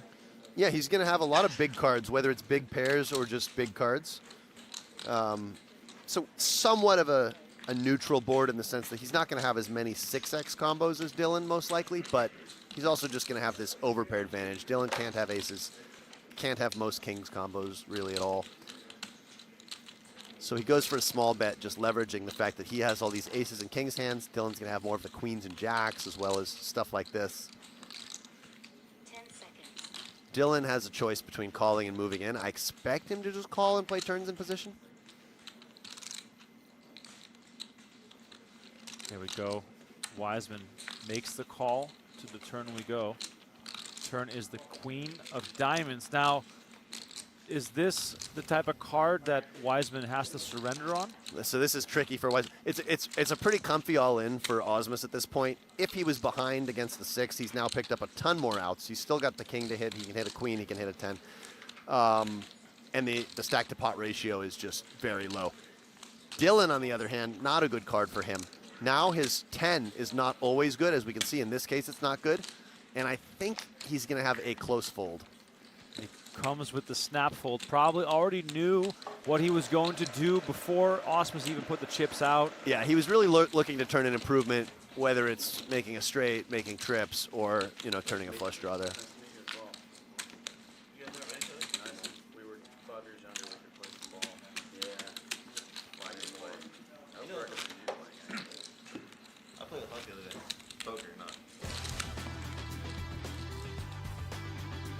All right, here's a look at one of the most exciting matches of the year. High Stakes Duel 5 coming at you on Tuesday, November 12. Watch it on PokerGO.com at 8 p.m. Eastern, 5 p.m. Pacific. Patrick Antonius versus Jared Bleznick, 50K a pop, half no limit, half PLO. This should be one for the ages. Brent, what do you expect from that match? A bloodbath, really, between both players. They're so equally talented. I think Blez has the advantage in the heads-up Pot Limit Omaha portion, whereas Antonius would have the advantage in the heads-up no-limit hold'em department. I like that take, and I think it's also just such an interesting matchup of personalities. Right. Where you have Antonius, who's known for being very stoic, not the sort of guy who you can make flinch. Do you remember, who was it who tried to make Kobe flinch when they tried to fake him out, inbounding the ball? He just stoned him, yeah. I'm trying to remember who that was, but Antonius seems like the guy who in Kobe's situation there would not flinch.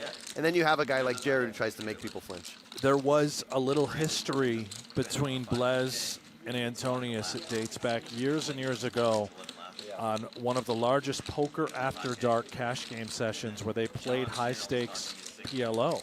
Okay. Blez was 21 or 22 years young.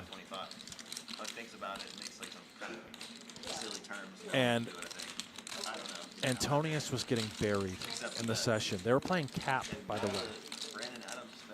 And Blez, that's right then and there. That's where you knew what this kid was all about. The needles were relentless Yeah. And he got under Antonius' skin, but Antonius didn't flinch. Sort of like that Matt Barnes Kobe situation Right. that you were describing. It was Matt So Barnes. it was Matt Barnes, right? And yeah, we're in for a treat with this heads up back and forth.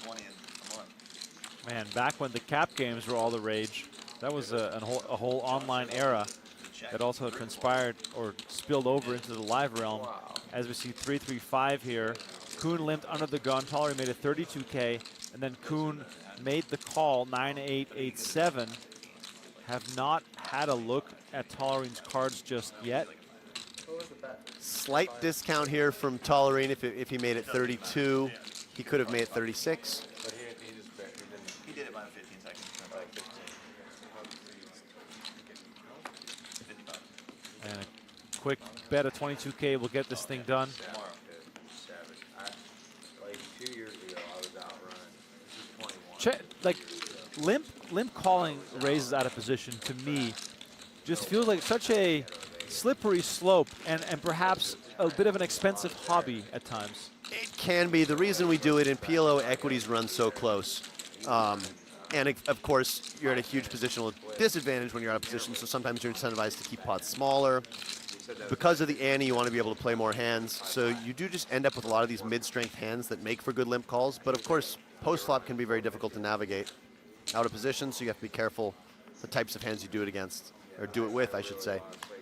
And limp folding can even be a thing in the right times. Solver roll with Jack 9-8-8 under the gun. Decides to let it go. It's sort of in line with what you said about the hand Wiseman played. Yeah, I think Sam with that stack could have limped that hand. Again, that strikes me as a reasonable limp candidate. He took the more conservative route. Steely here has a stone monster. If Steely had ace-ace 6-4, would you ever consider the limp with the aces off of that stack size with the hope or intent that we can just get it all in? It depends a little bit on Steely's overall strategy. If he's been playing a lot of limps, then you want to start mixing in some limps with different aces combos. If you haven't been, if you've been mostly raising or folding, then I like just being consistent. And look at Ben here. Wow. We have action.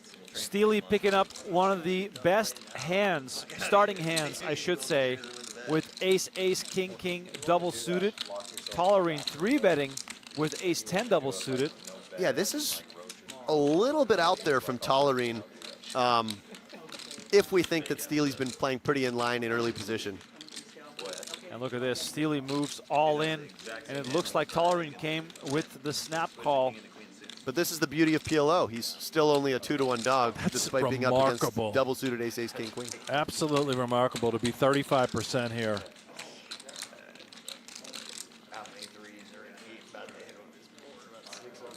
So Steely, a slight favorite here to double up, despite the fact that he has Tollerene dominated with diamonds as well. Ace, queen, 6, 2 spades. That should do it, barring the 4-5 run out or something like that. Yeah, top set for Steely here, 95%. King Jack, very difficult for Tollerene to come back from this one. So Chase Steely, perhaps. Oh no. No, he's got diamonds covered. I didn't will this into existence. No, the 4-5, I might have willed this into existence. The 5 of spades, the only card left in the deck that can send Steely to the rail. The other 2 5s were folded. River card is the queen of clubs, and Steely comfortably ends with a full house. Back up to over the starting stack. Steely on a second bullet of the day.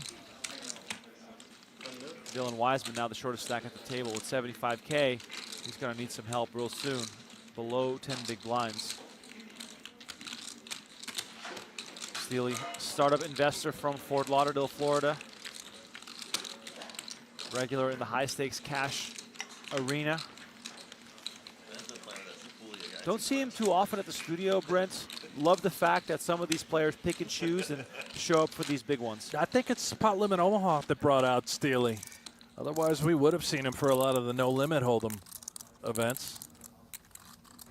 Pick up the action here at the feature. And I don't suspect we'll see too much this hand.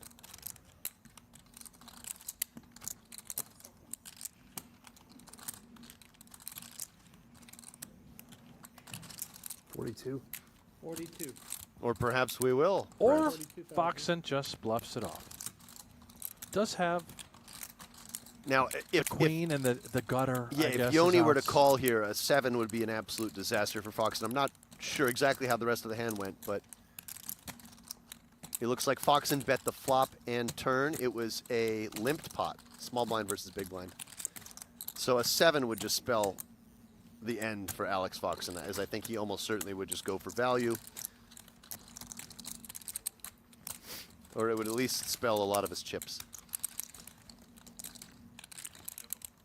Yokomainen comes along and makes the call. Board pairs on the river. Is this a concern for Yokomainen if Foxen goes for a large bet? It is and it isn't. On the one hand, yes, certainly. On the other hand, by betting flop and turn, Foxen wasn't really, he was more repping the straight, especially when he bets the turn, than he was some of these potential full houses. Not to say that no two-pair combos bet the turn, but Yoni also has a 6 in his hand. Anytime you block any board pair, it's a little bit helpful. You'd rather block a king or an ace, but... So Foxen has checked. Yoni now deciding if he can pursue value here.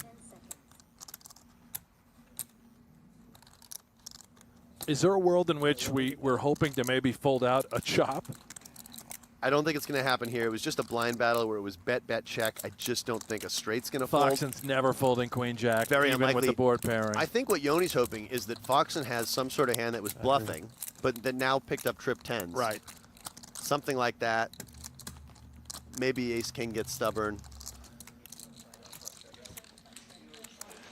Back on over to our outer table. Oh my. And Wiseman is the next player to be all in. My fellow physician at risk here. Ace queen 5-5, 75K invested here. Recapping this action, Tollerene made it 24K, Osmus 84. So Wiseman just called all in, and now Tollerene with the call as well. So we have action on the side here. 7-7 deuce rolls out on the flop. No 7 for either player. Tollerene's 8's still best here. Wiseman, of course, a very, very eager onlooker here. He prefers to get this thing heads up, but at the end of the day, he knows that his pair of 5s will surely not be enough to win this. There is a very small side pot. I can't imagine anyone gets carried away in this pot. Ace of diamonds on the turn. Wiseman Vaulting into the lead. Yeah, hits the ace with the best kicker. And you can see he kind of perked up a little bit there. He's raising his eyebrows. Very interested to see if there's any side betting here. If he sees check, check, he's starting to feel really good about his hand.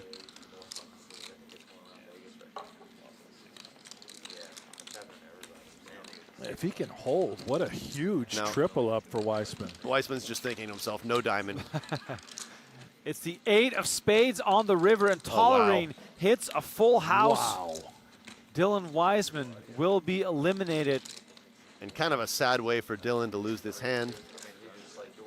Tollerene only with the 2 outs to beat him there. Yeah, Wiseman might still think that he could be good here, but when Tollerene bets, he might grow suspicious of the strength of his opponent's holding. Yeah, let's see what size Tollerene comes with. A big bet is going to scare Dylan. Oh, Tollerene checks. This is a little bit unusual. It goes check, check, and Wiseman emphatically announces ace-queen and then goes, oh no, when Tollerene tables a pair of 8s. That's frustrating for Wiseman, who thought that the check, check might indicate that his ace-queen could be good. Very frustrated. Don't see emotion hardly ever from Dylan Wiseman. And the Tollerene check might be leaving everyone else a bit surprised. Yeah, I'm a little surprised there with not much of a side pot. It's unlikely Jeremy's going to bluff there. I would think he would go for some amount of value. So Dylan joins Negreanu and Sapila maybe one or two others as players who have fired 2 bullets and unfortunately cannot enter tomorrow. Yeah, Cepilla, all 3 of those guys thinking, man, they had a great shot to win this tournament. They all think highly of their game. Does Jesse Lonis still have a bullet in the tank? Unclear. Yeah. I don't know we have about not that. seen him return, Yeah. but he may still have one left.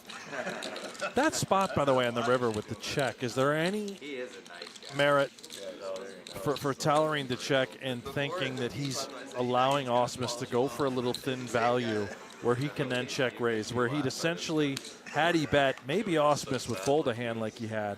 Yes, but in this particular case where there's no side pot action And and there's no Dylan's thin still bet. live to potentially win, you're less likely to see the thinner bets. Right. You're less likely to see a thin bet call. I think you just want to go for the value yourself there, even for like a smallish bet. But I can also see the other side of the picture where it doesn't look like he has many bluffs because of the dry side pot nature. So perhaps he thinks that his bets are going to elicit too many folds and he just wants to check and like you say, hope that Jeremy bets something too thin. Those spots are always interesting with the dry side pot.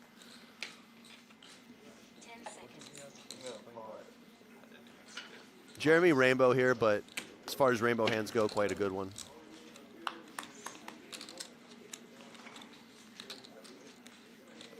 Kuhn's got raising chips in his hand.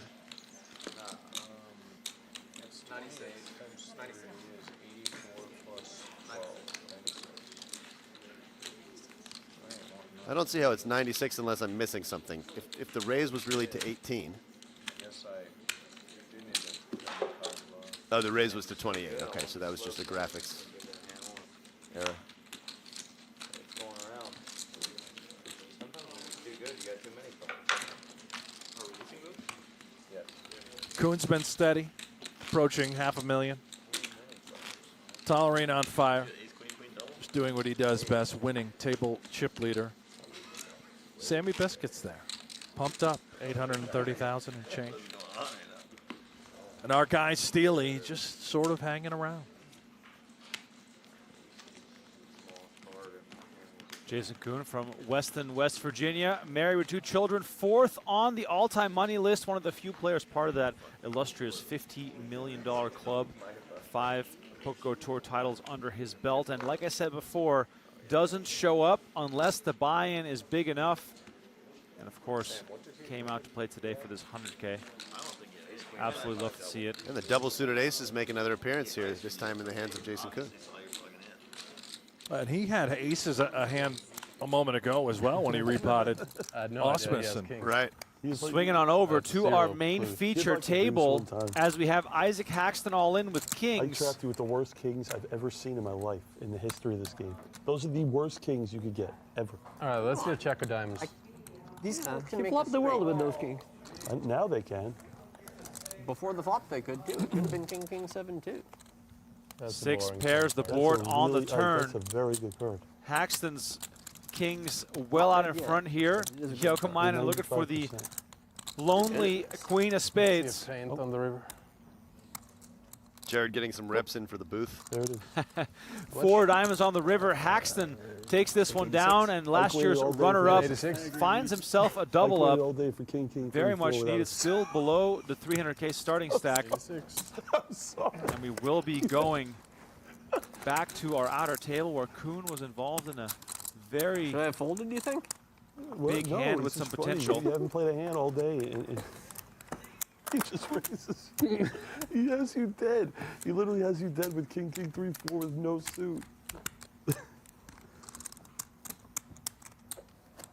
think the flop lead was good, or should I check?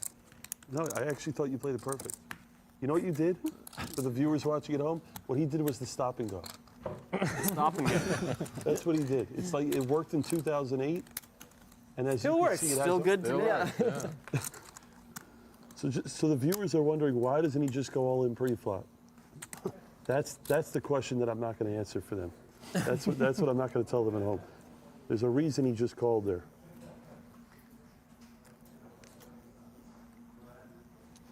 Okay, so game ace jack 10 all Don't say- All right, don't let's tell head me back that. over Don't to our tell me outer why table. don't- Jason Kuhn and Ben Tollerene involved in a massive one.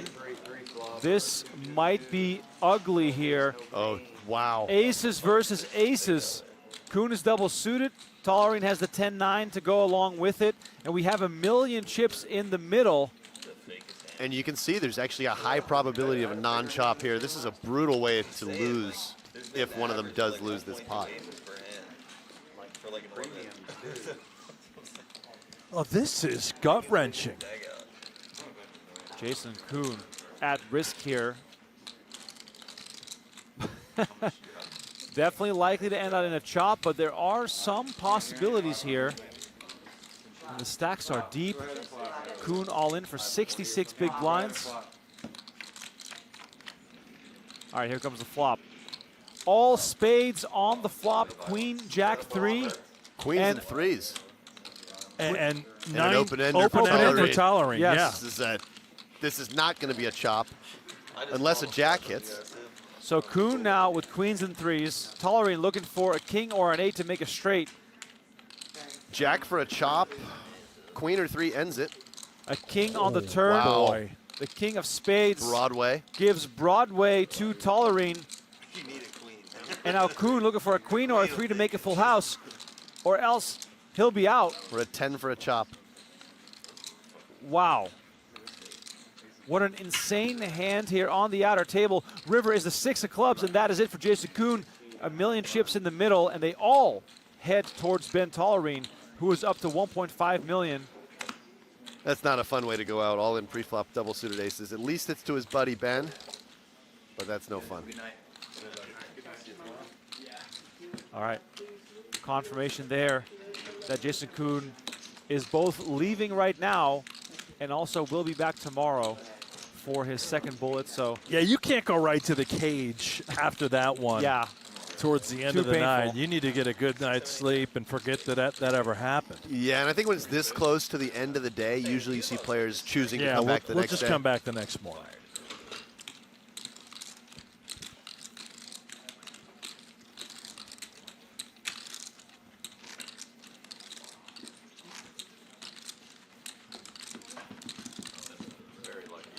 players at the table still a bit flustered by it all. Aces versus aces, you don't get to see it all too often.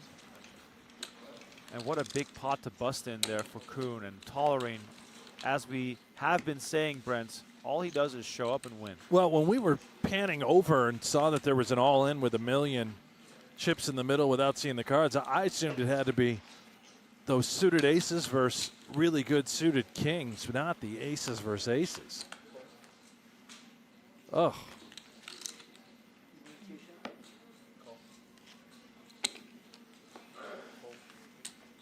The great game is also the most painful game.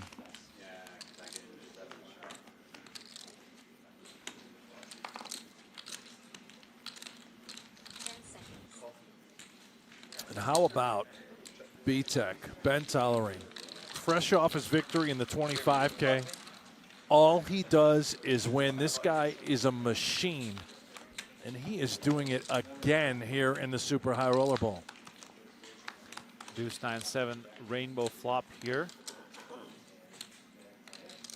Nobody really connecting all that well with this board, as indicated by the fact that Osmus with ace deuce is out in front here.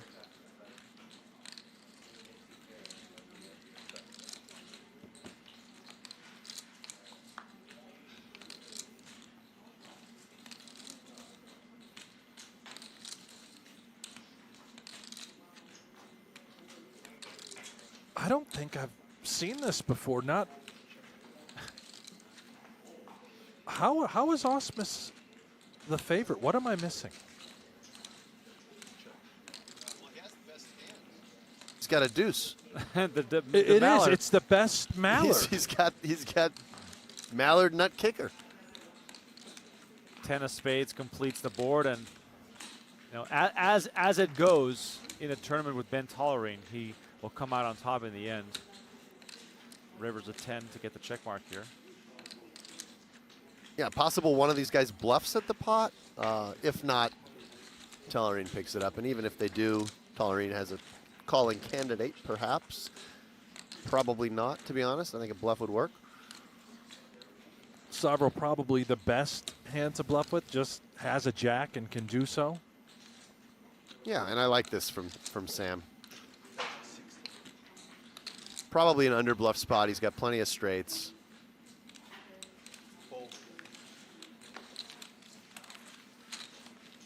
Solvero wins one. Small one there. They all count in the end. By the way, thank you all so much for still being with us here tonight on both PokerGO and YouTube. Appreciate everyone for hanging out.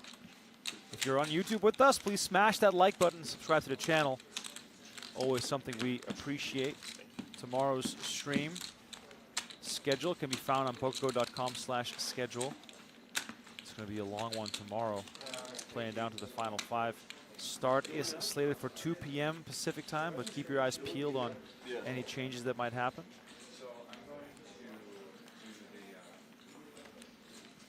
Kaiser, by the way, got moved off the feature table to our secondary table to take Dylan Wiseman's old seat.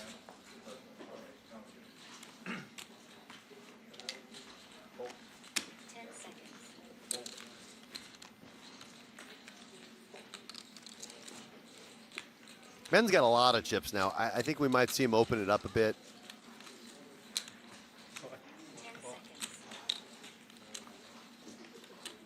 Does come with the low variance approach, just limp the button. Yeah, I think totally reasonable with this type of hand. And let's see if Kaiser decides to kick it up here. I think he will. He's way ahead of both Ben's limping range and miles ahead of Osmus's just completing range here.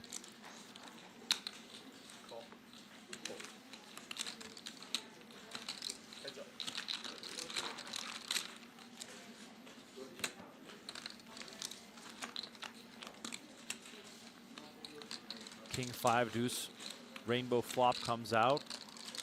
Kaiser's queens still best here, but perhaps tricky to play. Yeah, I think kind of a tough spot with Kaiser's exact hand. I don't think it's a board you want to bet your entire range on.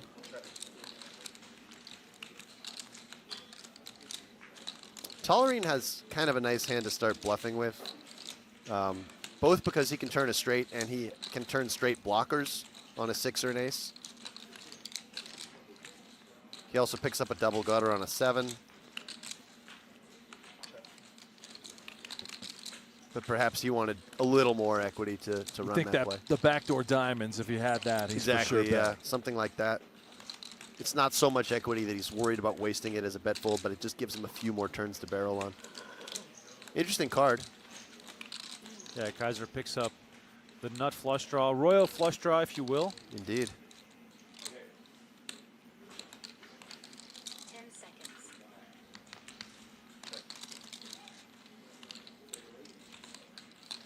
I think Ben is just going to say to himself he has enough showdown value and check this back. I mean, he does block the straight, but it's a little different than if he had like 4, 4, 5, 6 or something. With the ace, he actually can beat a lot of hands. Not impossible, he bets. He could actually get a better ace to fold. Certainly with turn and river bets, possibly just on the turn even.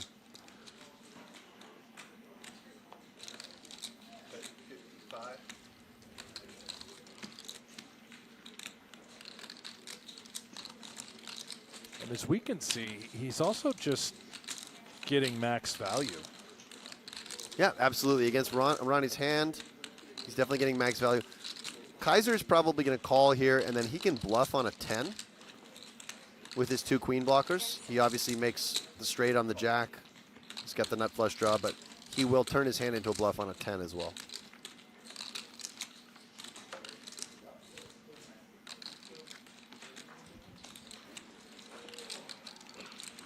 Potentially a comfort card for Tollerene for the Yeah, times he was up against a hand like ace queen.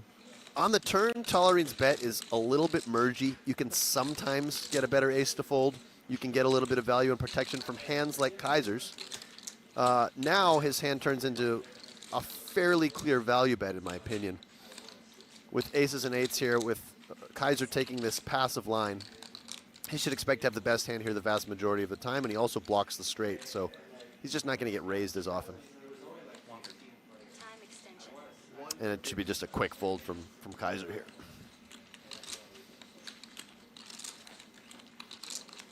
So actually pretty interesting hand there on all streets. I thought there was a lot going on, and just shows you a lot of the nuance in this high-level PLO play.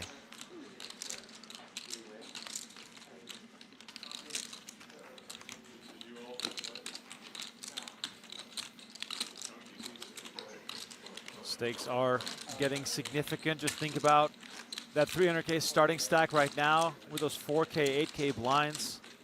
Brant, we are seeing a lot more big pots tonight than I had expected. I think that makes sense with the hour-long levels. You know, the 2 bullets, people might be playing a little, as Daniel Negreanu would put it, loosey-goosey on that first shell, trying to run it up.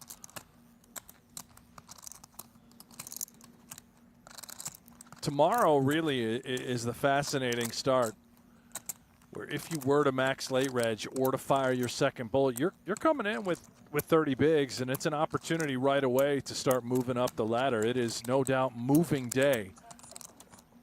Really interesting here, by the way. A couple interesting things happening. One is we see Yoni folding bottom 2 pair. It's a 3-way pot, and he's facing a bet from Parson, and it just shows you how in PLO, these bottom 2 pairs, they have very bad visibility. Outside of turning a full house, you really don't know what cards are good or bad for you.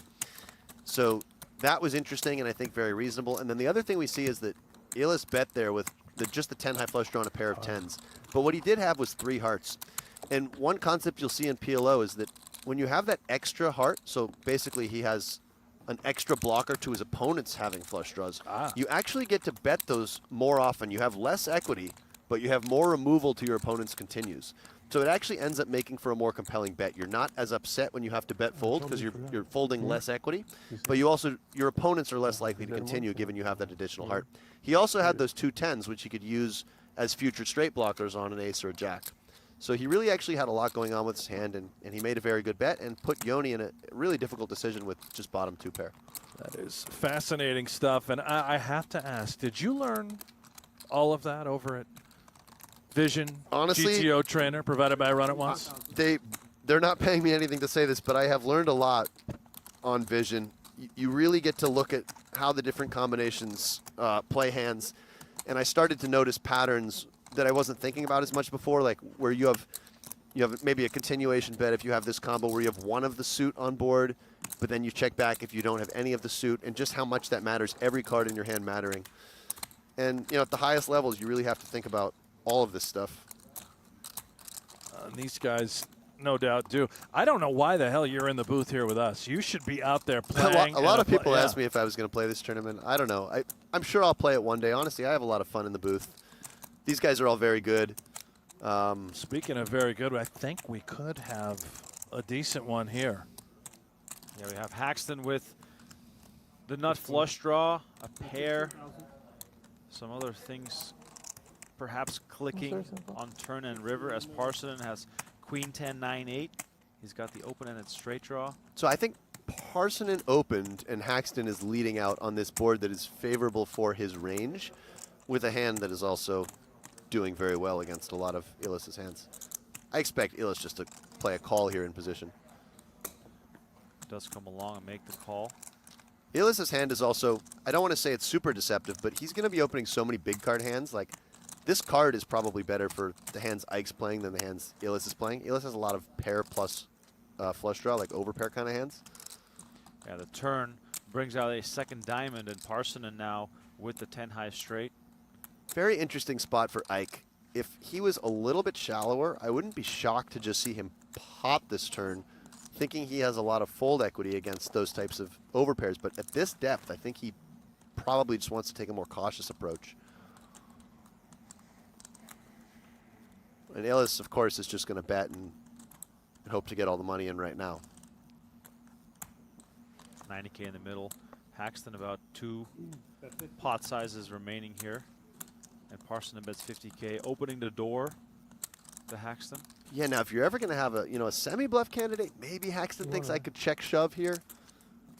But he also wants to preserve his tournament life. Maybe he just check calls and tries to hit his direct outs.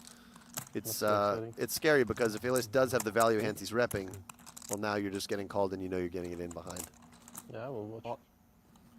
There goes Haxton Does go for it. announcing pot, and Parsonen is going to snap this off.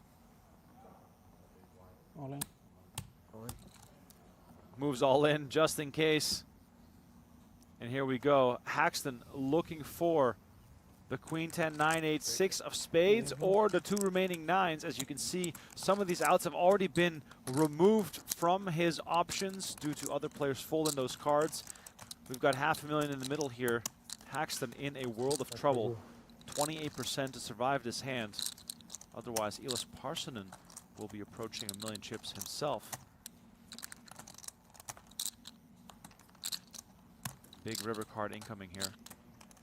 Can Haxton survive this all in? It's the 9 of spades. Of course he can. Haxton finished second last year, and he's going to keep his run and dream alive here tonight as he hits a flush on the river and gets back up to $500,000 chips.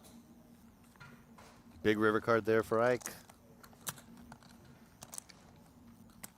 And it's crazy to think of buying this big, how much real dollars a card like that is worth. And he's now doubled up through Parsonen twice in this, basically in orbit. That starts to get very old and frustrating. He's back. Parsonen. You created a monster. Parsonen with a bit of a sour look on his face, understandably. A little frustrated. That's the name of the game, though. Ike Haxton with chips is a very scary thing. It's a very fucking scary thing. We're holding up. Bleznick not happy that the man who almost denied him the title last year is now sitting to his left with a lot more chips. As we go on over to table B. Osmus and Tollerene head-to-head, king 10-7. Wow, look at these hands. A massive draw for Tollerene and top set for Osmus. So Tollerene made it 25K.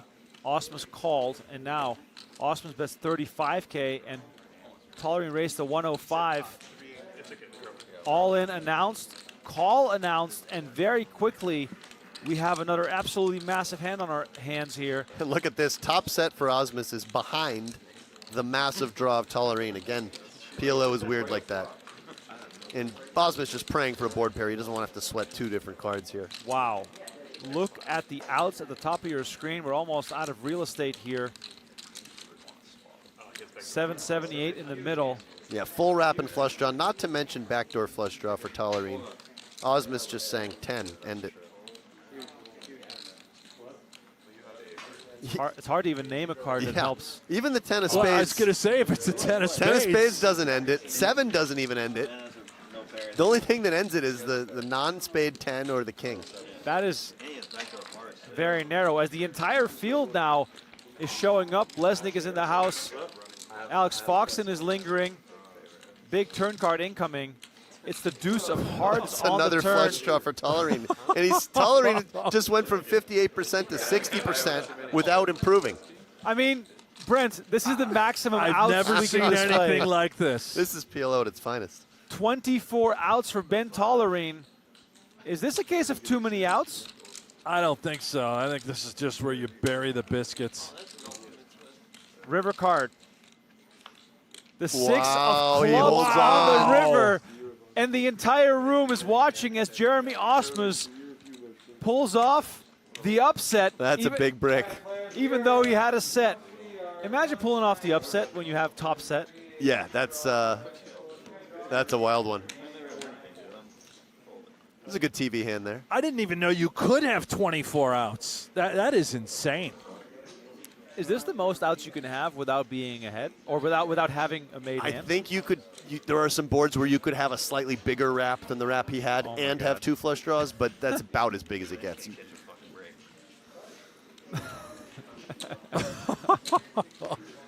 I mean, Jeremy Osmus, luckiest man in the room right now. Brent, on the turn, Osmus had top set, and he was an underdog. He went from 58% to 60% on a card that didn't directly improve his opponent. Incredible. Only in PLO. I was going to say, poker is a wonderful game, and Pot Limit Omaha is just a little different. The secondary table looks as follows here. Vision GTO trainer presenting these chip counts to you. Tollerene still on top after losing that hand on 1.1 million. Sovereign sort of quietly almost up to 1 million. Chase Steely around the starting stack, and Ronald Kaiser dropping down from his earlier high of 800,000 chips. Staying with her outer table here for another minute or so. Tollerene got unlucky there to not hit his massive, massive draw. If you're just tuning in, we are in the final level of the night. Tomorrow is proving to be a very tough and long battle to get down to the final 5. But let me first remind you of the Texas PLO Roundup. Everything is bigger in Texas, including PLO tournaments. The first ever Texas PLO Roundup is coming this November, and you are invited. The series runs November 16 to 25 at Champions Club in Houston and features a booming $1 million guaranteed main event. This series, all PLO enthusiasts do not want to miss. Book your trip now at championsclubtexas.com and use promo code TPR99 to receive a special room rate. So once again, championsclubtexas.com. Book your room right now. I cannot wait to get back down to Houston for that series. We'll be going to get down there a little early. Some cash games kicking things off. That'll be on stream. Oh, yeah. 17th through the 19th. And Yeah, I'm going to head over there. Are you going to come down? It's awesome. Yeah. Have you been before? I've only played once in Houston. At the club? Yeah, it was at Champions. Okay. Now, was it a part of the last BGT series, or were you just down there for something I was kind else? of there randomly. I was playing some golf with some friends, and I was going to Austin, and I had a day to kill in Houston, and I just played. Sweet. Yeah. I'm looking forward to it. I'm staying right at the hotel. Get a big guarantee on that 3K, 1 million guarantee. I'm only going for the food. There you go. I love there. Remco, you've been, right? I have not been yet. No, I would love to go. How in the world have you not come down there and just enjoyed Chef Connie's cooking? Oh, man. I'm actually concerned about myself in the vicinity of good food. I cannot control myself. I had to slap myself on the hand every time I walked past this pizza, which has been sitting out for 4 hours, and I'm still tempted. So that's how bad I am. Just telling Alex about a new diet that's starting, and everybody's trying to throw me off my game. Ben calls here. Interesting calling this out of position. He has the kind of hand that maybe could have actually considered a check raise bluff. Oh, and we got it all in on our main feature table here. Maximov taking a stab at sending former back-to-back GPI Player of the Year Alex Foxen to the rail. Maximov not in a great position, though, because he needs a club, and 4 clubs have already been removed. The best people who know what should come first, but on the turn, you always ask for the best one. Turn card is the king of clubs. Just turns him just dead. Turns him dead right there. Wow, Maximov on quite the run today, busting Jesse Lonas earlier, now sending Alex Foxen to the rail. And he's on 1.7 million, just cruising. Foxen could not get anything going today. We saw him for quite a while. That's Nothing. right. He may return tomorrow. I think he's the kind of guy who will return tomorrow. I mean, this event is getting out of hand if everyone shows up again tomorrow. So many players. I'll lay 4-1 he rebuys tomorrow. The line is 4? What? You set up a line at 4? No, I'm saying I bet you he rebuys tomorrow. Oh, of course. Yeah, probably. How could he not? I'm fairly certain, yeah. He's only in one bind. Such a great spot. Bleznick always looking You for did some not believe action. me. I did play very tight. Well, if he gets enough down, he might be able to pay off Alex to not rebuy. If Alex hears this, he might be able to bet Maybe the other not side. straight eights, but Right. other than that. We're in the closing stages of day 1 as Jokamainen picks up the double suited ace king. Very nice looking hand here for Yoni.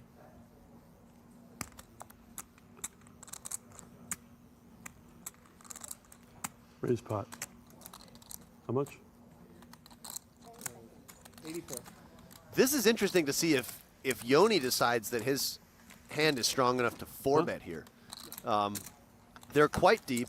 It really depends how wide he thinks Jared is getting out of line here. And a 4-bet in PLO, correct me if I'm wrong, not common, but when it does occur, it's typically at these depths when both stacks are tremendously deep, or if somebody's really short and they're just kind of getting You committed. can see in. 4-bets at all stack depths. The range of hands you'll use will change across different stack depths. He does elect to just take the more conservative option and call.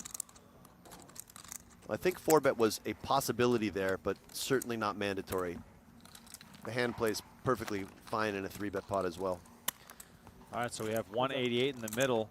Bleznick out of position against Jaukomainen. Jack 6-6, neither player with a 6, of course. 6 also not a big concern given the action. No, both players somewhat unlikely to have a 6, of course. But Bleznick does have the aces and kings advantage here, especially aces. I would expect to see a small bet.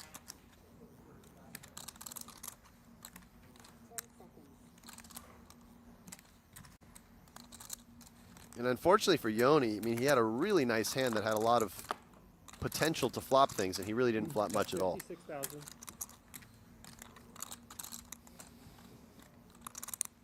That's about as dry as it gets.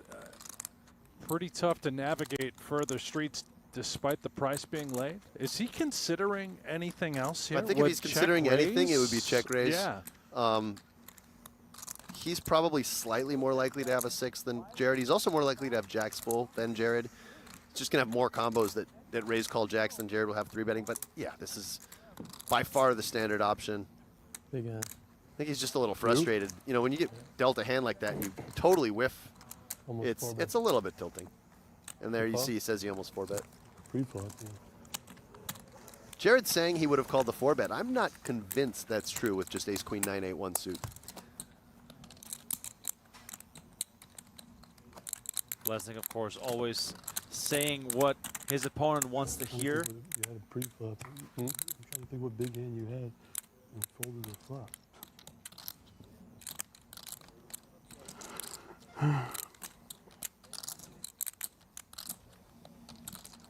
Jaukomainen down to 686 still. No concerns there, 85 big blinds. But it goes to show that Bleznick is just a terror to deal with. He is, yeah.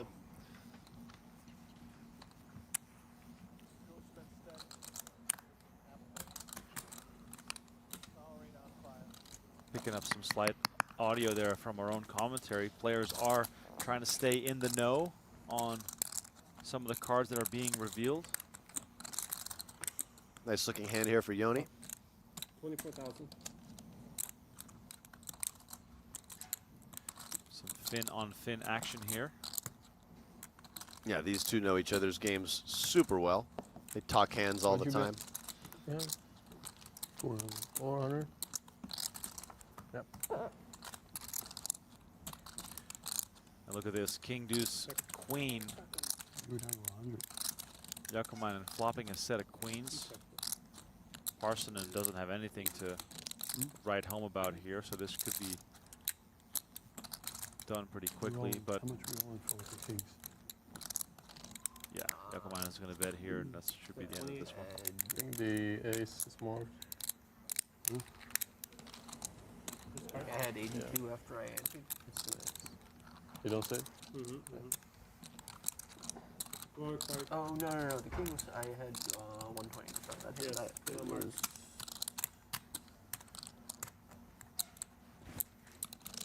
I think. Wait a minute. Yeah, no, I was down to 80 when I raised the button and then shoved the flop with the aces and marked and folded. And I had 120 to start the hand against you. Do you know how much we for as a half today? I think we in for like 1.1 or 1.2, all of us. You were one? Or one? You were one. Okay. Going back on over to table B, where we've seen tons of action. This time it is Osmus versus Solverol. Osmus facing a bet of 40,000. He has the check mark on the river here, but it's pretty thin out there, Brent. Yeah, this is kind of a painful hand, I would imagine, to call with having all those spades. Not great, but it is a bluff catcher nonetheless. Solverol just tossing his cards at Osmus. He's known for those sorts of antics.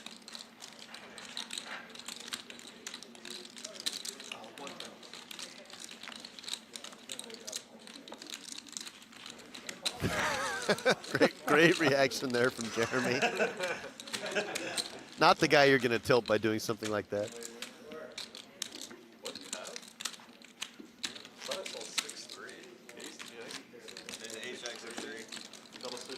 It's a slick look from Jeremy today as well. Casual but slick. Always. Not hard. When you look this good, it doesn't really matter what you wear. Just always makes it look good. When I'm 54, I better look this good.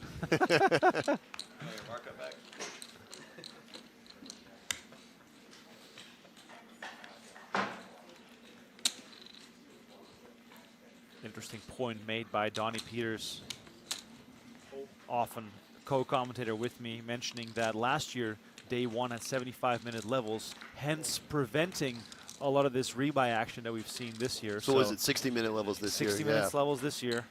So that has completely changed the game. I think it's kind of nice get some more re-entries in there. Absolutely. You mean there's a chance we can avoid a 14-hour-long final table on Well, day 3? no, the opposite actually, Brent. Oh. Because there's more chips being added to the total. Oh, no. And the end of the structure potentially quite similar. Oh, boy.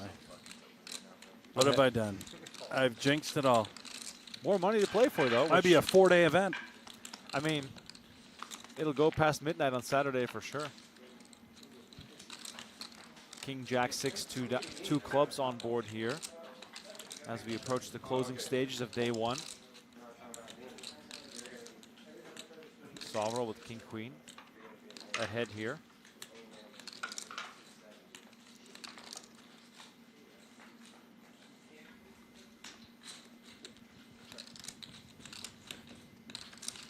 Action goes check, check. Oh, we had a little a flop mix-up here. Now we got the right board going. I think we might have grabbed the feature table flop. Now we're back on the right one.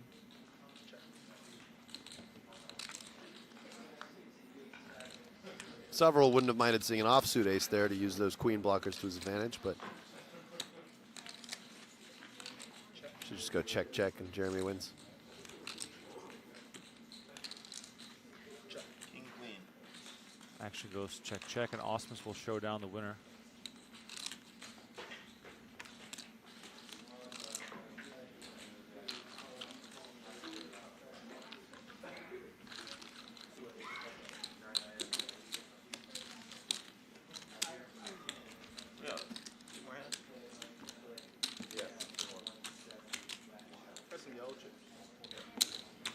Osmus up over 100 big blinds after those recent 3 hands he won. I think I just heard one of the players saying 2 more hands, so okay. So it yeah, we appears are they are in the very end of the night here.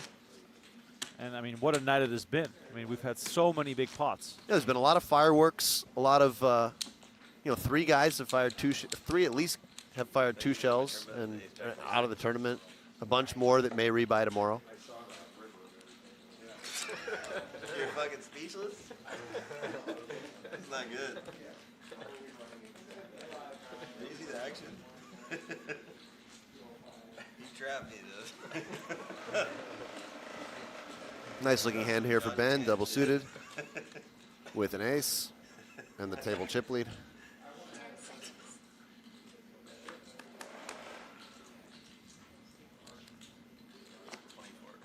Tollerene, there, methodical as always, having chipped up to 1.2 million in the process. A strong contender in this event as we head into day 2 shortly.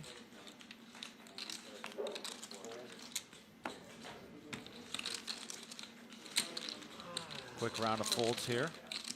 When's restart? 12 or 1? 1 o'clock. 1 o'clock sharp, though. Okay. 1 o'clock sharp for the restart, meaning streaming will get underway at 2. Every level on day 2 down to the final 5. Yes, sir. However, I don't think we're going to reach the final 5 until Wednesday of next week. Notice Paul, the tournament director, saying 1 o'clock sharp.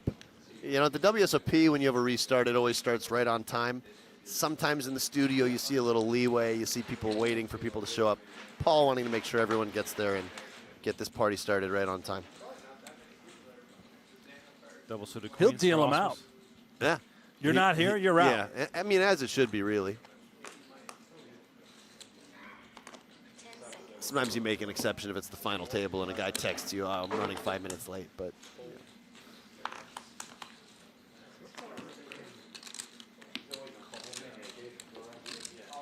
Feels like the action has slowed down a little bit these last. Nobody wants to bust right now. No, Absolutely nobody. No, because that means you're going to fire another 100K into this thing. Now, does Reg end at the start of the day tomorrow? Or do they have a couple levels into the day? Let's see. Well, I'm getting more and more texts about who might show up tomorrow, so I hope that they're all going to be here from the start. So it says day 1 plays 8 levels, and you can reg until the start of. Yeah, no, I think it is. Start of the day. Start of the day. That's right. So we will know the final number and the payouts when the broadcast starts tomorrow. Tollerene, by the way, betting here with 8-7-7 deuce. Gets a fold from Osmos. Last hand of the night. Nobody really wants to mess around, perhaps. Sovereign does peel, double gutter, backdoor nut flush draw.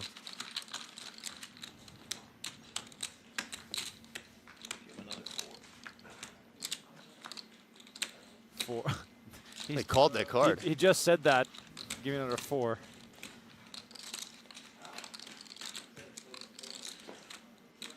Interesting to see how Ben proceeds here. He's got boat blockers, but Sovereign did ask for a 4. It's sort of spooky how Sovereign does this. I think a small bet here makes a lot of sense. 45. Goes with kind of a medium-sized bet, and this should end it. You asked for a 4? Okay. All right, so Yeah, but I'll be honest, I was not. Tollerene gets to win the final hand of the night. It's been quite the night so far here. The night's still young for some people. There might be some cash games played, maybe some late night dinners here among these players. But Not for me, Remco. No, I'm going right to bed. All right, Brent. Well, good night to you. Good night to Alex. Let me get you caught up here on the chip counts presented by Vision GTO Trainer. Ben Tollerene closes out as the chip leader on table 2, with Chase Steely ending up just below the starting stack. He's had quite a tumultuous day, but is still in the hunt here as we go on over to our main feature table to see players bagging up, taking off their microphones. Joni Jokemainen putting a good amount in the bag as well, but Artem Maximov with 1.7 million is our overall chip leader after busting Jesse Lonis. He cruised the rest of the day. Jared Bleznick will back up just shy of 1 million chips, but he'll be very happy after an early re-entry cost him an extra $100,000. Joni Jokemainen, Roland Kaiser, and Elis Parsonen also putting chips in the bag. We'll be back tomorrow with coverage of day 2 of Super High Roller Bowl Pot Limit Omaha, and we'll find out to see who will enter this event, perhaps on their first or maybe on their second bullet, as Jason Kuhn already announced that he'll be back for more tomorrow as well. My name is Remco Rinkema. Brent Hanks and Alex Livingston were in the booth with me tonight, and please make sure to tune in again tomorrow as Josh Aryeh, Martin Dam, and all those guys will be back for more. Daniel Negreanu will not be back as he busted twice. Lonis and Reardon still potentially in contention. Thank you all so much for tuning in to the show. And tomorrow, day 2 will kick off as we play down to the final 5.